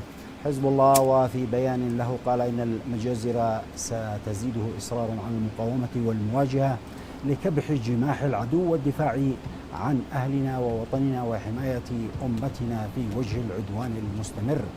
وأضاف أن هذا العدوان الهمجي ليس إلا محاولة يائسة للانتقام من المواطنين المدنيين بعد فشل كل محاولات كسر هذا الشعب الأبي وإخضاعه، قائلا إن الإجرام الصهيوني المتفلت هو تعبير واضح عن الخيبة التي مني بها العدو بعد فشله الذريع في تحقيق أي من أهدافه ومخططاته على مختلف الجبهات، وبعد أن وجد نفسه محاصرا بحقيقة هزيمته وعاجزا ومكبلا عن تغيير المعادلات التي فرضها صمود شعبي إيران ولبنان، وتعبير عن حالة الانهيار والتخبط والارتباك التي يعيشها هذا الكيان المأزوم وجيشه المهزوم بفعل ضربات المجاهدين. Thank you, Mac Daddy. It's good to see you. I think we all pray that that somehow there's an off-ramp from what Israel did this morning. If you're just getting caught up, there would have been an end to the war, except for what happened in Lebanon. Here's the Pakistani defense minister regarding Israel. मुकालम जो है ढाए हैं फलस्तीनियों पे और लबनानियों पे और ईरानियों पे, मैं समझता हूँ वो तारीख का जो है एक तारीख बाब है और उनको भी शामिल करना चाहिए अगर एक मुस्तकिल अमन कायम होना है मिडल ईस्ट के अंदर। ये सारी प्रॉब्लम्स जो हैं जिसमें फ़लस्तीन की प्रॉब्लम सर फहरिस्त है, लबनान की प्रॉब्लम जो है, ये खुली छूट जो इजराइल को मिली हुई है उसको लगामे डालने की इस वक्त ज़रूरत है। फ़लस्तीनियों का जेनोसाइड जो उन्होंने कमिट किया, जो नस्ल कुशी किया पिछले 2.5-3 साल के अंदर, वो इंसानी तारीख का एक तारीख बाब है, तारीख तरीन बाब है। और अल्लाह करे ये ईरान के साथ जो सुलह है, जंगबंदी जो है, ये पायदार अमन यहाँ पे कायम हुआ कायम होने के बाद जो है वो इंशाल्लाह ताला पाकिस्तान जो है अपनी सफारती जो तल्लुकात जो हैं या अपनी जो इस वक्त जो स्टेटस मिला है हमें उसको बरूए कार ला के फ़लस्तीन में भी और लेबनान में भी और इसराइल की जो इजारियत है इसका को मुस्तकिल जो है.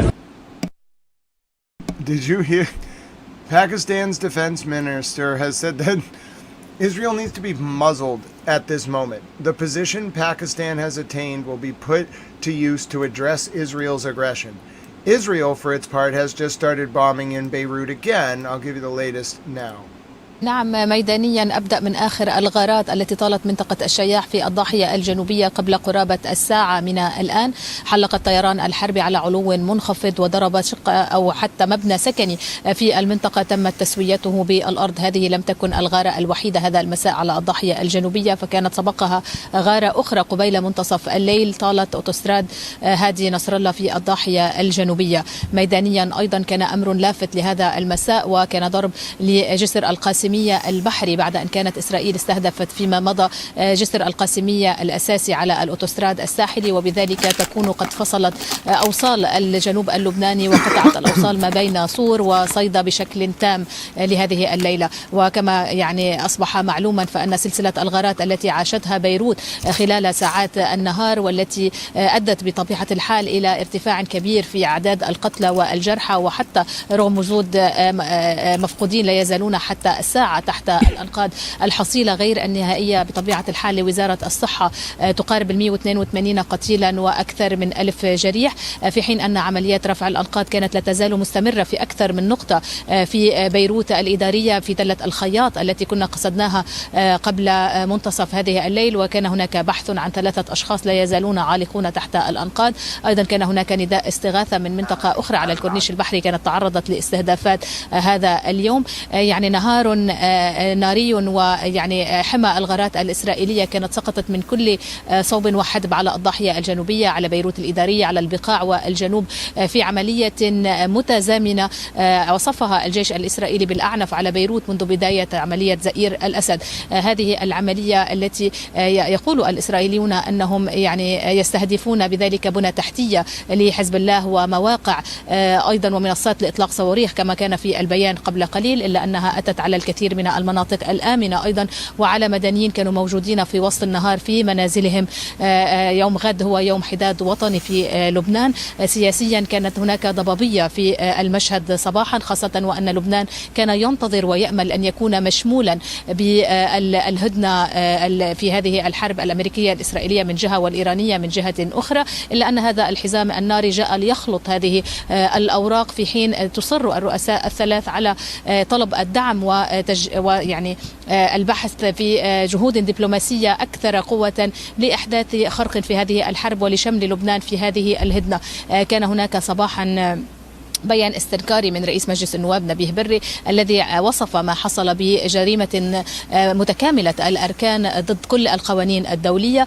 أيضا بدوره رئيس الحكومة نواف سلام دعا كل الدول الصديقة للبنان لتثبيت جهودها في اتجاه دفع بالدبلوماسية لوقف هذه الحرب. أيضا هذا كان يتلاقى مع موقف لرئيس الجمهورية جاء خلال اتصال بالرئيس الفرنسي مساء هذا اليوم، هو الذي عاد وكرر بأن الدولة اللبنانية جاهزة المفاوضات المباشرة. بدوره كان لحزب الله بيان يقول فيه أن ما يحصل في لبنان هو يعني رد إسرائيلي على الميدان وانتقام من المدنيين. هو جدد قوله أيضا بأن حزب الله مصر على أن هذا هو حقه الطبيعي بالدفاع، إلا أن حزب الله لم يطلق أي صلية صاروخية أو أي عملية عسكرية هذا اليوم من الأراضي اللبنانية منذ سريان هذه الهدنة.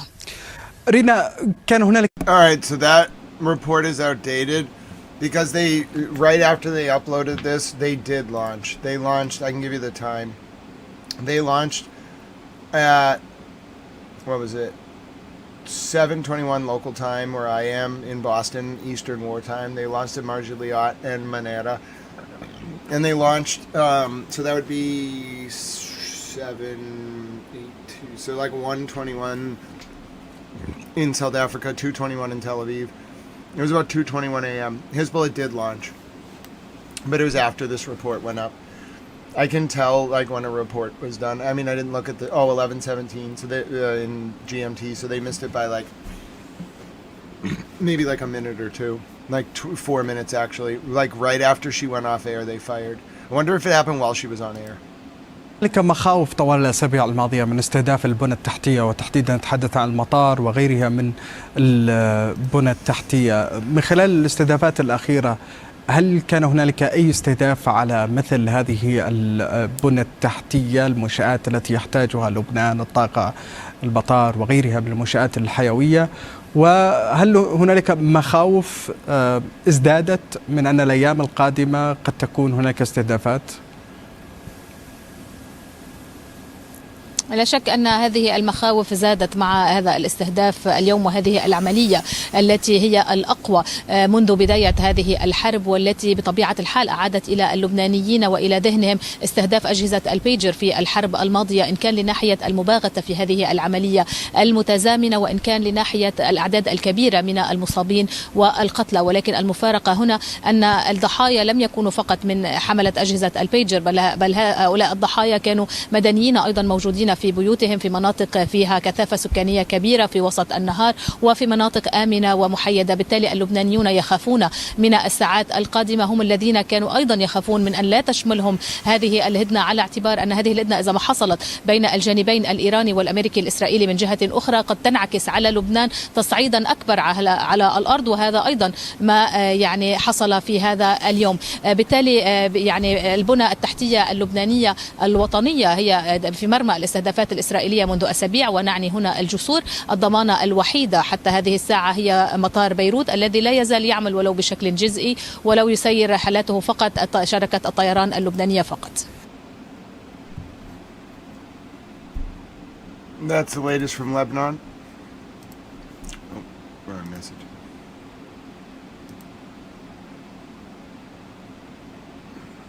One second. كيف يمكن قراءة هذا المشهد؟ Yeah, I don't know. We don't. Miss Clutch, we can think about the Lego videos, but I have to screen them. They're very sexual, Miss Clutch. I'm not comfortable with the sexuality in some of the videos. Alright, here's the latest. It apparently is like an Iranian threat towards the Israelis due to what happened in Lebanon. I have to screen the whole thing. Okay, so someone has made a new Lego video. Here we go.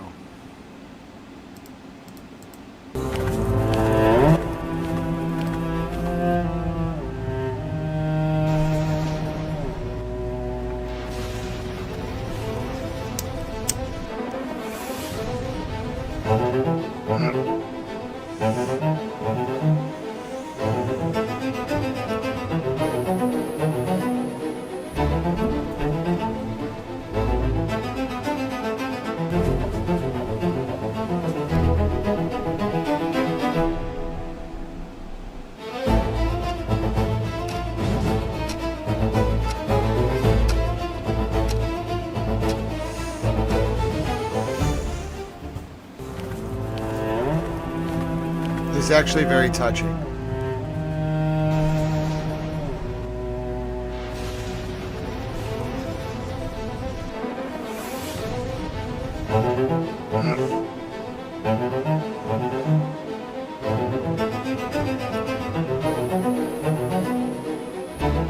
Oh, they're coming. Israel better apologize.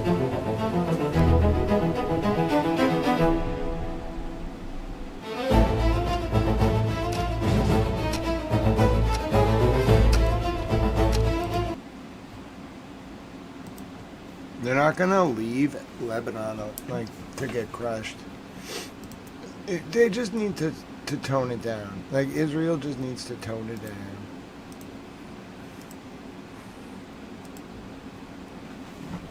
I can't believe they hit Beirut again after it was very clear that they should tone it down. Like very, very clear. I'll show you from around Iran tonight. I have some updates from for you from Russia and Ukraine. And then I also have one video from Iraq. Okay, let me see. Here we go. So that was Beirut. All right. That was the Islamic resistance in Iraq targeting a base affiliated with the Americans in Syria. Allahu Akbar! Allahu Akbar!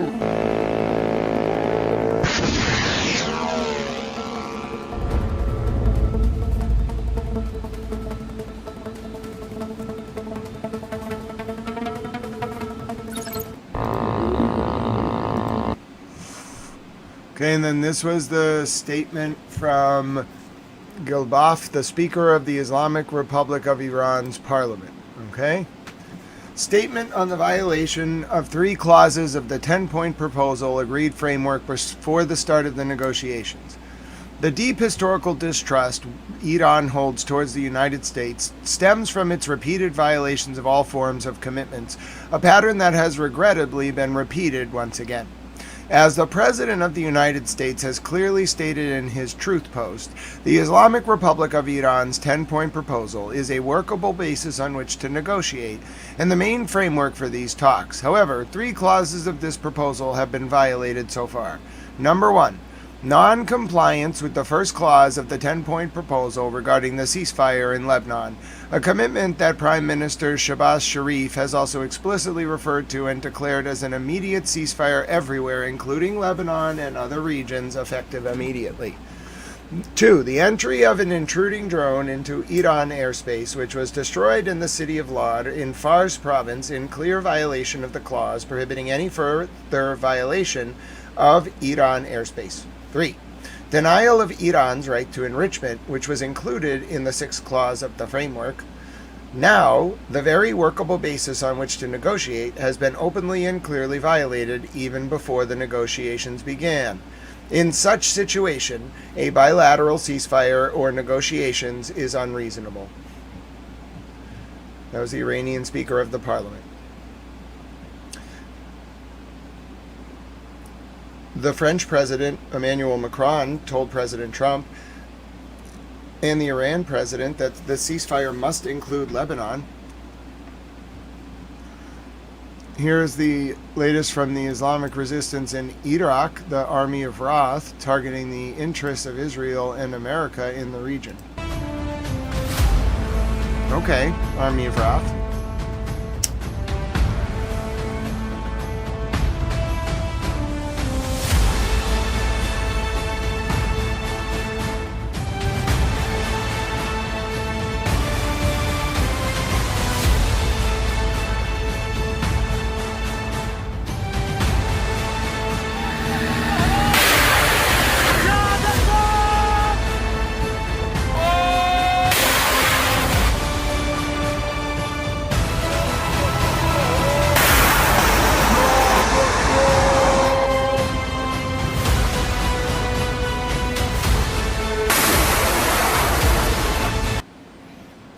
Okay, and that was released today. I'm going to guess that was from earlier in the week.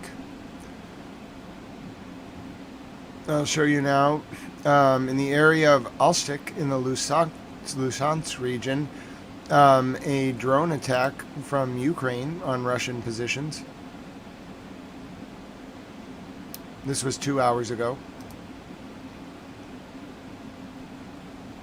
This was a drone strike on Russian positions in the occupied region of Ukraine. All the world's a stage, says the incident in the... yeah, it was an incident alert.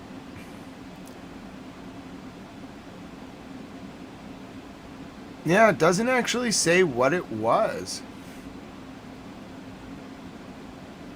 You're right. It doesn't say rocket fire confrontation line like it normally does. That is weird. Very good catch. I don't know what that means. It's very similar to a rocket alert. Like it says confrontation line, but then it doesn't say rocket fire. So you're right. I don't know what that means. Well, no, not all of the, even some of the earlier alerts on the confrontation line, they didn't say rocket fire. So I don't know about that. All the world's a stage. We may have to reserve judgment on that one. This is the latest from Russian-occupied Ukraine tonight, where Ukraine forces attacked. Там справа сейчас, по нам еще дали в той стороне летать.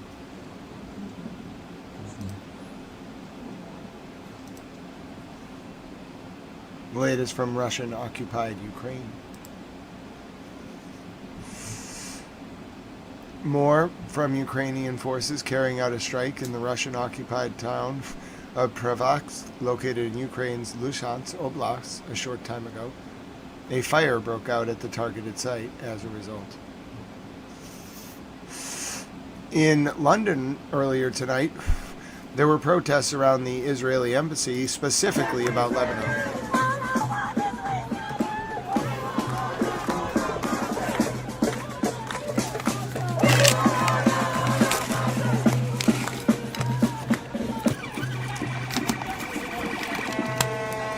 This is the Israeli embassy in London a few hours ago.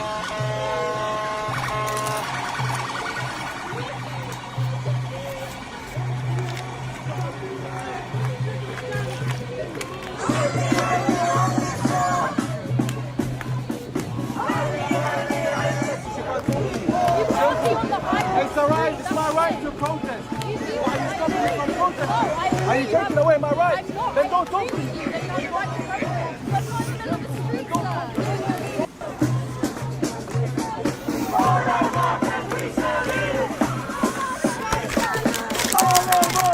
This is London, outside the Israeli embassy.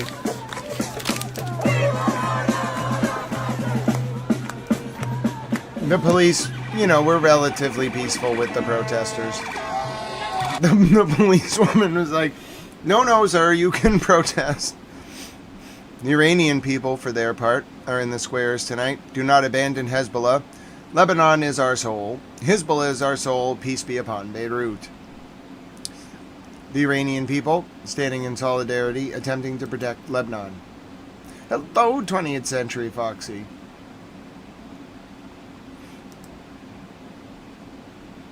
The Iranian people, standing in solidarity with Lebanon.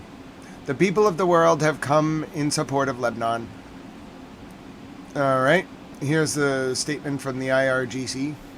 Go ahead, British reporter towel.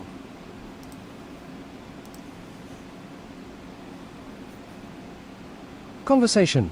An important and urgent statement to the Iranian Revolutionary Guard.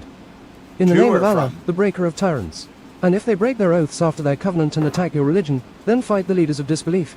Indeed, they have no oaths of loyalty, so that they might desist. Only a few hours had passed since the ceasefire agreement when the Zionist entity, with its inherently aggressive nature, and for which the murder of the innocent, children and women, is an inseparable part of its identity, launched a barbaric massacre in Beirut. Therefore, we direct a severe warning to the United States, the breaker of covenants, and its executioner Zionist partner, if the attacks on dear Lebanon do not cease immediately. We will fulfill our duty and deliver a response that the wicked aggressors in the region will bitterly regret. Victory from Allah and a near triumph. The Revolutionary Guard... All right. Well, they've set their red line. Lebanon is the red line. All right. Here was Mr. Vice President Vance asked a question earlier about the Vatican nuncio, papal nuncio to the U.S. X has been abuzz the last couple of days with the Free Press story, saying that senior Pentagon officials in January, including Rich Colby, brought Cardinal Pierre into the Pentagon. Brought who? Cardinal Christophe Pierre Okay. into the Pentagon. I haven't seen this story, unfortunately. Essentially, the reporting by the Free Press is that they told him that the American military has a lot of might and they can do whatever they want, and the church should get on its side. Does that message sound correct to you? Is that something you would sign off on? So one, I with no disrespect to the Cardinal, I don't know who Cardinal Christophe Pierre is. Yeah, ambassador to the OEC and the U.S. Oh, okay. I do. I've met him before. Sorry, I just didn't remember the name. I've never seen this reporting. I'd like to actually talk to Cardinal Christophe Pierre. Oh, that's why it's even worse. It's the ambassador to the Vatican and the UN. And frankly, to our people to figure out what actually happened. It's always a bad idea to offer an opinion on stories that are unconfirmed and uncorroborated, so I'm not going to do that. Wow. X has been abuzz the last couple of days with the Free Press story saying that senior Pentagon officials in January, including Rich Colby, brought Cardinal Pierre into the Pentagon. Brought who? Cardinal Christophe Pierre into the Pentagon. I haven't seen this story, unfortunately. And essentially the reporting by the Free Press is that they told him that the American military has a lot of might and they can do whatever they want and the church should get on its side. Does that message sound correct to you? Is that something you would sign off on? So one, I with no disrespect to the Cardinal, I don't know who Cardinal Christophe Pierre is. Ambassador to the Holy See and the U.S. Oh, okay. I've met him before. Sorry, I just didn't remember the name. I've never seen this reporting. I'd like to actually talk to Cardinal Christophe Pierre and frankly to our people to figure out what actually happened. I think it's always a bad idea to offer an opinion on stories that are unconfirmed and uncorroborated, so I'm not going to do that. X has been abuzz. All right, now here's the clip I wanted to show you. Listen to what the vice president said about Israel and Lebanon. I can't believe he said this.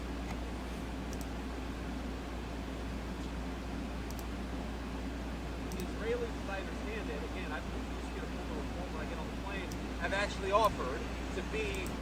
Hold on. That said, the Israelis, as I understand it, again, I'm supposed to get a fuller report when I get on the plane, have actually offered to be, frankly, to check themselves a little bit in Lebanon because they want to make sure that our negotiation is successful.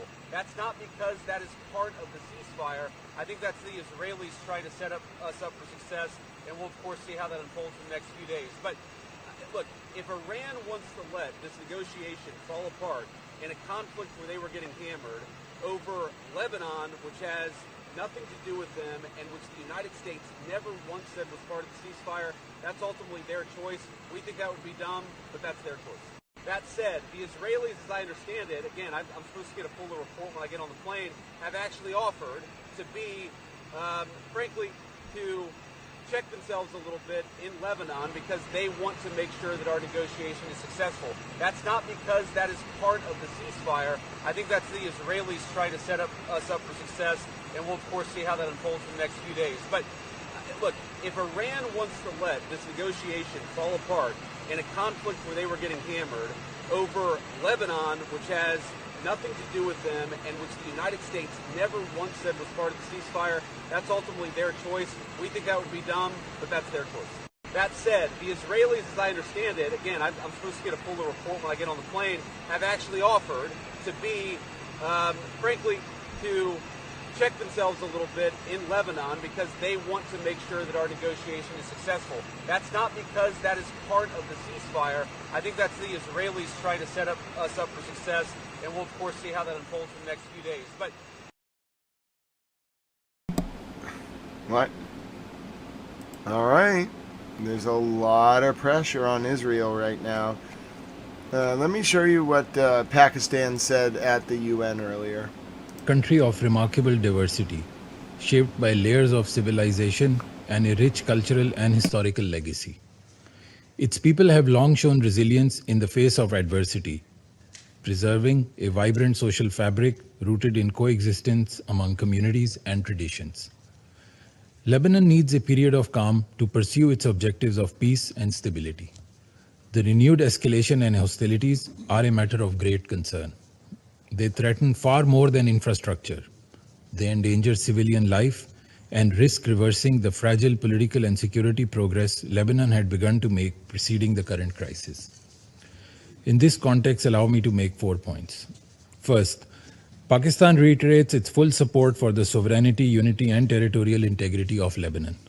We condemn in the strongest terms Israel's continued military aggression in southern Lebanon, which has resulted in the death of more than 400 civilians, including at least 83 children and 42 women, and over 600,000 people displaced. Sweeping illegal evacuation orders across large parts of southern Lebanon have deepened civilian suffering.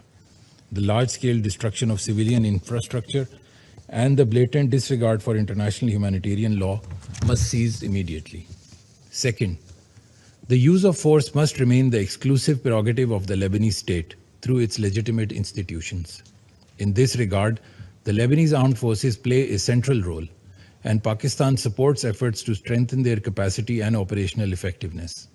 Pakistan welcomes the efforts of the government of Lebanon to restore stability and strengthen state authority, including the cabinet decision of 2nd March to reinforce national security structures. We also note Lebanon's de-escalation initiatives, including the 4-point plan advanced by its leadership to restore calm and stability. Third, Pakistan strongly condemns attacks on UN peacekeepers serving with UNIFIL, who have been injured in Israeli strikes. Peacekeepers operating under the UN flag carry out a vital mandate authorized by the Council. Their safety and security must be guaranteed at all times. Fourth, Israeli military activities in southern Lebanon, including the continued presence of forces and the establishment of positions inside Lebanese territory, are illegal and unacceptable. These Israeli actions, which are in contravention of international law, are also undermining the efforts of the government of Lebanon to ensure peace and stability in the country. We call for Israel's immediate, full and unconditional withdrawal from all occupied Lebanese territories. Sustainable calm requires the full implementation of Security Council Resolution 1701 and unwavering respect for Lebanon's sovereignty and territorial integrity along the Blue Line. Mr. President, we echo the Secretary General's deep concern regarding the regional military escalation since 28th February, which has gravely undermined the November 2024 cessation of hostilities agreement. The situation in Lebanon cannot be viewed in isolation from this broader escalation across the Middle East. Heightened confrontation and unjustified attacks on several brotherly countries, which Pakistan has condemned, have gravely aggravated regional security and stability.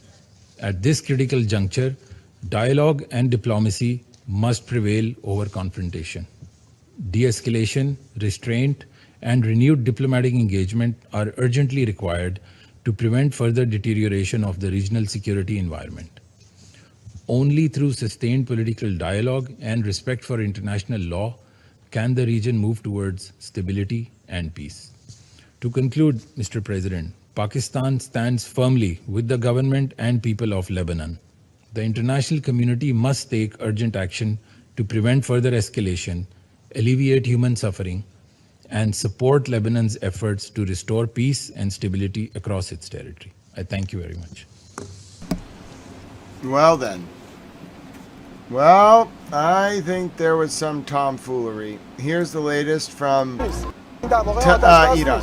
این یه سیکل موقت صلح و جنگه، یعنی تجربه نشون داده که اینها یه آتش بس میکنن مثلا رینگ بوکس و کشتی و اینها، یه استراحتی بینش میکنن، دوباره قوی‌تر از قبل وارد میشن. اینجوری نیستش که اینا به اشتباه خودشون اعتراف کرده باشن، از تجاوز خودشون پشیمون شده باشن. همونطوری که توی بیانیه شورای عالی امنیت ملی اومده، ما اطمینان کامل نداریم به قضیه و هیچ وقت هم اطمینان نداریم به گفته‌های امریکا ولی مطیع فرمانده معظم کل قوا آقا مجتبی حضرت آیت الله مجتبی خامنه‌ای، ولی با این حال همونطوری که تو بیانیه هم اومده، ما آمادگی کامل رو داریم و تا اون بند آخر دست به ماشه هستیم و شخصا یه مطلب میگم که شاید جایی نباشه ولی احتمال مرحله دوم هم هست به صورت زمینی که سری بعد با خفت کامل شکست اولیش رو انشالله رقم کنیم.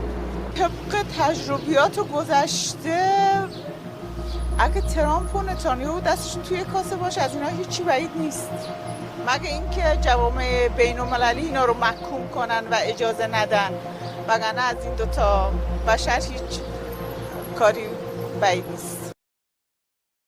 Very interesting. You very rarely get to hear the perspective of Iranians. I want to listen to this again. این در واقع آتش بس نیست.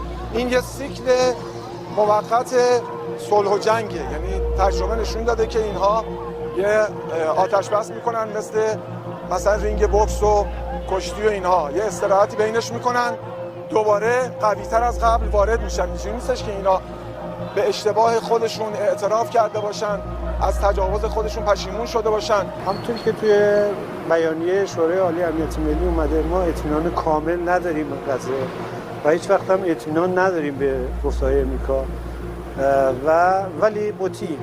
فرمانده معظم کل قوا آقا مجتبی حضرت آیت الله مجتبی خامنه‌ای. ولی با این حال همونطور که تو بیانیه اومده ما آمادگی کامل رو داریم و تا بند آخر دست به ماشه هستیم و شخصا یه مطلب میگم که شاید جایی نباشه ولی احتمال مرحله دوم هم هست به صورت زمینی که سری بعد با خفت کامل شکست اولیشون انشالله رقم کنیم. طبق تجربیات گذشته اگه ترامپ و نتانیاهو دستشون توی کاسه باشه از اینا هیچی بعید نیست، مگه اینکه جوامع بین‌المللی اینا رو محکوم کنن و اجازه ندن، وگرنه از این دوتا بشر هیچ کاری بعید نیست. More from Iran now. More from Iran. This was just aired. I don't know what this is. It's a message. Latest from Iran now. I don't speak Farsi. We'll do our best. We've been dealing with these people for 47 years. 47 ساله که آمریکا نتوانست جمهوری اسلامی رو از بین ببره. این اعتراف خوبی است. بنده میگم تو هم نخواهی توانست این کار رو بکنی. آمریکایی را بدونن که اگر این دفعه جنگی را بندازن این جنگ منطقه‌ای خواهد. جنگ منطقه‌ای خواهد. ما شروع کننده نیستیم. ما به کسی ظلم نمیخوایم بکنیم. به کشوری حمله نمیخوایم بکنیم. اما در مقابل اون کسی که طمع داشته باشه حمله بخواست بکنه، اذیت بکنه، ملت ایران مشت محکمی خواهد. ما در مقابل دشمن خدا نمیاییم. ما با اتکال به خدای متعال، با اتکال به خدای متعال و با اطمینان به همراهی مردم انشاءالله به توفیق الهی دشمن رو به زانو در خواهیم آورد.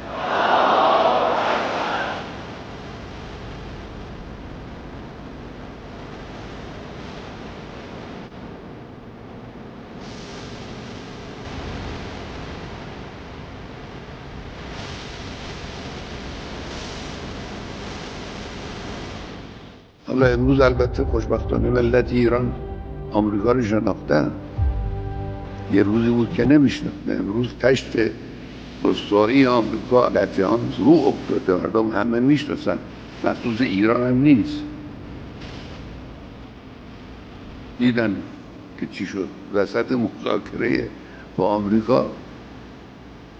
دولت ایران مشغول مذاکره با آمریکا بود. دولت آمریکا پشت صحنه مشغول آماده کردن نقشه جنگ بود. مردم بیدارن، هوشیارن.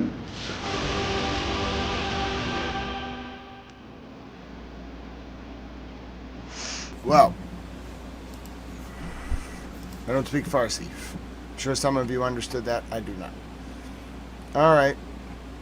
Let's see what Megyn Kelly has to say on this Trump clip. watched Just us a learn short it. clip. And so what led Trump, at 79 years old, to sit in there in that situation room when Bibi Netanyahu was seated as an equal? Yeah. Trump didn't even sit at the head of the table. Trump sat at the side of the table and Bibi was across from him as an equal in the American Situation Room. What led him to sit there and buy what that guy was selling hook, line, and sinker when every other president was able to see through that liar? What was it? Because he was told the next day by our own top advisors, from the chairman of the Joint Chiefs to the Secretary of State to the Vice President, that these are lies and that these objectives are not going to be attainable. Don't believe him. We might be able to wipe out the Ayatollah, not regime change, Ayatollah. And we might be able to decimate some portion of their missiles and their military. Okay, that's true. But the goals as stated by Trump when we actually did pull the trigger were all over the board. And to this moment, he's pushing the BS claim that we affected regime change. No, we didn't. It's the same regime, just different players. There isn't somebody more moderate in there at all. We have no reason to believe that. In fact, it looks like the Iranian Revolutionary Guard is in control now, which is far more radical. And the fatwa that had allegedly been issued by the Ayatollah on developing nukes is gone. Iran is more powerful economically. It controls the strait and now is demanding the lifting of all sanctions against it. And what Trump did with that 10-point plan was go from Monday saying, no, not good, to Tuesday saying, very workable, we can do it, as a means of saving face to bail off of his insane threats about annihilating an entire civilization. So I don't know how we got here, Piers. I'd like to know just as much as anybody else, but all I can think in my head, based on what I've read in the paper, is we got here thanks to Bibi Netanyahu, Lindsey Graham, and Mark Levin. And ultimately President Trump. That's not to take agency away from the president, who was bamboozled. I don't know why. He was too weak to say no. He was too gullible to see through the lies. One way or another, he allowed himself to be pushed into this insane conflict. Huh. What an interesting... She's certainly got a perspective. Here's Governor Shapiro. Jewish American diaspora that believes, hey, are you part of the Jewish American diaspora that believes, hey, Israel's right to defend itself, but maybe Gaza went too far? Okay. Well, first off, let me say this. I don't view this issue as a Jewish American, as you said. I view this issue as an American. And I view this issue in a way of trying to understand what is the best thing for America, which to me is having peace and stability in the Middle East. Okay, that's how I approach these issues. It is, and I've been clear and consistent about this long before October 7th, that I think Netanyahu, the leader of Israel, is someone who's been leading Israel down a dangerous and isolated path. I think he has made Israel more isolated in the world community. He has fractured really what used to be a nonpartisan or bipartisan American support for Israel. And I think he has put Israel in a very dangerous place. And of course, he was the leader of Israel who wasn't minding the shop when October 7th happened. So I've been very critical of Netanyahu. Bro, not minding the shop, dude, he financed Hamas through Qatar to make that happen. Come on, Shapiro. Dude, I would hit him immediately on that. If we were debating, I'd be like, Governor, so tell me, what do you think about the reports that Benjamin Netanyahu was funding Hamas through Qatar? And then I would say, now, Governor, I'd like to talk to you a little bit about indictments, cases 8001, 8002, and 8004. Now, I also want to talk to you about what Sarah Netanyahu was accused of doing, but specifically, let's get into the details of the indictments against Prime Minister Netanyahu. And then I would say, now, Mr. Governor, I think he's the governor of, Pennsylvania or something. Mr. Governor, don't you think, just for additional context, isn't it appropriate for us to talk about the litany of domestic, judicial and political developments regarding specifically cases 8001, 8002, and 8004, just in case you forgot them, Mr. Governor. And then I would quiz him on each of the indictments or cases against Prime Minister Netanyahu. And then I would say, now, Governor, we've noticed that a lot of the pressure, the criminal pressure on Mr. Netanyahu was sort of obviated by virtue of the Israeli Supreme Court's rulings. Now, how much do you think Mr. Netanyahu's role as Prime Minister of Israel is actually a shield to protect him from jail? That's what I would say to him. And he'd be like, yeah, bruh. Just tell it to the people straight or stop talking. Who are you afraid of? I don't like this man already. He's okay. 90% of that was fine, but the end was a lie. I don't like people who misrepresent what happened. Maybe he unintentionally misled this honorable house.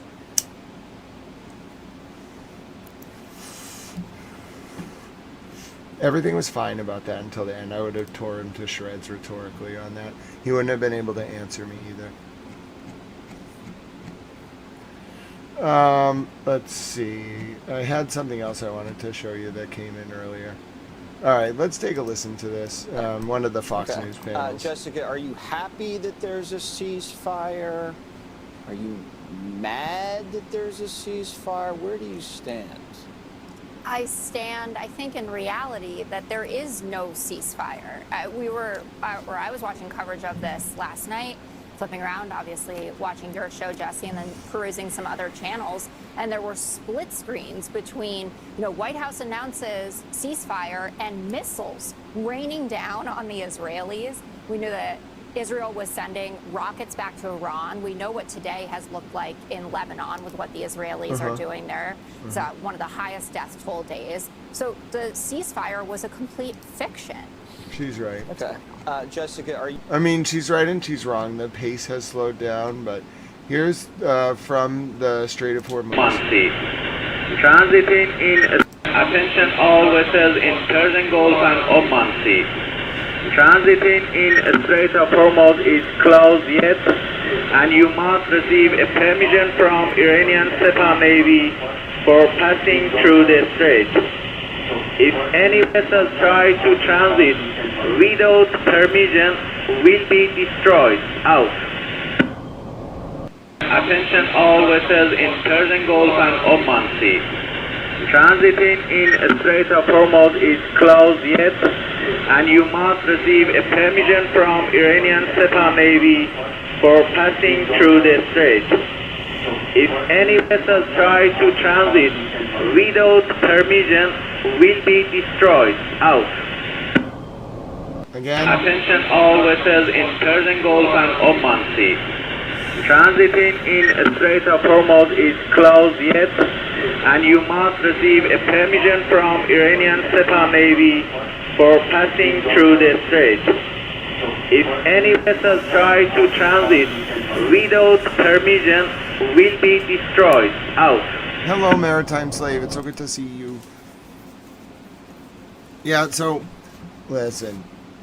It's just a matter of when. It's just a matter of when. All right, here's the latest from Iran, a solidarity rally tonight in Tehran with Lebanon.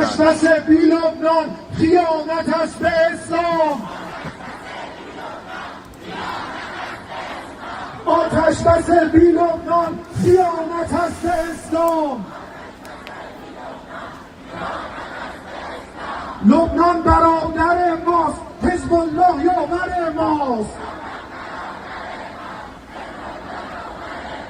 لبنان برادر ماست حزب الله یاور ماست ماشاءالله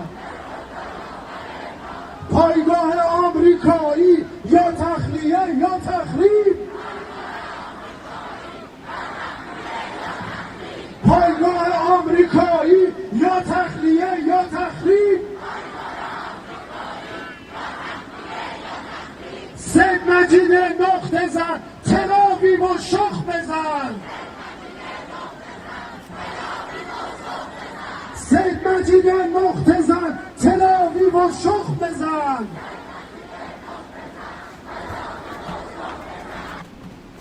Well, here's how the Iranian people feel about what happened to Lebanon. آتش بس بی لبنان خیانت است به اسلام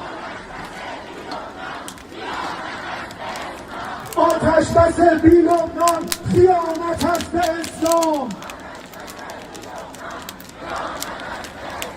لبنان برادر ماست حزب الله یاور ماست لبنان برادر ماست حزب الله یاور ماست ماشاءالله پایگاه آمریکایی یا تخلیه یا تخریب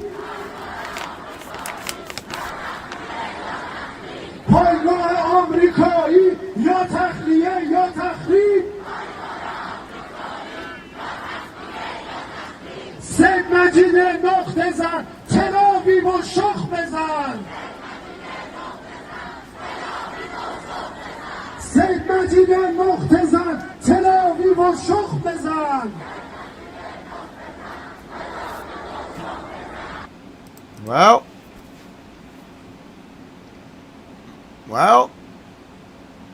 Netanyahu really screwed this one up.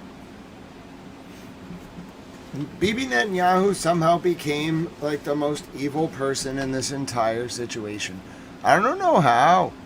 Well, I do know how, because he committed I've seen multiple state leaders say that Benjamin Netanyahu committed a massacre, like personally. They accused him of personally committing a massacre, and then multiple people accused him of crimes against humanity.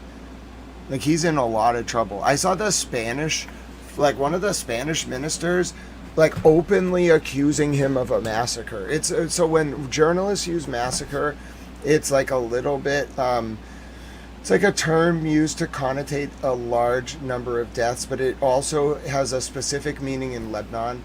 When you say massacre, you're talking about the Israeli occupation, committing a bombing raid. That's what a massacre is. It has a precising term in Lebanese, language. Not the term, but the word massacre means it's a very vitriolic condemnation of Israel, and the Lebanese language is built around pointing out Israel's acts of atrocity in Lebanon. In some ways, how they describe Israel, it's very similar with a lot of the Gulf countries. They really hate Israel. I don't know how to explain it. It's not the state of Israel, it's the government. I don't think a lot of the Gulf countries, I think a lot of the Gulf countries think the Israeli people are held hostage by their country, their government, especially Bibi Netanyahu. Frankly, the most deserving outcome of this war, the way we will get peace is if Netanyahu is forced to resign. And President Trump can make him do it. I don't think anyone wants to answer to Benjamin Netanyahu anymore. He's just kind of a jerk. I think the world needed somebody like me to just come in and be listen, I'm half Jewish. I support the state of Israel and the state of Palestine and the people of Lebanon and the people of Iran and the people of Oman and Yemen and Saudi Arabia and Kuwait and Bahrain and Iraq and Iran. Well, I already said that. And Afghanistan and Pakistan and all 180 countries that watch. And, Syria and Jordan and Egypt and Morocco. If you're a country and you have people, I probably like the people from your country, and I probably know some people from there. I have a lot of friends. But anyway, my point is it just needed somebody like me to come in. I kind of felt it earlier. I was screw it. We just all got to point out that Benjamin Netanyahu is the problem. It's not Israel. It's not the Jewish religion. It's not the people of Israel. It's not even the entire government. It's just Benjamin Netanyahu. He is the problem. So he just needs to be forced out of government, and then he needs to ideally be arrested. I'm sorry, he's just not that valuable. He doesn't really do anything to help. He causes a lot of problems. He's killed a lot of people. He's a mass murderer. He's a modern Idi Amin. I wouldn't be surprised if he goes down in history. I'm sorry, he earned it as the biggest mass murderer since Stalin. And he deserves that title too. He's killed a lot of civilians, hundreds of thousands. How does he even sleep? I bet they drug him. Bro, you can't sleep with that many bodies on you. People with 30 bodies on them can't sleep, bro, without hard drugs.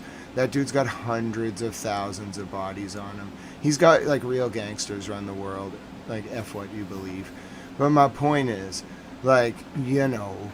he is a stone cold killer. He's killed more people than most mafia members. So we gotta he's killed more people than every hitman combined over the past 50 years. He's killed more people. I'm trying to think about the number of civilians that he slaughtered personally, with the orders that he's given. He didn't actually use his hand. He's a coward, so he uses military weapons. But he was just holding the world kind of hostage himself, not the state of Israel, not the Jewish people, not the citizens of Israel. Just him. And it's time for him to go. We got to clean up the Israeli intelligence apparatus, all of us. And they need to be humbled, and it's starting. You can see it. The Spanish told them to humble themselves. The Pakistanis were so mad at the Israelis. Multiple Pakistani ministers basically said Israel's got to be muzzled. I think that's the resolution here that we all need. Bibi's got to step down. And that's what everyone wants. Think about the headline: regime change in Israel. Iran accomplishes regime change, and they didn't even. Iran never set out to change the Israeli regime. That would actually be a good ending to this. Just get him out of there. Can't the Israelis just get him out of power? Why can't they just invoke some kind of clause? Is he a dictator or something? But anyway, we just got to get him out of power. Maybe Mr. President Trump can do it. Mr. President Trump, I feel like could get him to step down. Just be like, Bibi, it's kind of like, all right, so there was a moment when Senator Goldwater had to go tell President Nixon that Nixon had like 4, maybe 5 votes in the Senate for acquittal. That's why Nixon resigned on August 8th of 74. And yeah, I have that memorized. And so anyway, my point is, you know, Goldwater goes up there, bruh, and Goldwater's just kind of like, listen, President Nixon, you know, Goldwater was hard right, and he was just like, he was like the dean of the Senate. No, Senator Stennis was the dean of the Senate. Nixon tried to get Stennis to listen to the Watergate tapes because he was deaf. Oh my God. But anyway, so Barry Goldwater goes up there. He's like, listen, President Nixon, like, you're going to get convicted. It's much better for you if you just resign. Like, the party wants you to resign. And so he just resigned. Like, it wasn't his fault. Like, the CIA did him really dirty. But, like, the point is, like, he fell on his sword. And it happened because Goldwater went to him. Like, they called it the Nixon in China moment. But that was, like, the Goldwater in the Oval Office moment. Benjamin Netanyahu needs to have one of those moments, and President Trump can make it happen. Well, like, it's the only one he's going to listen to. He's going to be like, listen, bro, you don't have any support anywhere from anyone for what you did today, and like, you almost screwed up the peace process. You need to go. Like, Israel can like come along for this process, but like, but you can't be involved. Like, it's time to go, Mr. Netanyahu. You're holding back the entire world. You, like, one person is the problem here. One single person is standing in the way. Like, if he stays somehow through this, I don't think he can. It's too much international pressure. If he stays through this, the war will continue. If he steps down, if they get him out of there, it'll be over. He'll be arrested, probably. He should be arrested. Like, I know a lot. Like, I don't think a lot of Israelis like him anymore. I think he's kind of like a little bit of a dictator. He's got to go, though. They're going to be, and like, what is it? Like, Israel as a country is going down a path where they're going to have no more interceptors. Like, for the sake of Israel as a country, for the safety of their people, for their mental security and their sleep, he has to go. He is the only reason this is happening. Him personally. It's not a policy thing. It's not like a state of Israel thing. It's not a like democratic problem in Israel. It's not the Jewish people who are a problem. It's not the Arabs who are a problem. It's not Iran who's a problem.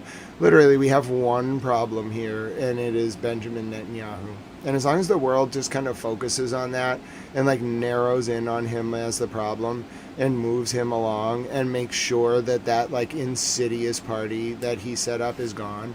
You just gotta like fix Israel's domestic like leadership, not even all the politics, just this like corrupt, like very insidious, warmongering, evil sort of leadership cult that they have, and it's coming. You can sense the world kind of changed today, and they were like, screw it, what are we holding back on this guy for? He's the problem. And then they all just unloaded on him.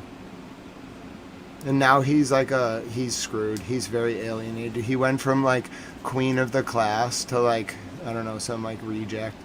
And he's in trouble too. Like he was only able to avoid jail domestically because he's prime minister. He put his whole like he put the fate of the world on the line to avoid jail. He's such a coward. Bro, just face it. Just own up to it. Coward. Like, human life means nothing to him. You can't even negotiate with someone like that. He's just a soulless demon. He's going to hell. Not like the whole leadership, but him personally, he's going to hell, and he'll never be saved. He's killed more innocent. Like, we just have to face it. It's quiet now because somebody shut him up. He's probably crying like a dog in the corner. Rightfully so. If he can even cry. I wonder if he can cry. Not like fake cry, but actually shed a tear. I wonder if he knows love. I bet he's just completely devoid of emotion right now because he's like, damn, they figured me out. Yeah, bro. You held the world hostage and almost collapsed a peace deal because you're a petulant, selfish child. I like Israel, though, and the people of Israel. Got a very good army, very good intelligence service, but I don't like Benjamin Netanyahu, who's got to go. He's the biggest problem in all of this. Yeah, he's the X factor, and he didn't want anyone to know. He's such a coward. I know, he's going to be so mad. But it's, bro, your problem's not with me. Dude, the Germans are mad. The French are mad. The Chinese are mad. The Pakistanis are mad. The vice president is mad. The president's mad. You know, everybody's mad at you. Lebanon's mad. Iran's mad. I'm sure Saudi Arabia is pretty mad. Iraq's mad. You know, the people in London are mad. The people in Washington, D.C. are pretty mad. Just everybody is mad at Benjamin Netanyahu. Finally. It's about time, frankly. Like, it's like world opinion has finally unified. Like, world peace is going to come because Benjamin Netanyahu resigns. That's what I want to happen. I will it. It shall happen.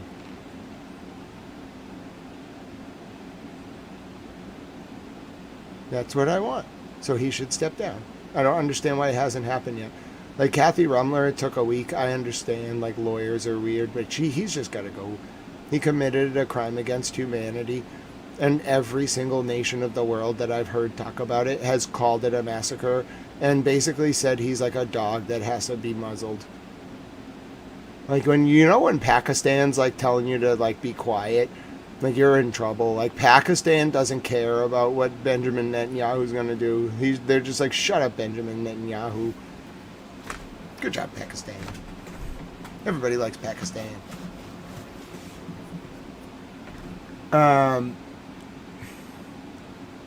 Yeah.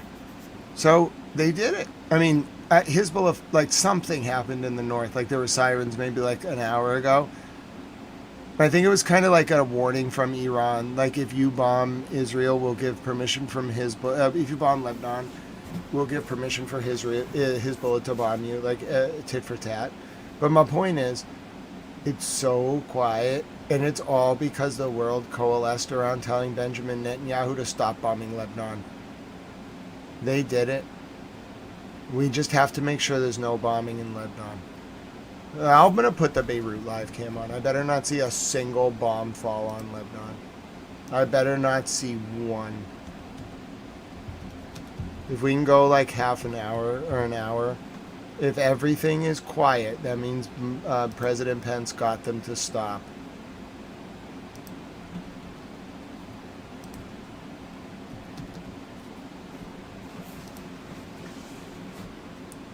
That would be huge, though. Israel doesn't listen to anyone. They never have. I'm putting this cam on. I better not see any bombs. I'm monitoring this. We'll play some music. I have a doctor's appointment in the morning. I better not see a single bomb.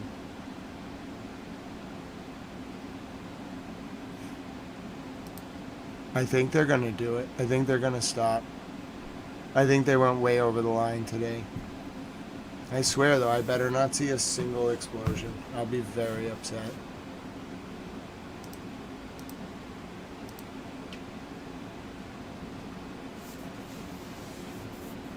I am going to monitor the people of Lebanon.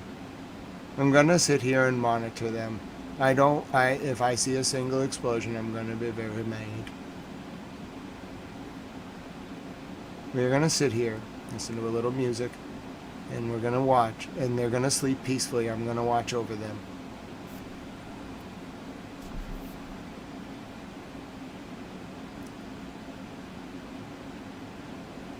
All right.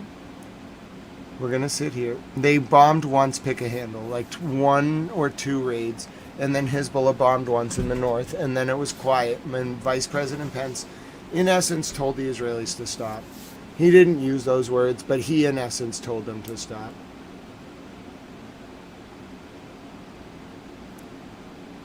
Oh, yeah, but how long? We like India, too. Like, wait, I like India and Pakistan. Actually, like, one of the really nice friends that I have that runs a store is from India. First of all, he taught me all about cricket.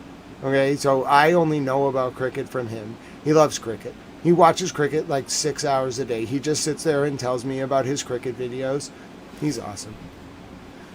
Water Under the Fridge says, if Bibi steps down, what city in the U.S. gets him and why won't give him up? Let's get real conspiratorial. Let's see. We're sending him to where should Bibi Netanyahu live? Huh.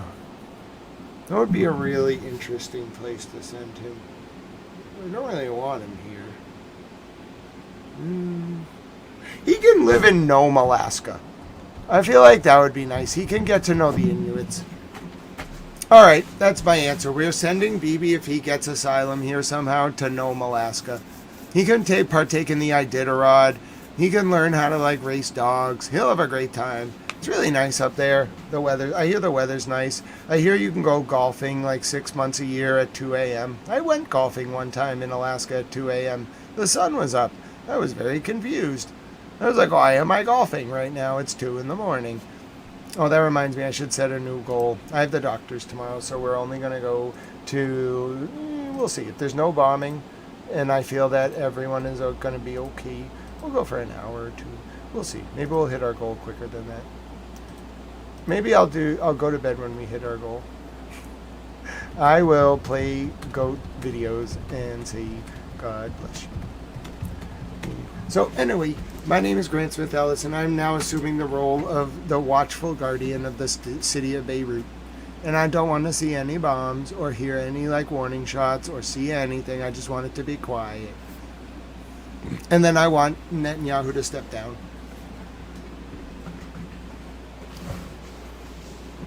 Listen, President Zelensky's a boss. Do you realize he just, like, I know people talk about money in Ukraine. First of all, I see more corruption in Massachusetts on a daily basis with money than I think most of you will see in your large countries. Like, one industry in this state generates $9 billion over 7 years. But anyway, my point is, like, forget about money. Anything that happened in Ukraine regarding money is irrelevant to the amount of money that President Zelensky just got for that country. It's an unbelievable amount of money. Like, Ukraine is now one of the most well-supplied and funded countries you can imagine. They have to restock their, like, ammo depots as a result of the funding. But they made deals with the Middle Eastern countries. They have oil money now. Serious oil money, like, flowing into their defense infrastructure. Do you know how hard it was for Ukraine to beat the Russian propaganda apparatus, survive for 5 years, and become a regional player via Gulf oil money defense contracts? Because they happen to be experts in drone interception. Dude, they're G's. Like, Zelensky is a stealth player. He's really good. He kept that country, like, they easily could have been swallowed whole. And he kept that country alive. He changed Ukraine's geopolitical orientation and brought so much money into that country in the past month, you don't even know how to count it. If I told you the amount of money he brought in and put the numbers of zeros in front of you, your brain would just lose count of how much money it's worth because it's more money than you could spend. If I put you in a shopping mall with the amount of money that Ukraine brought in and told you that you could buy as much as you wanted every minute of every day for the rest of your life, you could not buy everything. You would run out of time in your life, even if you were like 30, before you could spend 1/10 of the money. You might even wouldn't make a dent. You might be able to spend 1/100th of it. If you spent every minute of your life spending that money, and I locked you in a shopping mall, you still couldn't spend 1/100th of it. It's an absurd amount of money. It's more money than you can even conceptualize. Hello, fam. How are you doing? I was writing a book for G-Baby about his hospital stay and dental procedure. Grant Smith Ellis, I need some advice. Throw you a pitch on sickle cell awareness I have. Yes. Okay. Fram, I love it. God bless you, Fram. I'm very slow on email right now, but I'll be better tomorrow. Like, things are slowly like calming down for me personally. I had a lot of doctor's stuff, car stuff, etc. Please email me anytime at grantsmithellis@gmail.com. Now, I know a lot of you are waiting for responses. Trust me, I did not ignore your emails. I took each one, I archived it, and I have an order, and I'm going to go through each one of them when I have like more than an hour to breathe, and I'm going to reply to all of your emails. I got a bunch of good ones. Mimi sent me an email. I was so honored. Do you know how honored I was when Mimi sent me an email? It was like being touched by an angel. I was like, oh my goodness, Mimi took time out of her day to send me an email. I saved it. I'm going to print it, actually, just so I can say I have an email from Mimi. Mimi has a baby goat named Ellie. I mean, can you imagine how wonderful you have to be to have a baby goat? There are only a few people in the world that, one, like, love baby goats enough to have one, and two, like, could make the baby goat feel safe where it would hang out with you. Mimi has a baby goat. No me importa, you got it. We have a song request. All right, that's what I'll do. If the song is in the library, especially if it's Immortal Technique, I will play your song. Now, some of this is vulgar. I will censor, like, the AI music because it's not, like, an artist didn't make it. It was like a political statement, so I will censor it. I'm not going to censor Immortal Technique. It would be offensive to, like, Philippe as a person. And then I'm just not doing it. Like, I didn't like when, like, it was done. And, like, some, like, light cussing is okay. But just be aware, this is in Spanish. It's a special request. It's in the YouTube library. It has the green arrow. It is called No Me Importa. It is going out to Soul Controller. This is your mental decompression break as I monitor to make sure there are no bombs on Beirut so they can sleep. Here we go. No Me Importa for our dear friend, the Soul Controller. God bless you, my dear friend. Salam alaikum.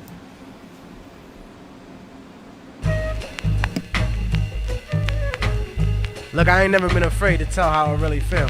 Nunca. I think everybody should know that. Yo creo que todos ustedes deben saber eso. Fucking ought to know, yo. I gotta tell these chicks a lot of times, mira, tú estás actuando de una manera muy mala, bien mala. Y no me importa, ya. Yeah, so I gotta let you know. Let them know.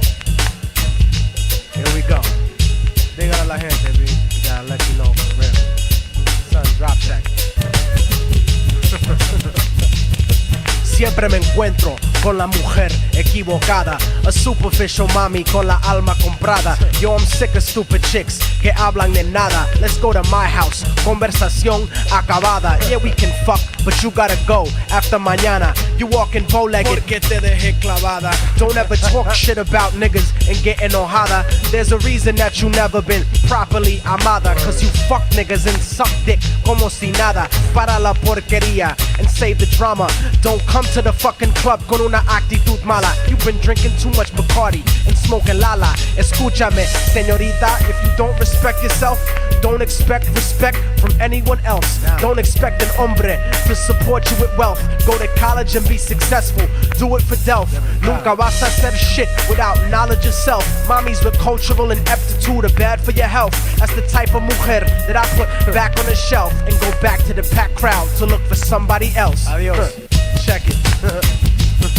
We keep it moving properly. No me importa lo que haces, ain't no way of stopping me. Moving through property like I owned every monopoly. Smoking broccoli, compartiendo ideologies. Pero solamente pasa on a special occasion with beautiful, intelligent mommies that stay blazing. Y ahora for you motherfucking niggas. Yo, see. Immortal Technique, the resurrected Che Guevara. But y'all cats are just a bunch of fake Tony Montanas. I bring drama like Revolución Cubana and rock stages like my last name was Santana. Como puedes comparar your entourage to my squad? You motherfuckers is faker than Resurrection Boulevard. Don't try to be hard, cause I don't stress fake good fellas. I'll burn your house down and empty the clip. And tu abuela, mucha gente try to convince everyone that they tripe. Hablando mierda, but you never shot a gun in your life. Siempre gritando, how you keep it real in the sight. But most of you rappers can't even keep it real with your wife. I sacrificed a puto cabrón for running his mouth. Carjack and kidnap you in front of your house. And while you're tied up riding shotgun while I'm driving down south, I'll push the pedal to 70 and kick you the fuck out. Solamente to look back and have something to laugh about. I doubt you really want technique as an enemigo. Fuck with me, I'll make your people turn up desaparecido. My estilo is Tupac Amaru y Zapatista.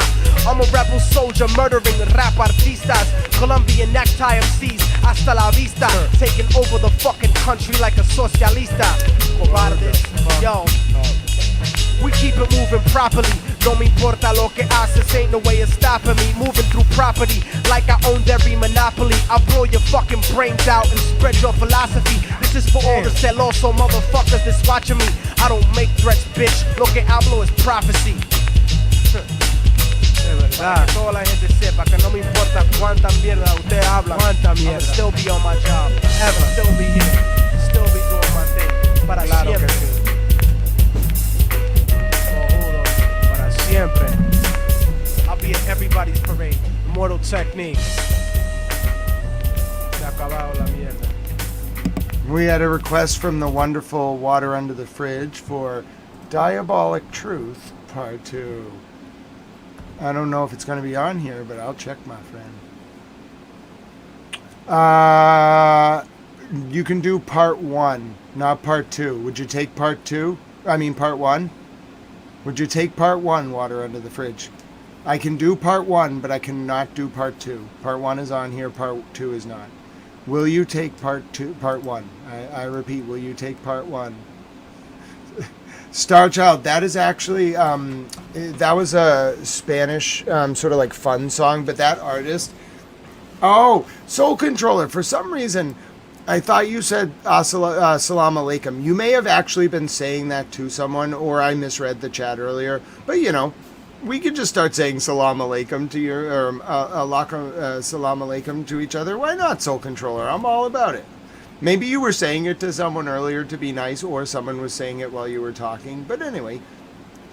All right. So Water Under the Fridge will accept Truth Part 1 by Diabolic. This is on the list. I've confirmed that it is green. Here we go. I've never heard this song.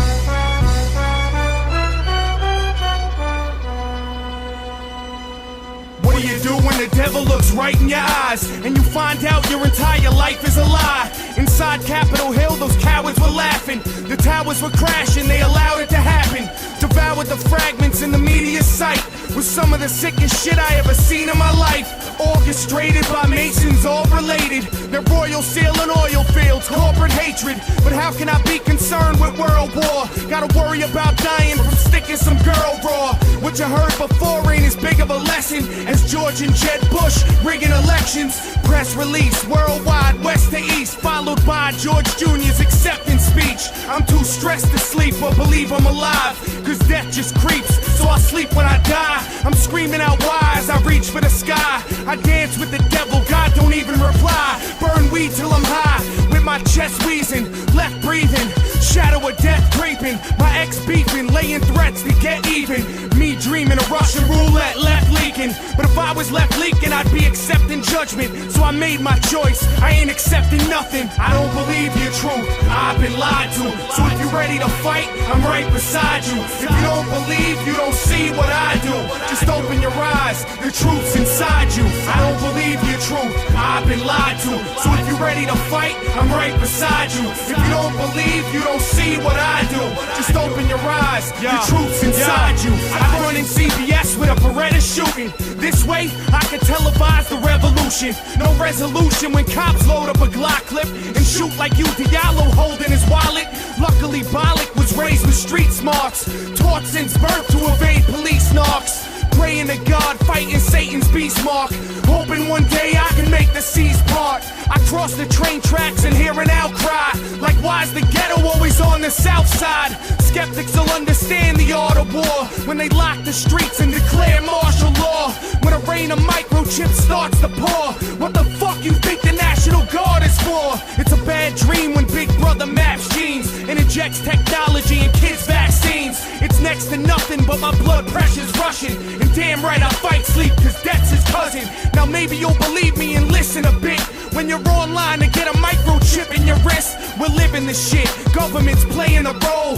They invented AIDS for population control. They've taken a hold and sold Satan your soul, while people like me and you are breaking the mold. I don't believe your truth, I've been lied to. So if you're ready to fight, I'm right beside you. If you don't believe, you don't see what I do.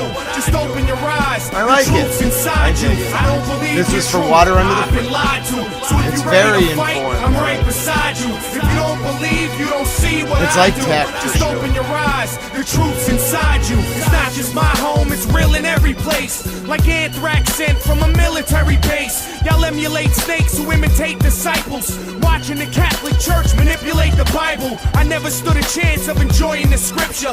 Freemasons, freebasing, poison the mixture. My point is true, but the boys in blue got me looking over my shoulder trying to enjoy the view. Got 2 words for Bloomberg and Giuliani. Fuck you, George Bush and the Illuminati. I wanna go in the Oval Office, pop a few, and act out the cover of Revolutionary Volume 2. They watching you, it's the national pastime. Believe me, I'll be red flag for that last line. Pole 9 to lock down the hood forever. closer. Marines still die in Iraq, it seems ill. Bush already contracted lobbyists to rebuild. They'll fund his campaign, he the foulest vermin, trying to build a pipeline owned by Halliburton. But God's watching us to keep the evidence clear, while Lucifer whispers orders in the president's ear. Heaven is near, but hell is even closer.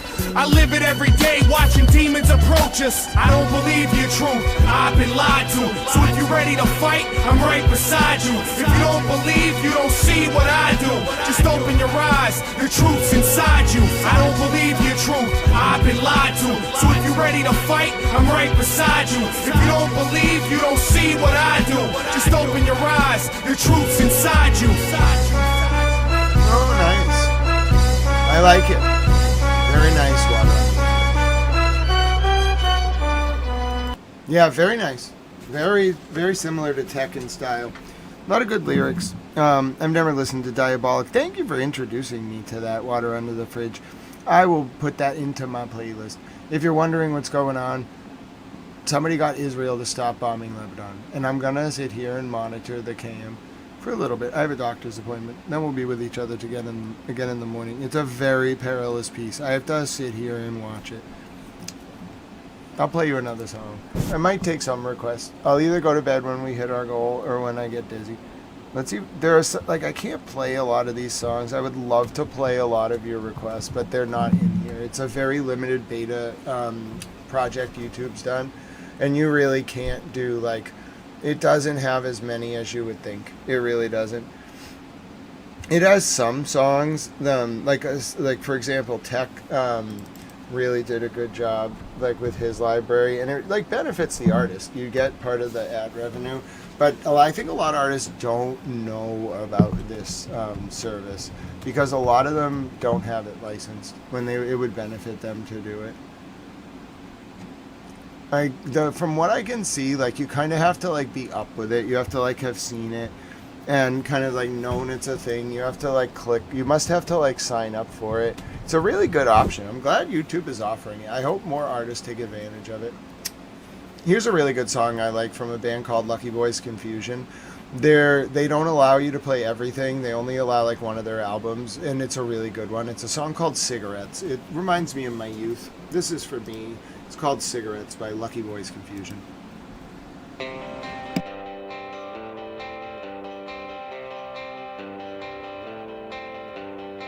Cigarettes, cigarettes and cheap champagne. Watching movies in the dark, but really listening to the rain. Jealousy, 2 years of tainted history. Swallowed all can dig a hole deeper than any cemetery.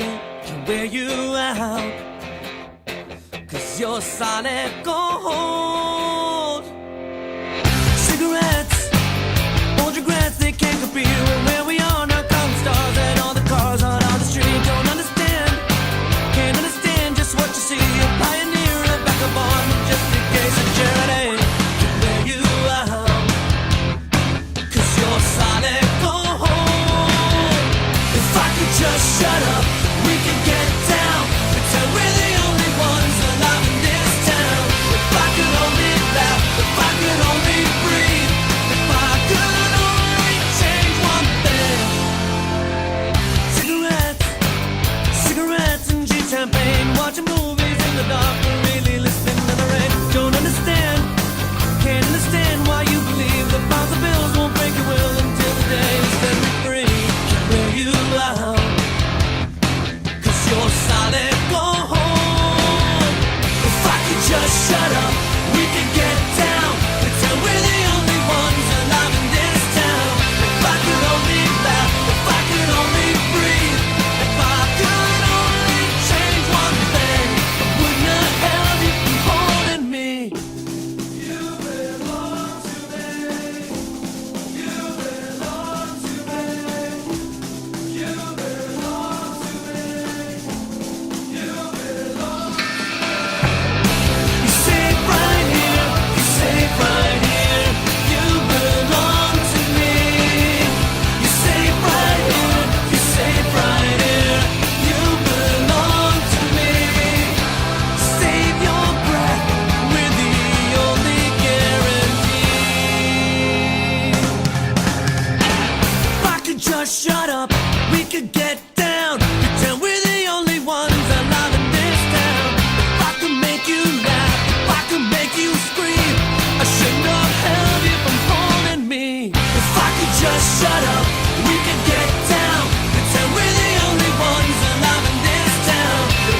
Yeah, surprise! I love '90s alternative. Surprisingly, this is from about 2001.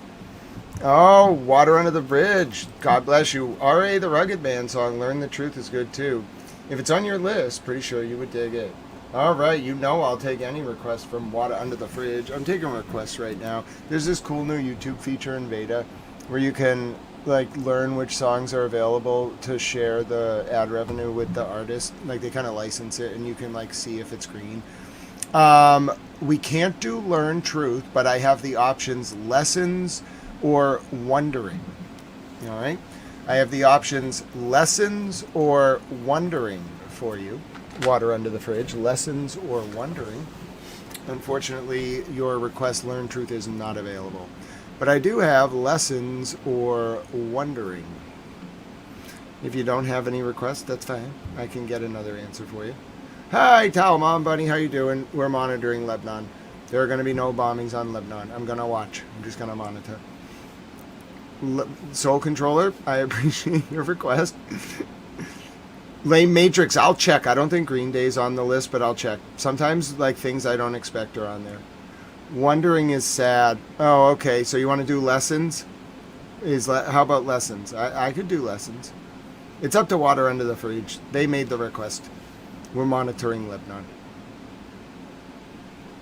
If Water Under the Fridge wants Lessons, we'll do that. Otherwise, we'll wait. You can just send another request, Water Under the Fridge. Lessons is fine. All right, this is a request going out to Water Under the Fridge. God bless you. I hope you had a wonderful day at work, my dear friend. My name's Grant Smith Ellis. It's 9:16 p.m. in Boston from the perilous, precarious ceasefire desk. It's Wednesday, April 8, 2026. It's 3:16 a.m. in South Africa.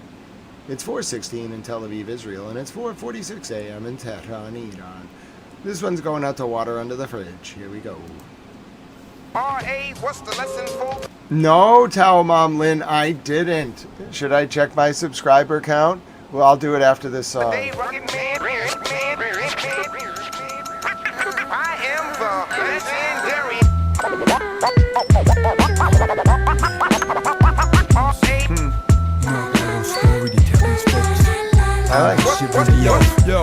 Yo, people wondering where the fuck I've been. At the VIP section, they ain't letting me in. They say maybe if you had Dr. Dre or Timberland. They say a white boy need a black boy to we're win. so close, Towel Mom Lynn. They didn't sold it slim.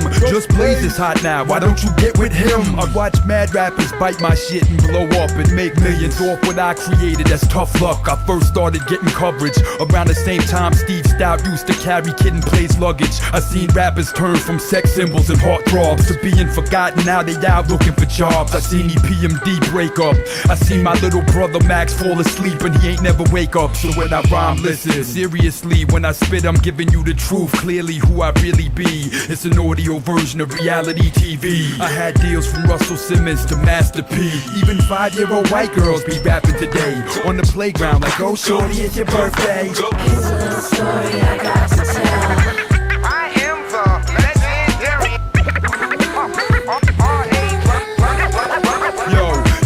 I seen good days, sun rays, church Sundays. Made love, made war, been rich, been poor. Lost friends, lost lawsuits, lost my dough. Seen beef between bad boy and death row. I seen disease take the life of my sister's kid. 6 months on the earth, that's all he had to live. I seen Biggie, Big L, Big Pun pass away. Buffy from the Fat Boys, Jam Master Jay. A month before they blew up with Mystical and Jay-Z, the Neptunes came to see me at D&D. I knew this chick named Nora, a lounge singer. A year later, she a 6th Grammy Award winner. I seen flatliners, I seen cannabises, I seen Little Zanes, yeah, I seen Mad Misses. You Antoinette ass bitches get 10% disses. I seen A&Rs get fired for taking pisses. Stop whining and bitching, nobody listen. Who else risking their career to stick to being different? Switching the tradition, sticking to the shit they really living. I don't care what's hitting, listen, this my motherfucking life that I'm spitting.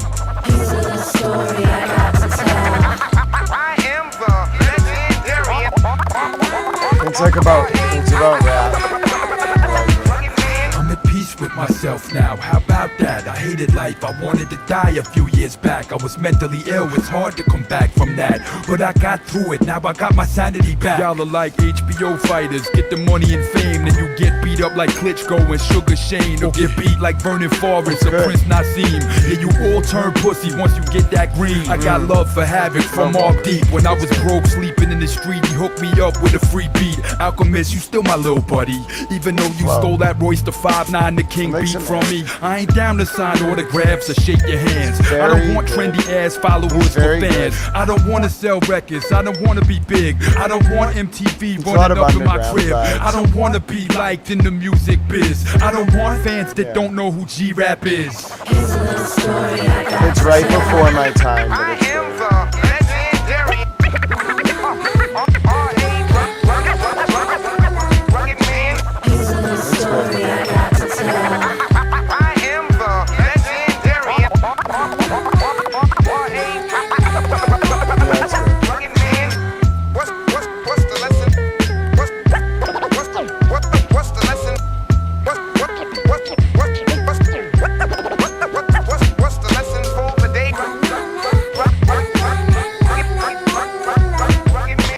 It has a lot of like 1990s New York vibe. Definitely, like, I don't know where R.A. the Rugged Man is from. I would imagine it's one of the boroughs. It's really good. It's very good. I like it. It has like a it's definitely informed. It's like a commentary on the history of hip hop. That's what I like. It's very meta. So that was awesome, Water Under the Fridge. Thank you for that suggestion.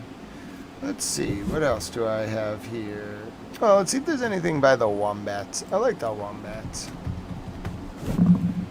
This thing's pretty good. I like this. It's getting really good.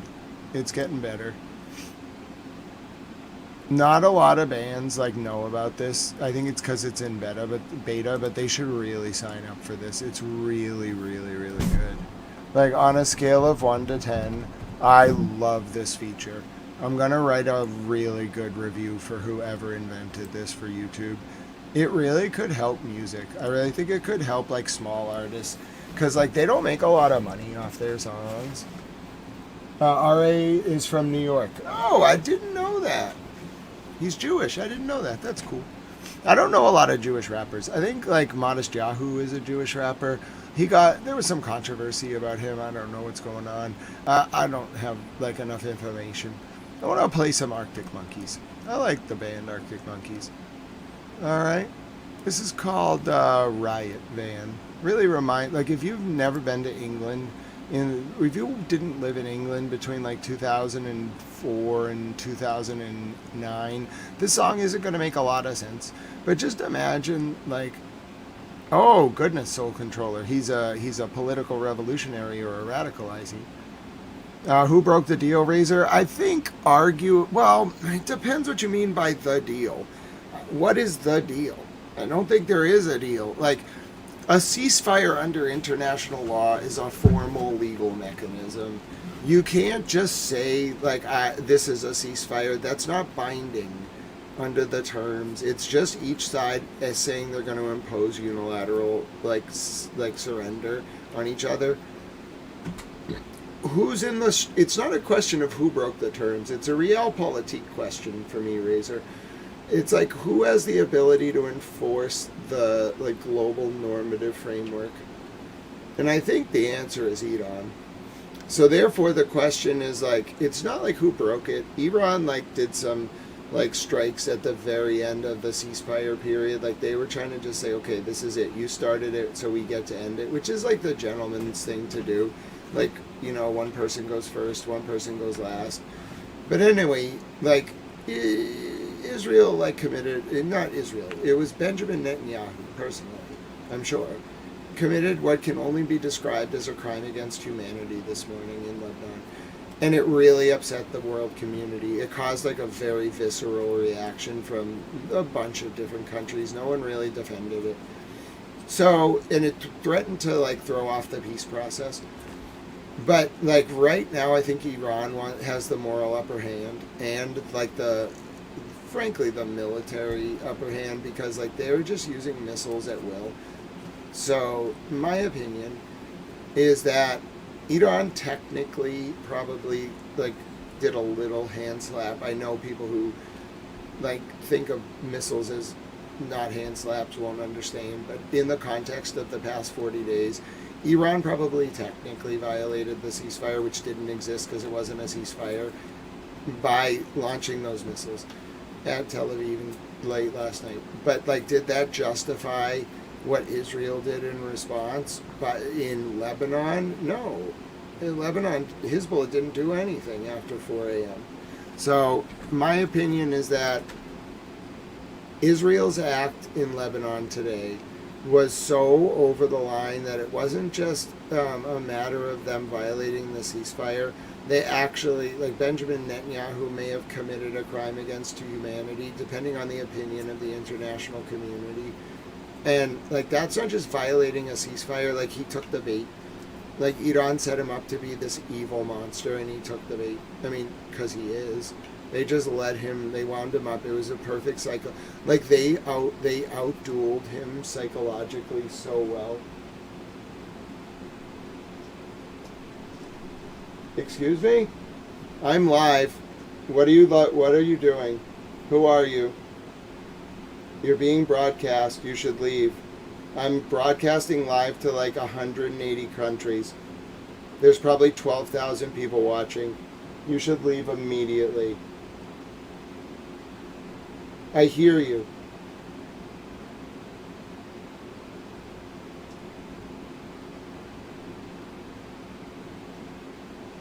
Don't make me get out of my chair. Leave.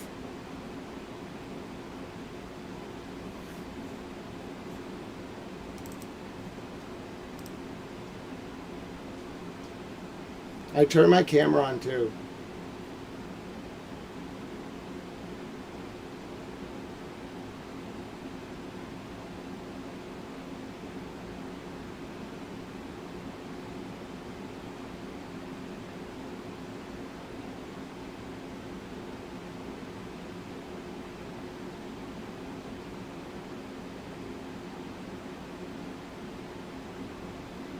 That's what I thought. Coward.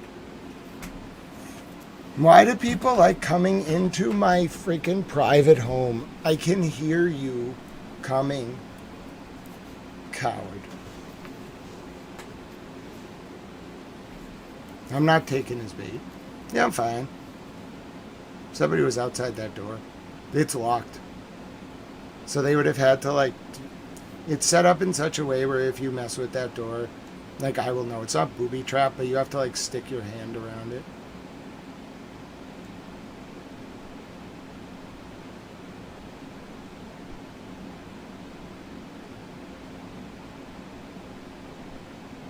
I have very sensitive hearing. If you creak my floorboards and walk up towards me, I'm going to hear you. So that, I mean, like, my back's not turned. I can see him. I have other security cameras too. He didn't say anything this time. I have very sensitive hearing and good security cameras. This is the second time this has happened. I don't like that.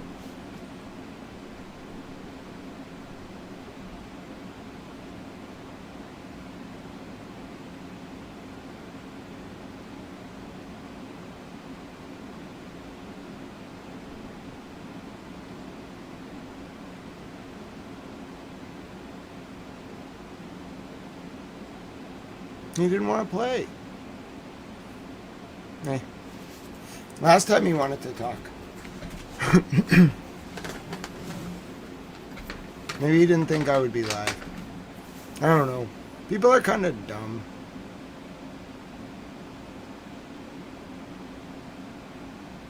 I don't know why someone's walking around out there. It's like a third floor part of my home.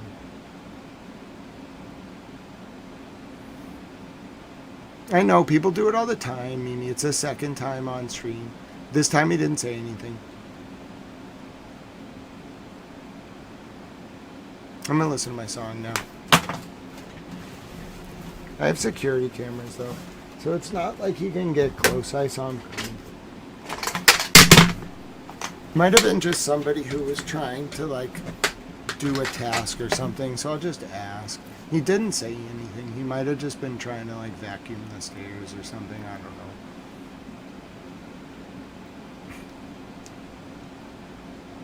Yeah, lame Matrix. I think it was just someone helping. I have actually a family member visiting.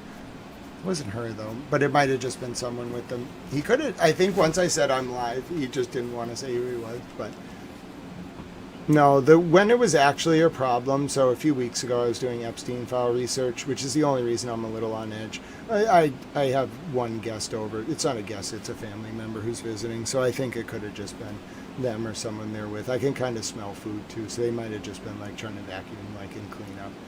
Anyway, and like I'll go apologize if like, because I shouldn't have yelled at I didn't yell, but I'm just on edge because a few weeks ago someone came into my private home up 3 flights of stairs during Epstein files research and then like confronted me in my private residence past like 3 doors and my office door, and I yelled at him. I banished him. I was like, you have to leave. So, but yeah, I don't think that was a repeat. Because when somebody actually came to bother me, the dude was like very obviously like talking. I think that might have just been someone like trying to help clean. So I'm not going to get upset about it. Because when it was an actual issue, like when it actually happened, like when someone invaded my home and like wanted to like threaten me, they actually like said my name on the stream and talked to me. So if you don't even have the courage to say hello or like what's up, then I'm not concerned.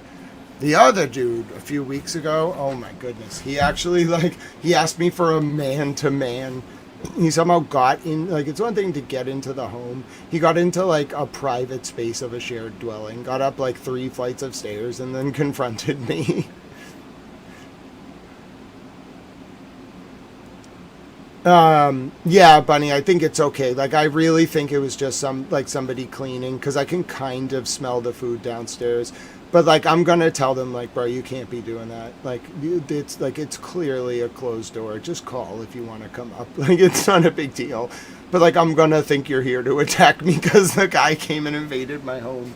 A lot of people thought the guy who came during that stream was a demon. I don't know if it was a demon or not. But yeah, maybe I should put a sign or something like, please call. Because I do think it was just someone trying to clean. But they were definitely a little startled when I was like, I'm live right now.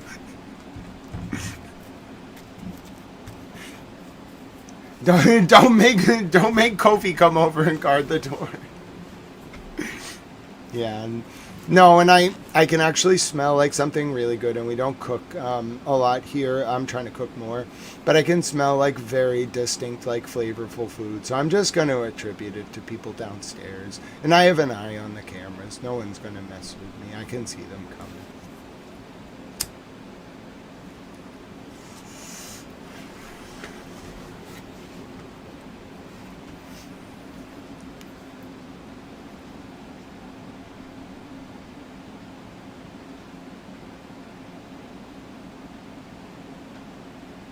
Hold on a second.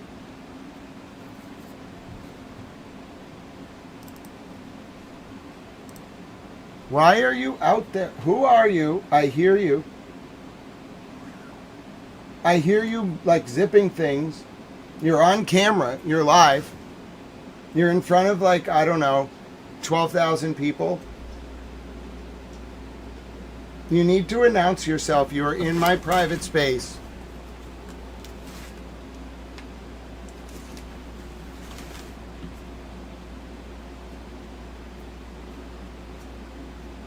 Okay, they're gone.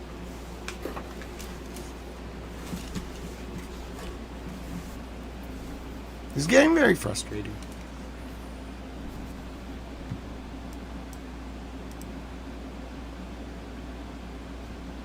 It's not that. No, it's just somebody like ruffling at the base of my stairs. Might just get up in a second.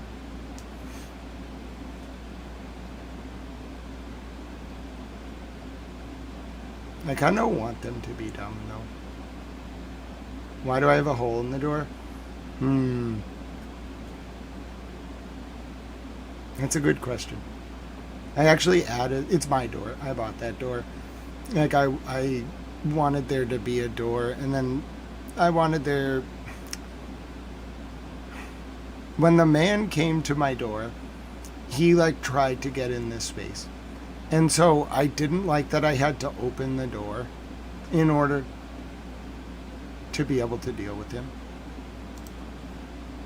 So as a result, you know, I wanted to be able to like have, it was like a $25 door. I bought it like 6 years ago. I wanted to have a, you know, just the ability to see out the door. The door, that door is not going to really stop anyone. It's like the fourth door in. If you get that far, it's like an office door. Like, I don't really, like, you could just go through the door. But I have the ability to see out of the door. I couldn't, what was I going to do? Put a peephole in it? And I wanted the, like, visibility to be at a specific spot. Razor, I wouldn't call, I think people are just, like, anti-war. And I think, like, there's just been a lot of war over the past few years. And I'm just on edge because someone's cleaning my house. I'm going to guess they have headphones on or something because they can't hear me. I think it's actually like a family member's, an extended family member who's here, who's just kind of like cleaning and not hearing me, which is fine. It's fine. They're a guest. I'm just going to let them do what they want. If it were anyone else or like a stranger, I would be downstairs right now, but it's just my family member who cannot hear me. And I feel like most people wouldn't be on edge. The only reason I'm a little on edge is like we did have an incident way before the war started, maybe like 6 weeks ago. Some of the people in the chat were here for it. We had an incident where just like there was an uninvited guest into this space, like during the stream. It was related, I'm pretty sure, to the Epstein Files research, but it's just like had me a little bit on edge. And I didn't remember I had guests here today, which is the only reason I'm calming down. I forgot that I had some family in town. So, and I'm not going to like get up and go like yell at them. I'm not even going to yell. I'm just going to be like, I'm going to put a sign on the door when I'm live. And if you're going to go up there to like clean or something, just call me or text me. And then I won't think you're the demon who came. When I showed people that video from my family, some of them didn't actually like consider it was possible. Like my mom wasn't doing that well at that time, so I don't know if she even knew what, like who she was letting in. I still am a little bit skeptical. I'm disabled, so I've been with my family for a while. But my point is, yeah, like this is my office in the like area of my home. Like nobody should be in this area except for like a family member or like a guest. And we had a complete uninvited guest like 6 weeks ago. So like, I think it's reasonable to be a little on edge, but like, you know, I don't have to like get angry about it. It didn't startle me. It made me a little bit upset. I was ready. If someone like that person who came last time, you can watch the video on my Twitter. Might be on this YouTube still archived too. Like that was actually scary when someone came to my door. You want to see it? Oh, Elizabeth, you were here for that? Yeah, you want to see it? I'll show you why I was so on edge.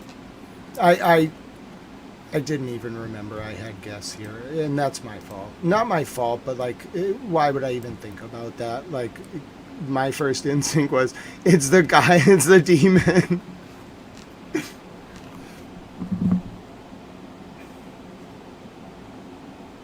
But yeah, I'll show you the video of the guy who like actually came here and was not like supposed to be in the house. It wasn't like somebody like was staying downstairs a few weeks ago and came to like confront me about like missing milk. There was like a random guy who got into this home. I still don't know how it happened. I have some idea, but you know, calls were made afterwards, mostly to the government, and like 2 million people saw it. So like, that's outside of my office, all right? It's just like a hallway near my bedroom. But like it's like an office suite kind of where I am. And like, not like up here. Like I'm only up here when I'm streaming most of the time or sleeping.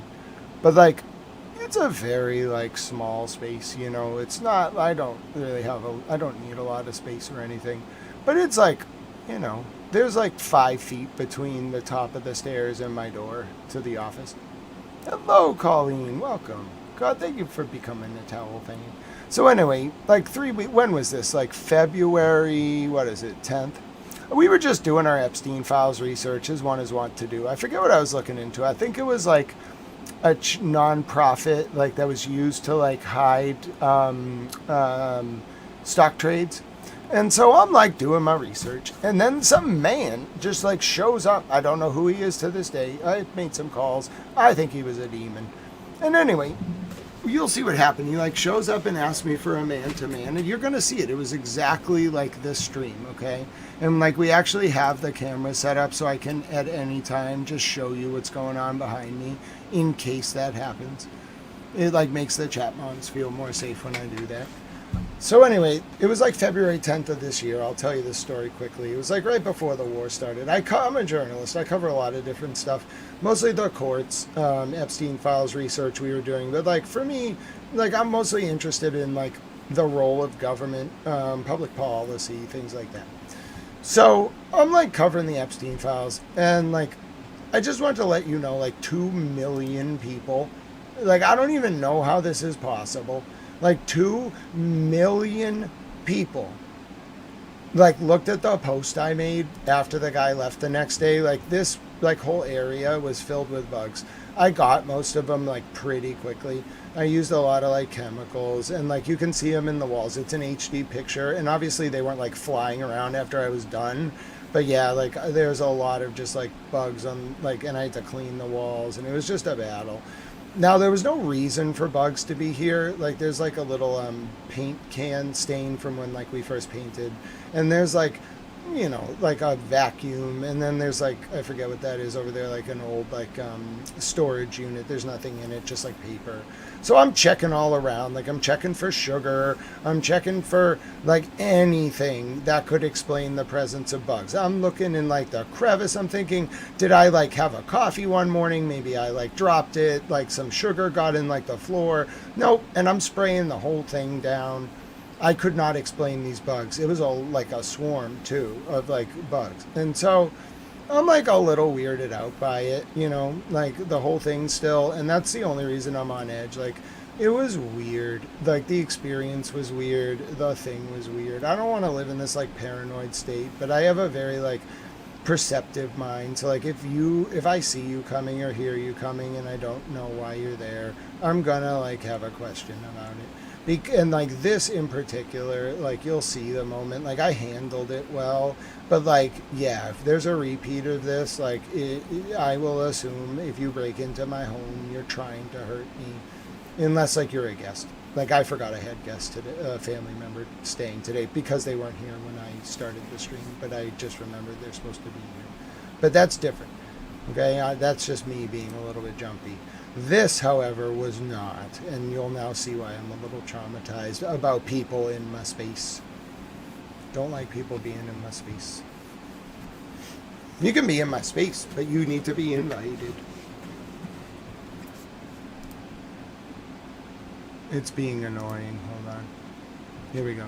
All right, so let me read the post for you that I was working on, and then I'll show you when the man interrupted. It was freaky.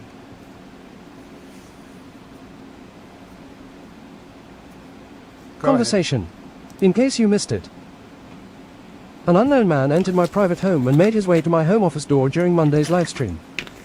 This happened as I was looking into $31,518,409 in missing stock transactions from a shadow nonprofit operated by Jeffrey Epstein until his death in 2019.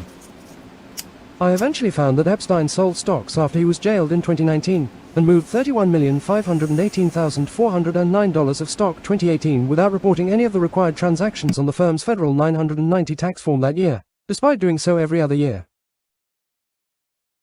I refused to be intimidated during the livestream, demanded the man leave, and continued my investigation until I found the discrepancy in a 2018 tax return filed by Epstein's Gratitude America Ltd. nonprofit that confirmed the unaccounted for 2018 stock trades totaling $31,518,409.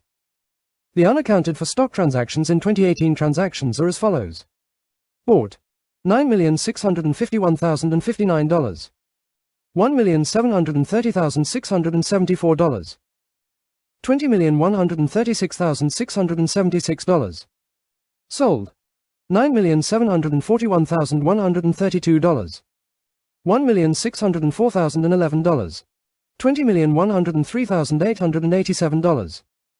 Total stock moved through Epstein's nonprofit in 2018 without any supporting documentation equals $31,518,409. Stock transactions after Epstein was jailed on July 6, 2019. The 7th of October 2019, 3 sales of stock. Cardlytics, Inc., 2 sales of stock, both originally purchased the 7th of February 2019. Microsoft Corp., 1 sale of stock, originally purchased the 9th of April 2018. This single trade netted someone $258,911 just in gains on the stock after Epstein was jailed. The 7th of November 2019, 4 sales of stock. Cardlytics, Inc., 1 purchased the 6th of October 2019, 3 purchased the 7th of February 2019. The 7th of December 2019, 4 sales of stock. 7th of Cardlytics, July. Inc., 1 purchased June 23, 2019, 1 purchased the 7th of February 2019. July 22, 2019, 2 sales of stock. Bank of America Corp. 5.475% SKK, 1 sale of stock, originally purchased September 28, 2019. Duke Energy Corp. 6.75% A, 1 sale of stock, originally purchased March 25, 2019. Further, it seems Epstein may have been involved with insider trading in 2017. Oh, that's related right. to the Chinese He commie was affiliated firm involved with Tencent, Epstein although that was only $1 million and trading Epstein as well. hit his move about as well as a first. Year CPA figuring out they can use prediction markets to pump and dump as long as they submit a few fake cover trades before doing so. The company still has roughly $8.175 million in accounts that could potentially be clawed back and dispersed to survivors of Epstein's child sexual abuse ring. Also, here are some of the charities Epstein was donating money to using the nonprofit. The nonprofit appears to have used donations sourced from a $10 million gift from Leon Black as cover for insider trading and money laundering via stock purchases and sales. Bruce Marsha Moskowitz Foundation, Florida, $100,000 in 2016, $50,000. Melanoma Research Alliance Foundation, Washington, D.C., $225,000 in 2016. The Hasty Pudding Institute, New York, $50,000 in 2016. Confirm this is Harvard's thing with the weird parade. Crohn's Colitis Foundation of American, New York, $10,000 in 2016, $10,000. Verse Video Education, Cambridge, Massachusetts, $110,000 in 2016. Women's Global Cancer Initiative, $10,000 in 2016. All right, so you New can see York Concert Artists Association, New Jersey, $50,000 in 2016. I was really diving into the financials. That's like what I do. I know, Petty LaBelle, you were here when we were doing this, so let me show you the moment. If you're just wondering why I get a little on edge, even though I have a guest, which I should have remembered. This is why I get a little on edge. This was the moment. I will like react when I hear his name, so I have to like stop myself from flinching. On like the prediction markets, do you know when you're going to do an insider trade move, you immediately like do a bunch of other bets? Hello? Why are you here? How you doing? Can I help you? What are you doing? I'm live right now. Hello, Dallas PB. The report for you, sir, is that Israel, unprovoked, it was actually Benjamin Netanyahu earlier today during the ceasefire, committed what can only be described as a crime against humanity. He bombed 100 civilian targets. He would call them Hezbollah, but it was civilian targets with no warning in 10 minutes. Hundreds of people are dead. Every nation that I've read has condemned it. Pakistan said Israel needs to be, what did they say, like zipped up or like quieted, like muzzled. The vice president told Israel, he said that Israel gave him a commitment they would start like reduce or like watch themselves in Lebanon. I think the world's mad. Like everything is quiet, but like it's contingent on Israel not bombing Lebanon. If Israel does anything to the Lebanese people, it's going to be bad. So we're just watching Beirut, and then also I'm showing you a video where a man broke into my home, like maybe February 10th, 2026, while I was doing Epstein Files research, because like someone was like cleaning like my stairs a few minutes ago with headphones on, and they couldn't hear me yelling. I eventually figured it out. But my point is, that was innocuous. This on February 10th was not. Like prediction markets. Do you know how when you're going to do an insider trade move, you immediately do a bunch of other bets? Hello? Why are you here? How you doing? Can I help you? What are you doing? I'm live right now. You're being recorded. Can I help you? Why are you here? Who are you? My name's David Blumen. How did you get in my house? Okay, why are you speaking to me? I'm literally live. You don't want to have a discussion on live stream in front of thousands of people, and it's very inappropriate to. I have a phone number. You may call me. To enter a private space without calling ahead of time is not only inappropriate, it makes me feel uncomfortable. I would like you to leave. You may call me and schedule a time to meet me for coffee. There are thousands of people listening, and they're hearing me scold you for not calling ahead of time. Please show respect. Treat me like a human. You can take my phone number. Your request is denied. You may take my phone number and call me to schedule a time. And if I check you out and you check out, I may talk to you. Have a good night. Please don't do this again. I'm very uncomfortable. Thank you. Please leave. You may ask my mother for it. This is the last time I'm going to ask you to leave. Have a good night. Yeah, so that happened. You know, and I don't know. Maybe it was a demon. Maybe it wasn't a demon. I want to listen to the end of Mr. President's press conference on.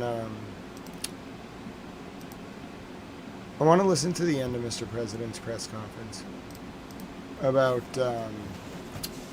what is it? Right after the end of the Cuban Missile Crisis. I just want to listen to that, then I'm going to go to bed. I had really fun time listening to the songs that you all recommended. That was great. Earlier we were listening to Mr. President Kennedy's press conference, and I just want to finish with it because I think it brings me back to a time when there was an art to being the U.S. president. So I just want to listen to this, and then we'll go to bed after this, and then I'll be up early. I'll be with you after my doctor's appointment. There's November 20th, 1962. No video. I have several statements. I have today been informed by Chairman Khrushchev that all of the IL-28 bombers now in Cuba will be withdrawn in 30 days. He also agrees that these planes can be observed and counted as they leave. Inasmuch as this goes a long way towards reducing the danger which faced this hemisphere 4 weeks ago, I have this afternoon instructed the Secretary of Defense to lift our naval quarantine. In view of this action, I want to take this opportunity to bring the American people up to date on the Cuban crisis and to review the progress made thus far in fulfilling the understandings between Soviet Chairman Khrushchev and myself as set forth in our letters of October 27th and 28th. Chairman Khrushchev, it will be recalled, agreed to remove from Cuba all weapons systems capable of offensive use, to halt the further introduction of such weapons into Cuba, and to permit appropriate United Nations observation and supervision to ensure the carrying out and continuation of these commitments. We on our part agreed that once these adequate arrangements for verification had been established, we would remove our naval quarantine and give assurances against an invasion of Cuba. The evidence to date indicates that all known offensive missile sites in Cuba have been dismantled. The missiles and their associated equipment have been loaded on Soviet ships, and our inspection at sea of these departing ships has confirmed that the number of missiles reported by the Soviet Union as having been brought into Cuba, which closely corresponded to our own information, has now been removed. In addition, the Soviet government has stated that all nuclear weapons have been withdrawn from Cuba and no offensive weapons will be reintroduced. Nevertheless, important parts of the understanding of October 27th and 28th remain to be carried out. The Cuban government has not yet permitted the United Nations to verify whether all offensive weapons have been removed, and no lasting safeguards have yet been established against the future introduction of offensive weapons back into Cuba. Consequently, if the Western Hemisphere is to continue to be protected against offensive weapons, this government has no choice but to pursue its own means of checking on military activities in Cuba. The importance of our continued vigilance is underlined by our identification in recent days of a number of Soviet ground combat units in Cuba. Although we are informed that these and other Soviet units were associated with the protection of offensive weapon systems and will also be withdrawn in due course, I repeat, we would like nothing better than adequate international arrangements for the task of inspection and verification in Cuba, and we are prepared to continue our efforts to achieve such arrangements. Until that is done, difficult problems remain. As for our part, if all offensive weapon systems are removed from Cuba and kept out of the hemisphere in the future, under adequate verification and safeguards, and if Cuba is not used for the export of aggressive communist purposes, there will be peace in the Caribbean. And as I said in September, quote, we shall neither initiate nor permit aggression in this hemisphere. We will not, of course, abandon the political, economic, and other efforts of this hemisphere to halt subversion from Cuba, nor our purpose and hope that the Cuban people shall someday be truly free. But these policies are very different from any intent to launch a military invasion of the island. In short, the record of recent weeks shows real progress, and we are hopeful that further progress can be made. The completion of the commitment on both sides and the achievement of a peaceful solution to the Cuban crisis might well open the door to the solution of other outstanding problems. May I add this final thought? In this week of Thanksgiving, there is much for which we can be grateful. As we look back to where we stood only 4 weeks ago, the unity of this hemisphere, the support of our allies, and the calm determination of the American people, these qualities may be tested many more times in this decade, but we have increased reason to be confident that those qualities will continue to serve the cause of freedom with distinction in the years to come. Secondly, I would also like to announce that I have today signed an executive order directing federal departments and agencies to take every proper and legal action to prevent discrimination in the sale or lease of housing facilities owned or operated by the federal government, housing constructed or sold as a result of loans or grants to be made by the federal government, or by loans to be insured or guaranteed by the federal government, and housing to be made available through the development or redevelopment of property under federal slum clearance or urban renewal programs. With regard to existing housing facilities constructed or purchased as a result of direct loans or grants from the federal government, or under federal guarantees, or as a result of the urban renewal program, I have directed the housing agency and other appropriate agencies to use their good offices to promote and encourage the abandonment of discriminatory practices that may now exist. In order to assist the departments and agencies in implementing this policy and to coordinate their efforts, I have established the President's Committee on Equal Opportunity in Housing. It is neither proper nor equitable that Americans should be denied the benefits of housing owned by the federal government or financed through the federal assistance on the basis of their race, color, creed, or national origin. Our national policy is equal opportunity for all, and the federal government will continue to take such legal and proper steps as it may to achieve the realization of this goal. And finally, over the last weekend, the Chinese have made great advances in northeastern India. Now they have offered some kind of ceasefire proposal, and we are in touch with the Indian government to determine their assessment of it.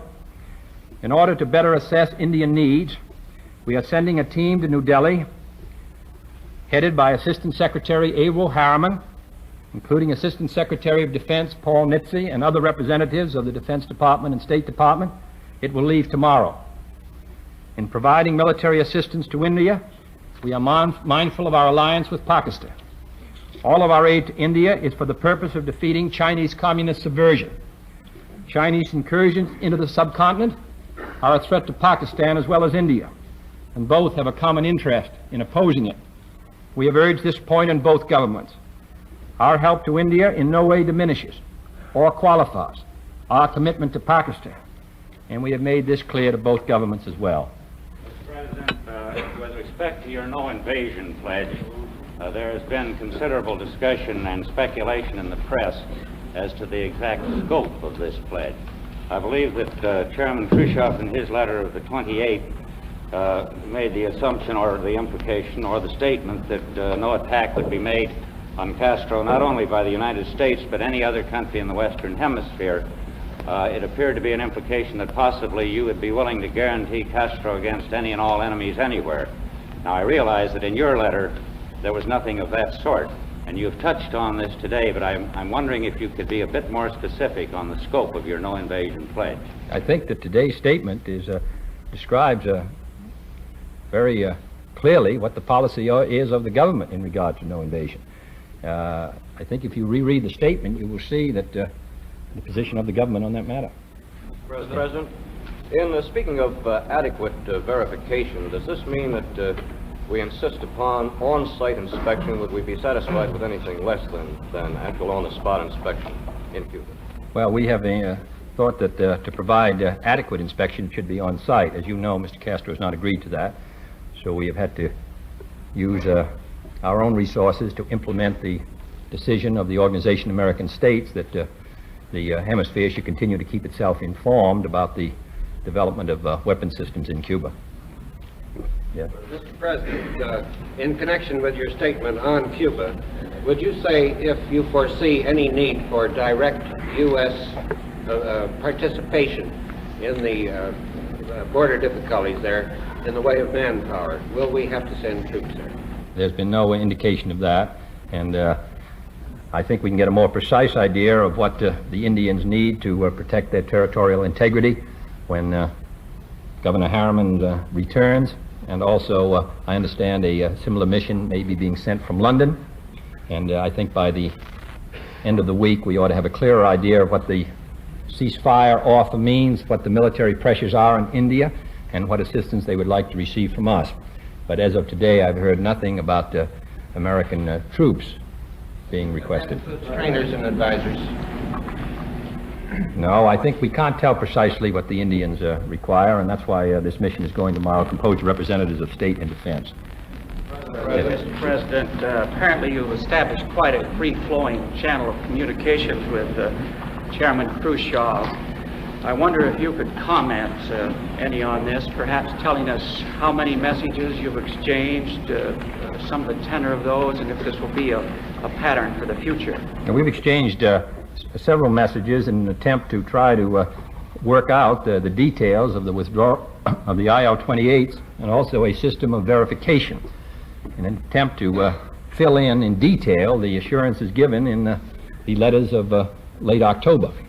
So that's what the correspondence has been about. I think that's been very clearly stated, and as I say today, a message was received several hours ago indicating that the IL-28s would be taken out. The main burden of the negotiation, however, has been borne by Mr. McCloy and Governor Stevenson in their conversations.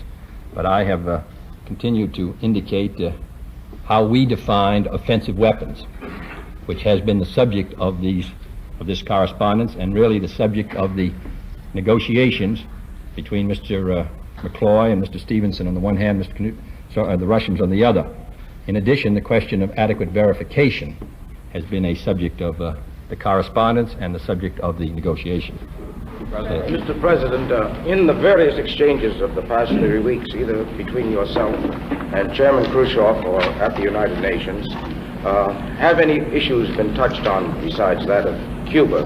And could you say how the events of these past 3 weeks might affect such an issue as Berlin or disarmament or nuclear testing? No, I instructed the negotiators to confine themselves to the matter of Cuba completely, and therefore no other matters were discussed. Disarmament, any matters affecting Western Europe, the relations between the Warsaw Pact countries and NATO, all the rest. None of these matters was to be in any way referred to or negotiated about until we had come to made progress and come to some sort of a solution on Cuba.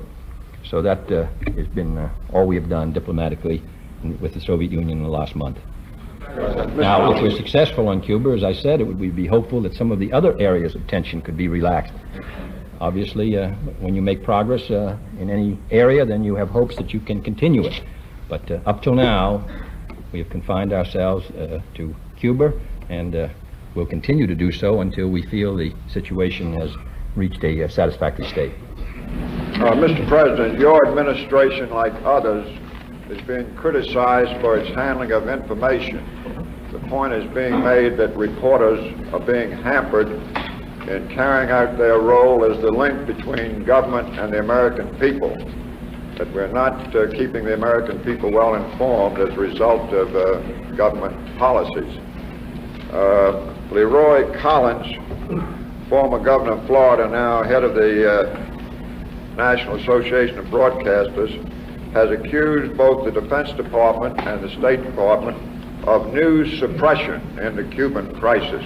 Would you care to comment on your general feeling about that, Mr. President? It is true that when we learned the matter on Tuesday morning, until we made the announcement on the quarantine on Monday afternoon, that this matter was kept in the highest levels of government. We didn't make any public statement about it.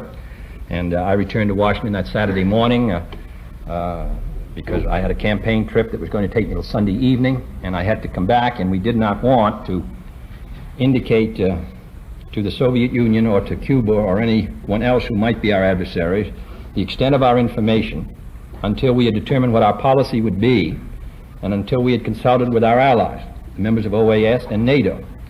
So for those very good reasons, I believe, this matter was kept by the government until Monday night.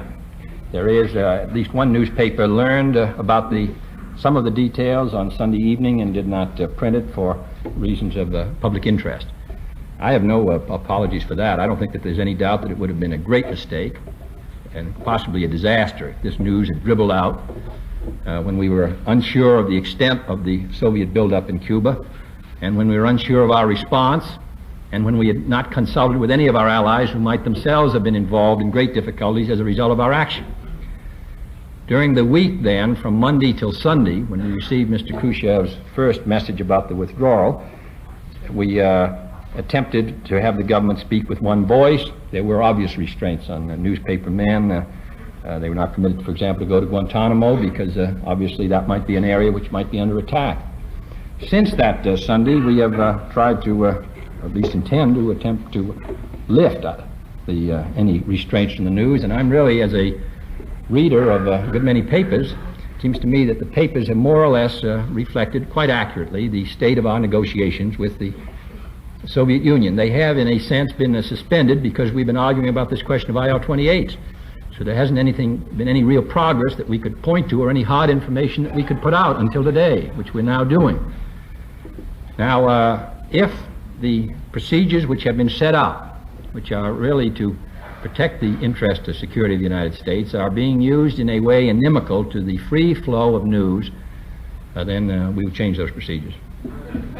Yes. Sir, I would just recognize Mr. Bailey. Sir, in another area, could you give us your analysis of the election results and your analysis as to what effect this may have on your program in Congress next year? Well, I think we probably be in a position somewhat comparable to what we were in for the last 2 years.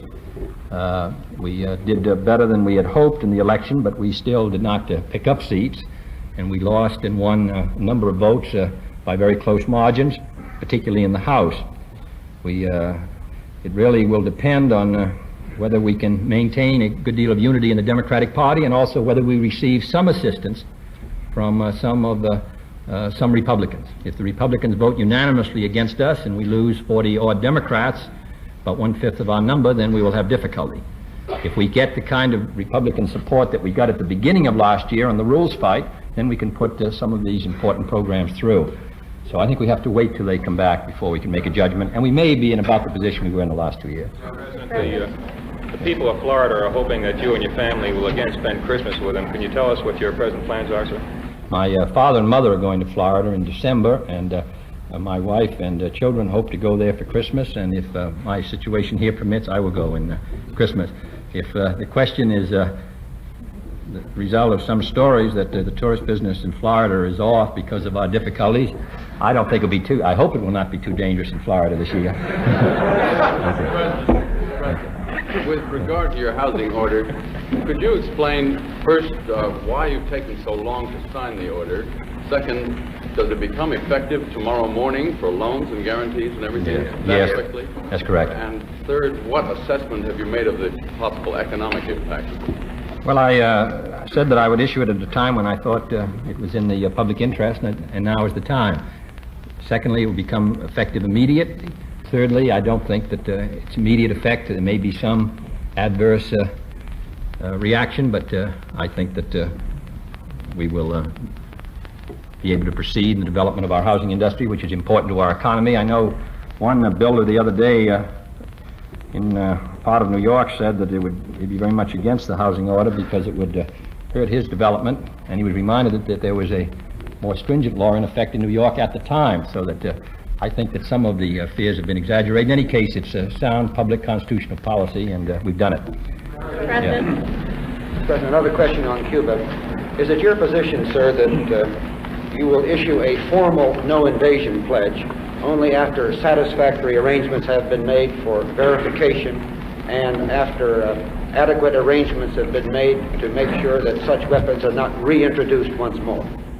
Quite obviously, as I said in my statement, serious problems remain as to verification and reassurance, and therefore this matter of our negotiations really are not have not been completed, and until they're completed, of course, I suppose we're not going to be fully satisfied that there will be peace in the Caribbean. In regard to my feelings about what remains to be done, and on the matter of invasion, I think my statement is the best expression of our views. Yes. Mr. President, what would we accept as a guarantee, as a safeguard against reintroduction? Can that be achieved by anything short of continuous aerial reconnaissance? Well, I think that what we would like to have is the kind of inspection on the ground which would make any other means of obtaining information unnecessary.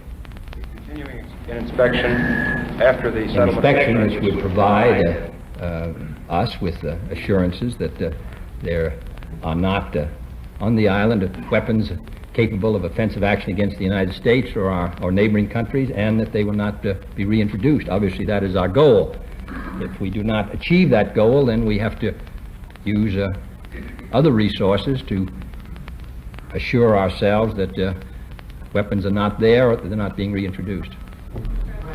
The other day, Khrushchev stated that communists could learn something even from capitalists, and he even had a few kind words to say about profit incentives.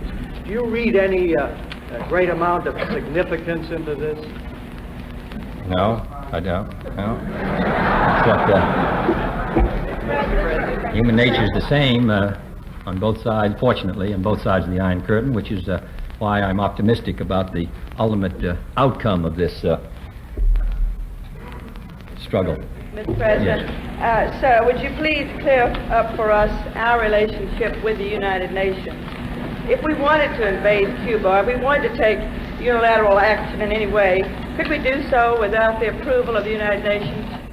Well, I don't think a question, you'd have to really give me a much more detailed hypothetical question before I consider answering it, and even under those conditions it might not be wise. Obviously, the United States, let's use a hypothetical case, which is always better. The United States has the means under its as a sovereign power to defend itself, and of course exercises that power, has in the past and would in the future.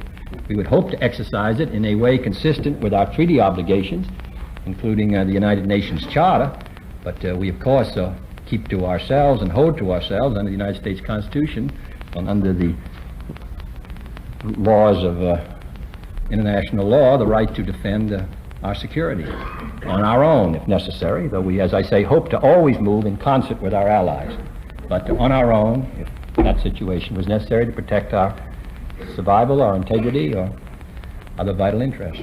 Mr. President, with regard to the information policies, much of the controversy has centered in on two specific orders.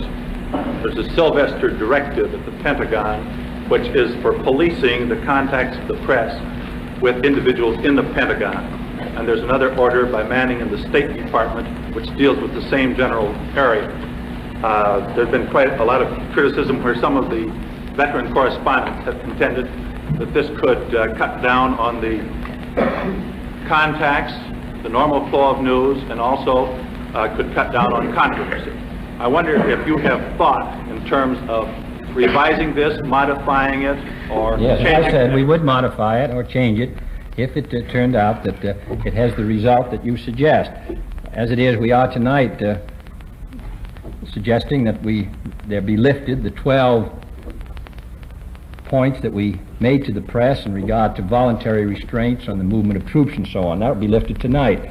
There will be a change, I think, in the State Department policy directive, because the need there is somewhat different from it is in the Defense Department. In the Defense Department, we're dealing not only with the problem of movement of troops, but also with the question of the very sensitive intelligence and the methods by which that intelligence is received.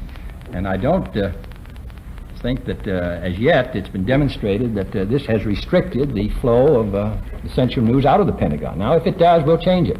But I haven't been convinced of that as yet. Mr. President, Brazil has urged that a ban be declared on nuclear arms and delivery vehicles, not only in Cuba, but in the rest of South America. Do you support this proposal, and would you favor extending a similar ban on other areas such as the Middle East, where Senator Javits has said that the continuing buildup of Soviet arms in Egypt, Syria, and other Arab states may provoke the next East-West crisis? Yes, well, we're interested in the Brazilian proposal, which is under discussion at the United Nations. We are interested in it. And a similar proposal has been made for Africa. We'd be interested in that, too. The question comes down to the willingness of the countries of Latin America to accept the Brazilian proposal and the development of an adequate inspection system. That's the issue. Yes. How did you feel about the appearance of Alger Hiss on a television program on the career of Richard Nixon? I didn't see the program, but I thought Mr. Haggerty, Mr. Minow expressed a view with which I'm in sympathy. Mr. President, sir, are you going to ask Congress for a $10 billion income tax cut in January as recommended by your Labor Management Policy Committee? The question of the tax cut is going to be discussed in the administration in the next 10 days, and we'll have recommendations to make in the first part of January. Until then, I'll have to withhold. Finally decide what we're going to do, the amounts, and where the cut will come. Now, Mr. President, would you give us your estimate as to the current relations between Communist China and Communist Russia, particularly in relationship to the events in Cuba and in India?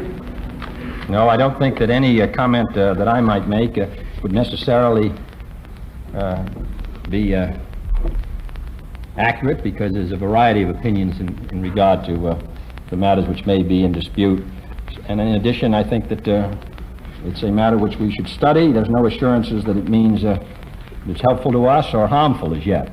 But what I think we have to wait, and I said the other day that I thought this is a rather climactic period, and I think that we can perhaps tell in the next months what is going on in the world beyond this hemisphere with more precision. As of tonight, it would be just estimates, and I think it would be a mistake to indulge those right now. Yes, Mr. Branch? You said that you'll change this procedure at the Defense Department when it's been demonstrated the present is not is too restrictive. That the public interest isn't being met, that's correct. How are you going to find out? The present situation is that the officers and others down there are reluctant to have any contact with newspapermen because they, not only the time they spend with the newspapermen, but the time in writing the report. Well, I'll bring that to Mr. Sylvester's attention. But I'm not sure that we're suggesting that, first place is, this rule has been in effect in the CIA for many years. Are we suggesting that any member of the Defense Department should speak on any subject to any newspaperman? The newspaperman should print it or not print it as he sees fit without any effort to attempt to limit the printing of news which may deal with the collection, on the methods of collection of intelligence information? No, sir. It was just a question of there are many areas other than the movement of troops and so forth. And the intelligence. But in those areas which are not involved there, I'd be delighted to meet, talk to Mr. Sylvester and with representatives of the press and see if we can get this straightened out so that there is a free flow of news to which the press is entitled, which I think ought to be in the press, and on which any administration really must depend as a check to its own actions. So I can assure you that our only interest has been first during this period of crisis and over a longer period to try to not to have coming out of the Pentagon information which is highly sensitive, particularly in the intelligence areas, which I can assure you in my own not too distant experience has been extremely inimical to the interest of the United States. Now that is our only interest. Beyond that, I think it ought to pour out. And as far as I'm concerned, I'll be glad to discuss with Mr. Sylvester and Mr. Manning. Now, as I said, Mr. Manning is going to attempt to, now that we've passed at least a phase of this crisis, he will, I think, attempt to improve his order and improve the flow of information. I will say, as an example of that information has not necessarily been cut off, is the fact that Governor Stevenson sent a message on his conversation with Hugh Thant, report on Hugh Thant's two-day visit to Cuba. It was finally distributed in the Department of State at 8 a.m. By 10, before the Secretary of State had seen it, it was on a wire, and one of the wire services had it completely, including some of the quotes from it, and it caused Governor Stevenson some pain. So that I think information has been flowing out. But if it isn't, we'll get it out. So I can assure you, Mr. Brandt, that we'll work on it. Other than national security. Correct. When Yes. you speak of this, as a climactic period, can you sketch in what you think some of the ultimate possibilities are? No, I think I don't think we can. But I do think if 5 years ago we had looked at the world, I don't think we would have made a judgment that it would have moved quite the way it has moved, that the China and India would be involved in a very serious struggle, which may lead to a full-scale war if it hasn't already, and that the relations in many parts of the world would be as changing as they are. I think this is a very climactic period. Yes. How great was that? Listen. First of all, there is a lot more links between the Cuban Missile Crisis and this than I realized. I need to study a lot more of that. Second of all, it was just, the press was so much more intelligent. They actually knew what they were talking about. And they asked him 17 different tough questions and he knew everything. Forget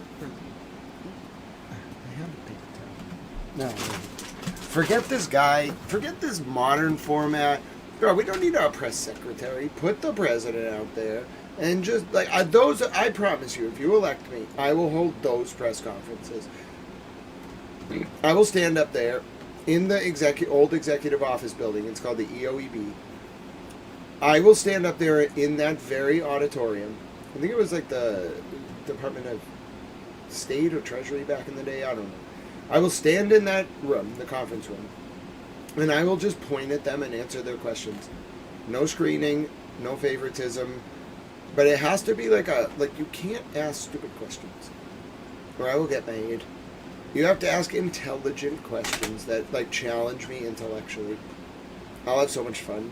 He covered 17 or 20 topics easily. He was just sitting there doing it like this. He was just whatever.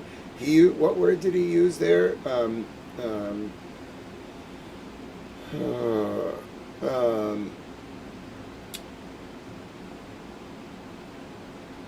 Not antithetical, but harmful to the press. He used words just to flex on them. Insinuating. It was a word I had never even heard of before. I had heard of it, but not in that context. It meant slow, harmful too. And they were talking about the Pentagon's press policy for its relationship with reporters. That's exactly what they're fighting about now in the courts. And they were talking about leaks of national security information. Nothing ever changes. It just takes different forms. That's why Hagel's thought is so great. My name is Grant Smith Ellis. There have been no bombs. Hezbollah did, by the way, bomb the north of Israel in response to what Israel did today. Hezbollah did bomb the north of Israel. I just read the confirmation. By the way, we are at, how many subscribers are we at? 8,908. Oh, it goes up and down sometimes. We made good progress today, though. We are almost at 8,000. We're almost at 9,000 subscribers. That'll be great. God bless you all. Did you know you can subscribe to this channel if you're watching? Just click the button. It's right up at the top. It's a good way to help the channel. You can like the video. That's another good way to help the channel. This is a public information service. It's non-profit. Non-profit. It's literally at a loss. Anti-profit. It's sustained by your donations. I would like to set it up to be something more formal, but right now it's just kind of me providing news. So I'm a one-man operation. There's no paywalls, no sponsors. I'm thinking about contacting Cash App to like have them be my sponsor. Maybe they'll do it. I don't know. But anyway, if you want to support this public information service, I think we did 12 hours total today. Yeah, about 12 hours, 6 hours in the morning, 6 hours at night. You can subscribe, like, you can let your friends know about the channel. Tell them it's your favorite news channel. Mimi, you are so wonderful. God bless you, and God bless the goats. Get a P.O. box. Oh, that's right. Mimi, I know. Mimi, I'm just going to give you my address. I'm going to do it, Mimi. I'm going to email you. Grant, do you believe in the power of nightmares? Those who create the biggest nightmares gain the most power? Kind of. I think so. God bless you, water under the fridge. And also, let me say it this way. Here's my opinion. Okay, so it's a mixed question. Like, I love the question. I think you got it, basically, but let me break it down for you into the psychosocial mechanisms behind it. Okay, so there's something called a sigil, okay, and there's something called a grimoire. If you've never heard of a sigil or a grimoire, they are like magical incantations, kind of. They're a byproduct of the old age. They don't really exist anymore. They were like a very like sacred but like dangerous, like I'd call it like Canaanite thing. Now you might say like, okay, like, but why is that so bad? Like, why is a sigil such a problem? Well, a sigil is such a problem because a sigil is such a problem because like history has a form and like content, kind of like it kind of progresses through a natural like form. Thesis, dominant cultural thesis clashes with cultural antithesis, and then like there's a synthesis born which becomes the predominant cultural thesis. Does that make sense? Okay, so when people use like these like very strange magical incantations like sigils and grimoires, what they do is like they have this effect of, I don't really understand it, but it's like superimposing your will like unnaturally on history, and so it prevents the emergence of a cultural antithesis. It artificially suppresses the emergence of a cultural antithesis. Now there's another component of this. Like we're talking literally about like writing down like what you want to have happen, and then like doing some kind of like dance or song. Like, from what I understand, what you're supposed to do, and I don't think this should be a thing, so I just think we should talk about it because it's kind of evil. What you're supposed to do is like you write it down, and then like you're not supposed to think about it a lot. Like if you read it too much, or if other people read it, it can destroy the power of it. But you like read it and then you like will it to happen. Like it's kind of like Nietzsche's concept of the will to power, but it's more like a written ritual centered around like manifesting like a desire through manipulation of like the conscious world. That's the best way I can explain it. And so that's one element of it. Like what I think is like ritualistic attempts to like control the like outcome of like history or life, or it could be micro, macro, it doesn't matter. Individualized to a person on the societal level, political, whatever. All right. Secondary to that, your question was about, like, do they use nightmares or, like, induce nightmares? There's something actually, I found it in the Epstein files, there's something to what you're talking about, but it's not what you think. Like, nightmares is a good literary explication of the concept, but what it really is it's sad to talk about it, but the reality is that there's something called, what is it? Trauma-induced gifts, from what I understand. I'm not a doctor. This is not like doctor advice or medical advice because I'm not a doctor. But I was reading the Epstein files, and there's this discussion Epstein was having with this neuroscientist. And the dude, among other things, they were talking about, like, editing the female genetic profile to make the vaginal floor larger so that human heads could be bigger. Because apparently the thing that's restricting human intelligence is the ratio of our head to our bodies. And apparently the women's pelvic floors really, like, impact the development of, like, cranial space. And so in turn, like, Epstein and this doctor wanted to genetically modify all women so that their pelvic floor would be larger and that men, like, and women could be smarter. And then Epstein and the doctor said that, like, and this was very sexist. I couldn't believe they said it. And they said that women have less neurons in their brains or something. Now, they weren't really related. They were just kind of, like, generalizing.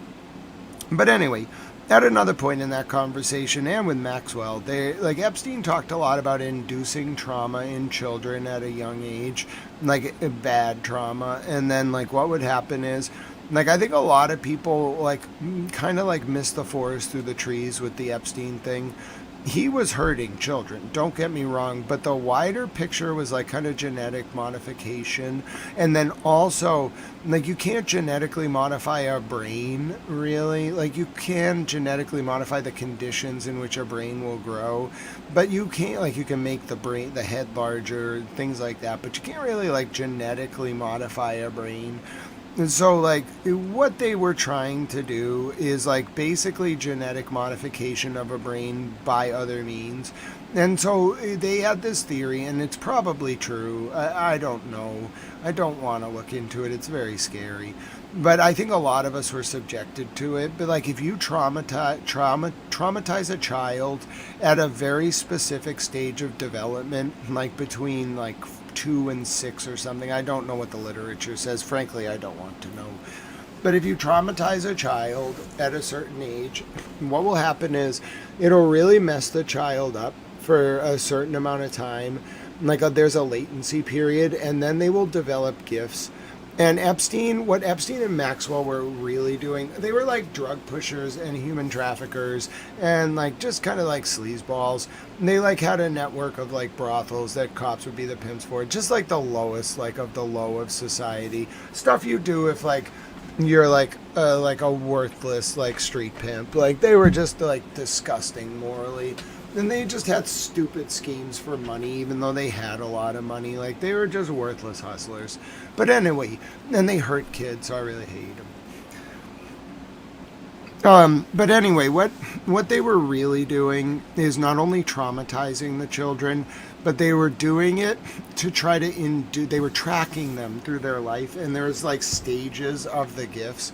And, like, if the child, like, lives through the trauma and gets through, like, 10 or 15 years after the trauma, the child will develop, like, not every child has it happen, but it has to be cultivated, but they'll develop very special gifts. It's kind of confusing to me, like, why this is a thing, but it's, like, a thing.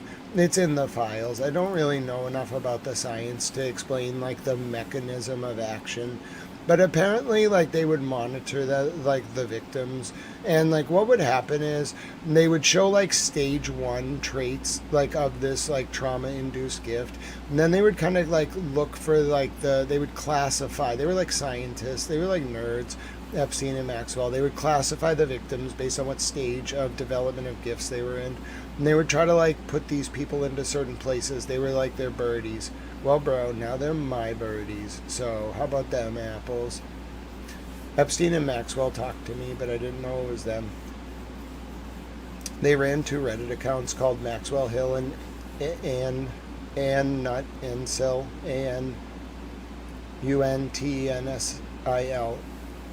Ann Utensil, I used to call her.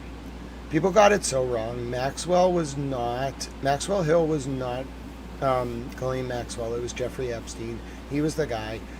And I think they definitely were involved with Reddit as a site. I'm trying, there's people looking into it. I called the Congress, about that. And they were pretty interested. I don't know, we'll see.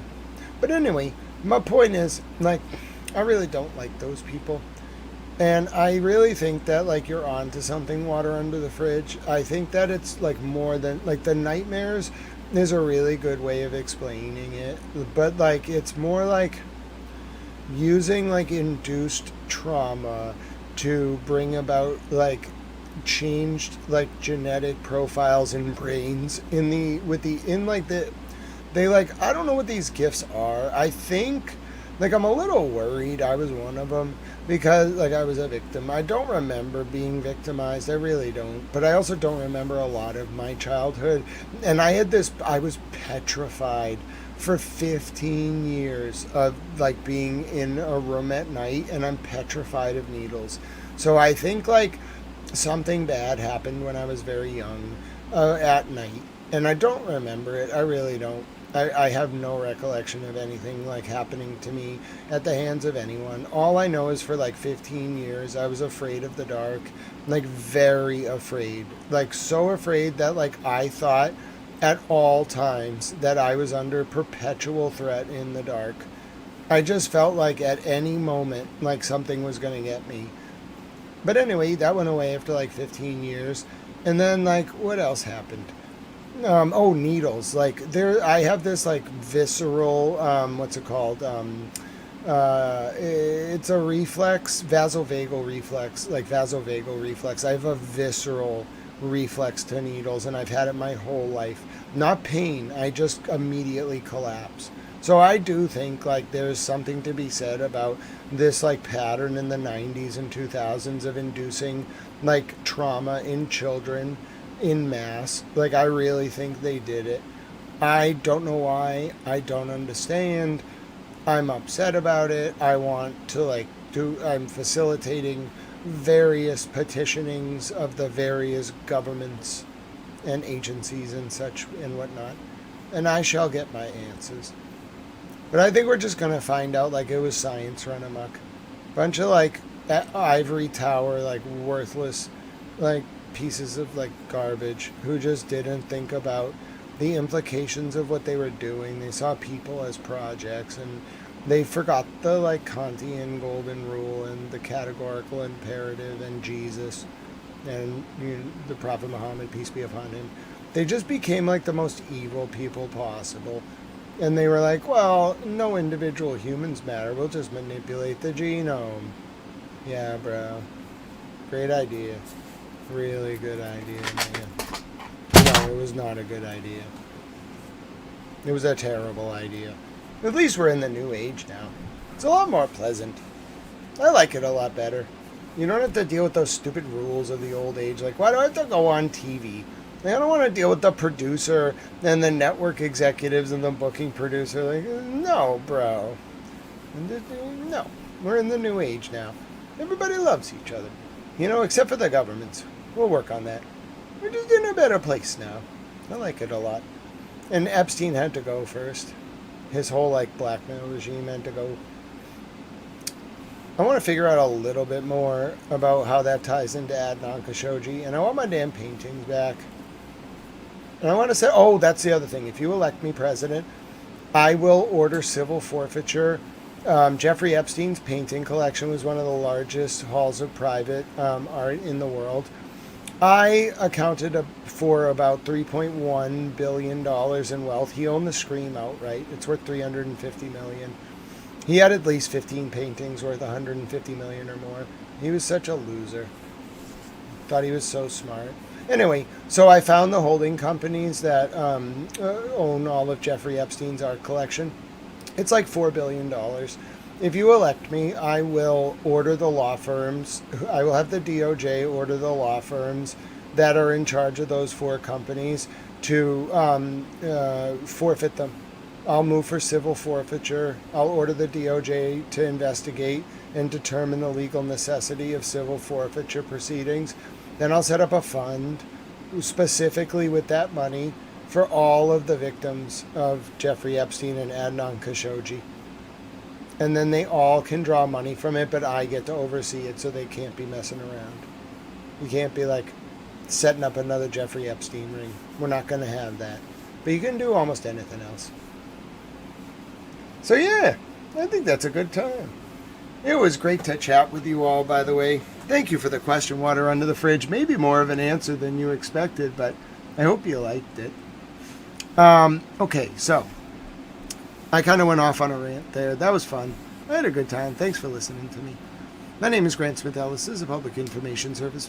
I try to educate, inform, and entertain the wider public.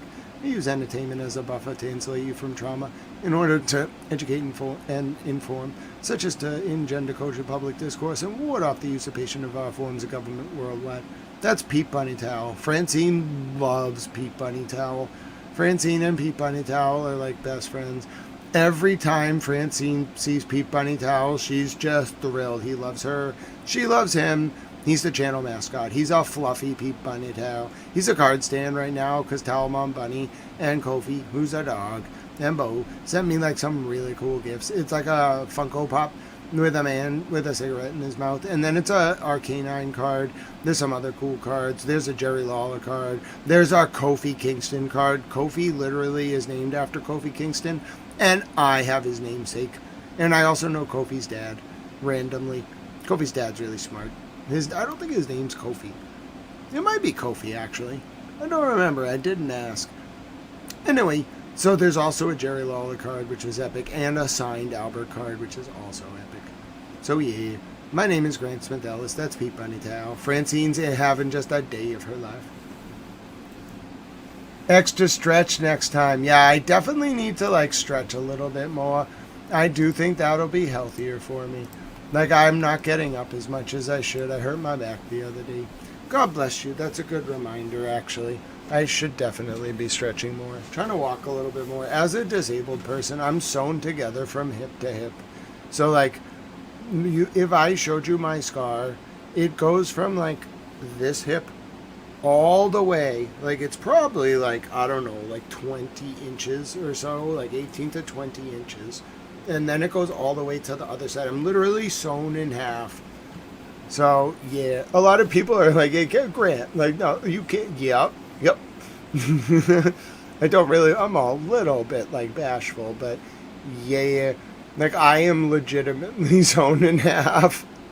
So, it's hard. I have to, like, go to the doctor a lot. I'm going to the doctor tomorrow. Then I'll be back. It's peaceful now, though. Because Israel got scolded. Everything is peaceful. I expect it to be this way as long as Israel, like Netanyahu got yelled at by half the world, and now it's quiet, and now that people are sleeping. Everybody's just sleeping. Isn't it nice? What happened, Mimi? Oh, so Mimi, I was like, I don't know. I was pretty big in high school. I played football. And when I got to college, I wanted to lose some weight. So I was at Boston College as a freshman. And I would just, like, run a lot. You know, like, I would eat a small amount, like chicken and rice for both meals, lunch and dinner. I would take a full freshman class load. And then Monday through Saturday, I would run down Heartbreak Hill. Because I lived at the top of Heartbreak Hill from the Boston Marathon. I lived directly at the top of it in a dorm. So I would, like, finish class. I would do my work, like write my paper. Like, it's easy for me to do academic work. It's really easy. Like, I know most of the stuff. Even back then, I knew most of the stuff we were studying. So, like, they'd ask me to write a paper. I'd be like, bro, I have so much more than a paper to say about this book. Give me more. Like, so anyway, I would do all that. And then, like, I'd get it done pretty quick. And then, like, I would immediately, like, go to the gym. And the campus gym you couldn't really use back then. It was so small compared to the number of students. So I went to a private gym. And so I would run down Heartbreak Hill, like run down Comm Ave to Lake Street. I would take a left. I would run down Lake Street. I would get to the end of Lake Street where it like meets up with probably Washington over there, like in Oak Square, near where JFK had his campaign headquarters when he ran for representative in the 10th. And it was the old 10th district in Massachusetts. It's like kind of near Oak Square in Brighton. But anyway, so I would take a right on Washington Street, and then I would go up like past the bus stop, and then I would go up past the driveway, and then there's the brick building on the right, and then I would take a right into the parking lot, and then walk up into the gym where I would like, I would do, what was it? Tries. I would do like legs one day, and then I forget, like triceps maybe the other day, and then like biceps. I don't remember. I didn't like lifting weights. And then I would do like cardio at the gym. I would do like 800 floors on the Stairmaster to try to like get in shape, or I would like do the elliptical, whatever. And then I would go run back. I would finish my workout, and then I would run back down Washington Street, take a left on Lake Street, run down Lake Street, then I would run up Heartbreak Hill at the end of my workout to really challenge myself. And then I would get to the dorm, then I would take a shower, then I would go to bed because my homework was done. My roommates would stay up till like 3 in the morning doing their homework. I'd be in bed all tired and ready for bed at like 8. And then I'd wake up at like 6 in the morning. Yeah. So yeah, and then I would do it all again. I had a really fun time. But anyway, so the point is, after doing that for 9 months, by the time I like finished my freshman year, I had lost like 120 pounds or something. And like the doctor and I, we kind of looked at the skin. It was a lot of weight loss very fast, completely naturally. And the doctor was like, that's a lot of skin. It was like 12 pounds or 20 pounds of skin. I don't remember. It was a lot. And so I was like, well, we could cut it off. And little did I know that that was not a good idea. I was in like the best shape of my life. And my body fat percentage was probably like 4. And I had a lot of muscle. And I was very cut. And so they did the procedure and they sewed me together.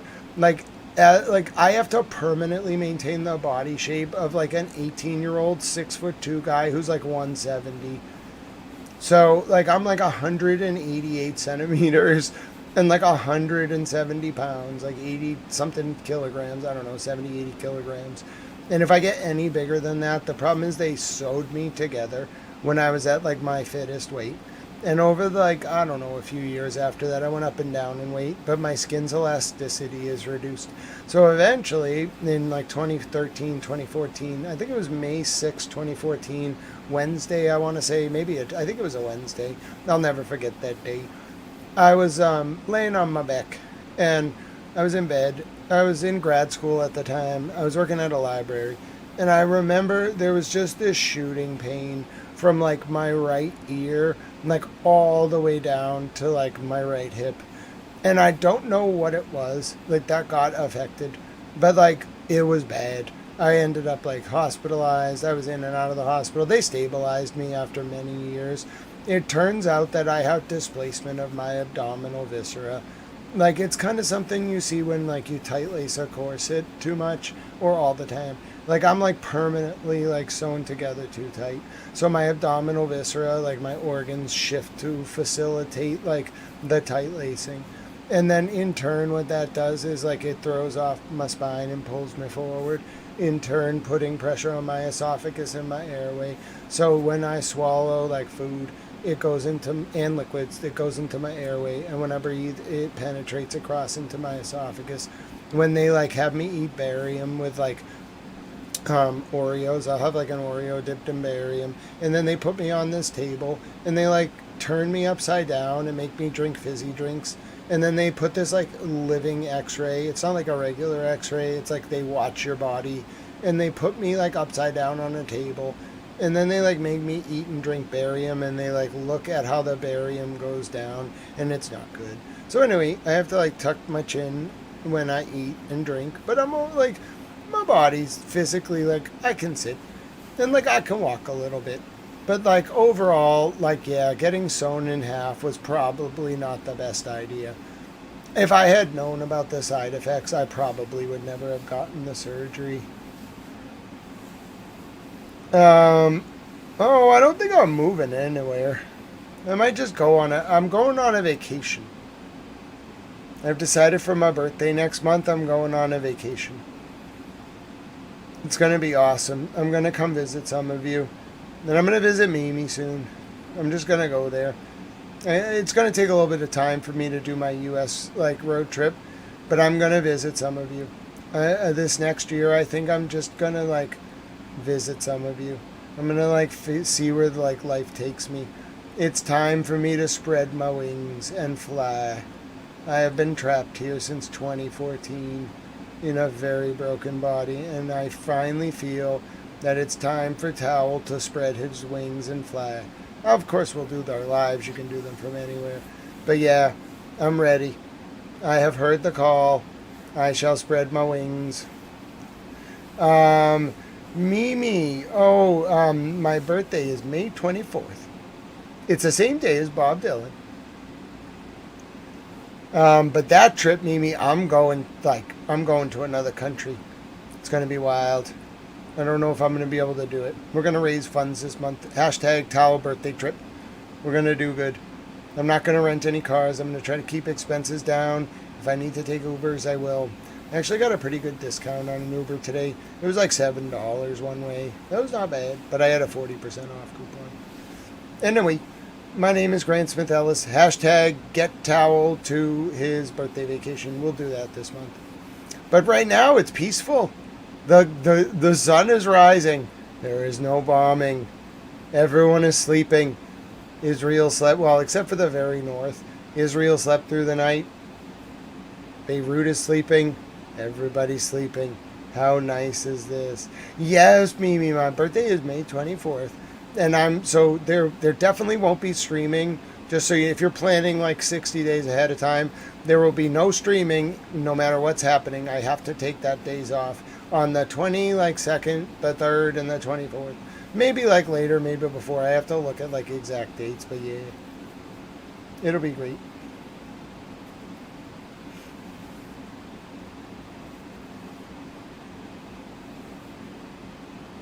What state do I live in? I'm in Massachusetts. Sorry I missed your question, Raisin. We not sleeping. Soul Controller, I do hope you get some rest. All right. You all made it to the end of the stream. That's Pete Bunny Towel. My name's Grant Smith Ellis. If you learned something today, if you want to pay it forward, if you want to look for a reason to do a small act of service and kindness rooted in unconditional love, that'd be really nice of you. You might consider something like donating to our homeless veterans or our service members or their families. They help protect our freedoms. They need your help, and it's a good way for you to give back today. You may also consider donating to animal shelters run by our veterans. It can help our furry friends. Pete Bunny Towel loves animals. It can help baby goats, maybe.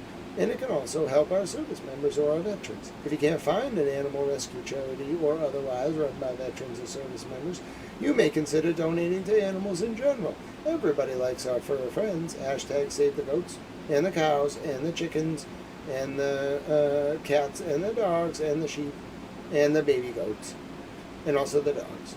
I said that twice. You may also, if you're in the UK, consider a donation to The Big Issue. It's a great way to help populations experiencing homelessness in the UK. But it doesn't have to be a donation. It can be something as simple as smiling at someone on the street, reaching out to a friend or family member you haven't heard from in a while, or yes, ladies and gentlemen, even giving away 200 tomato plants like Francis Futrell did one time, and having them designated honorary towels forevermore.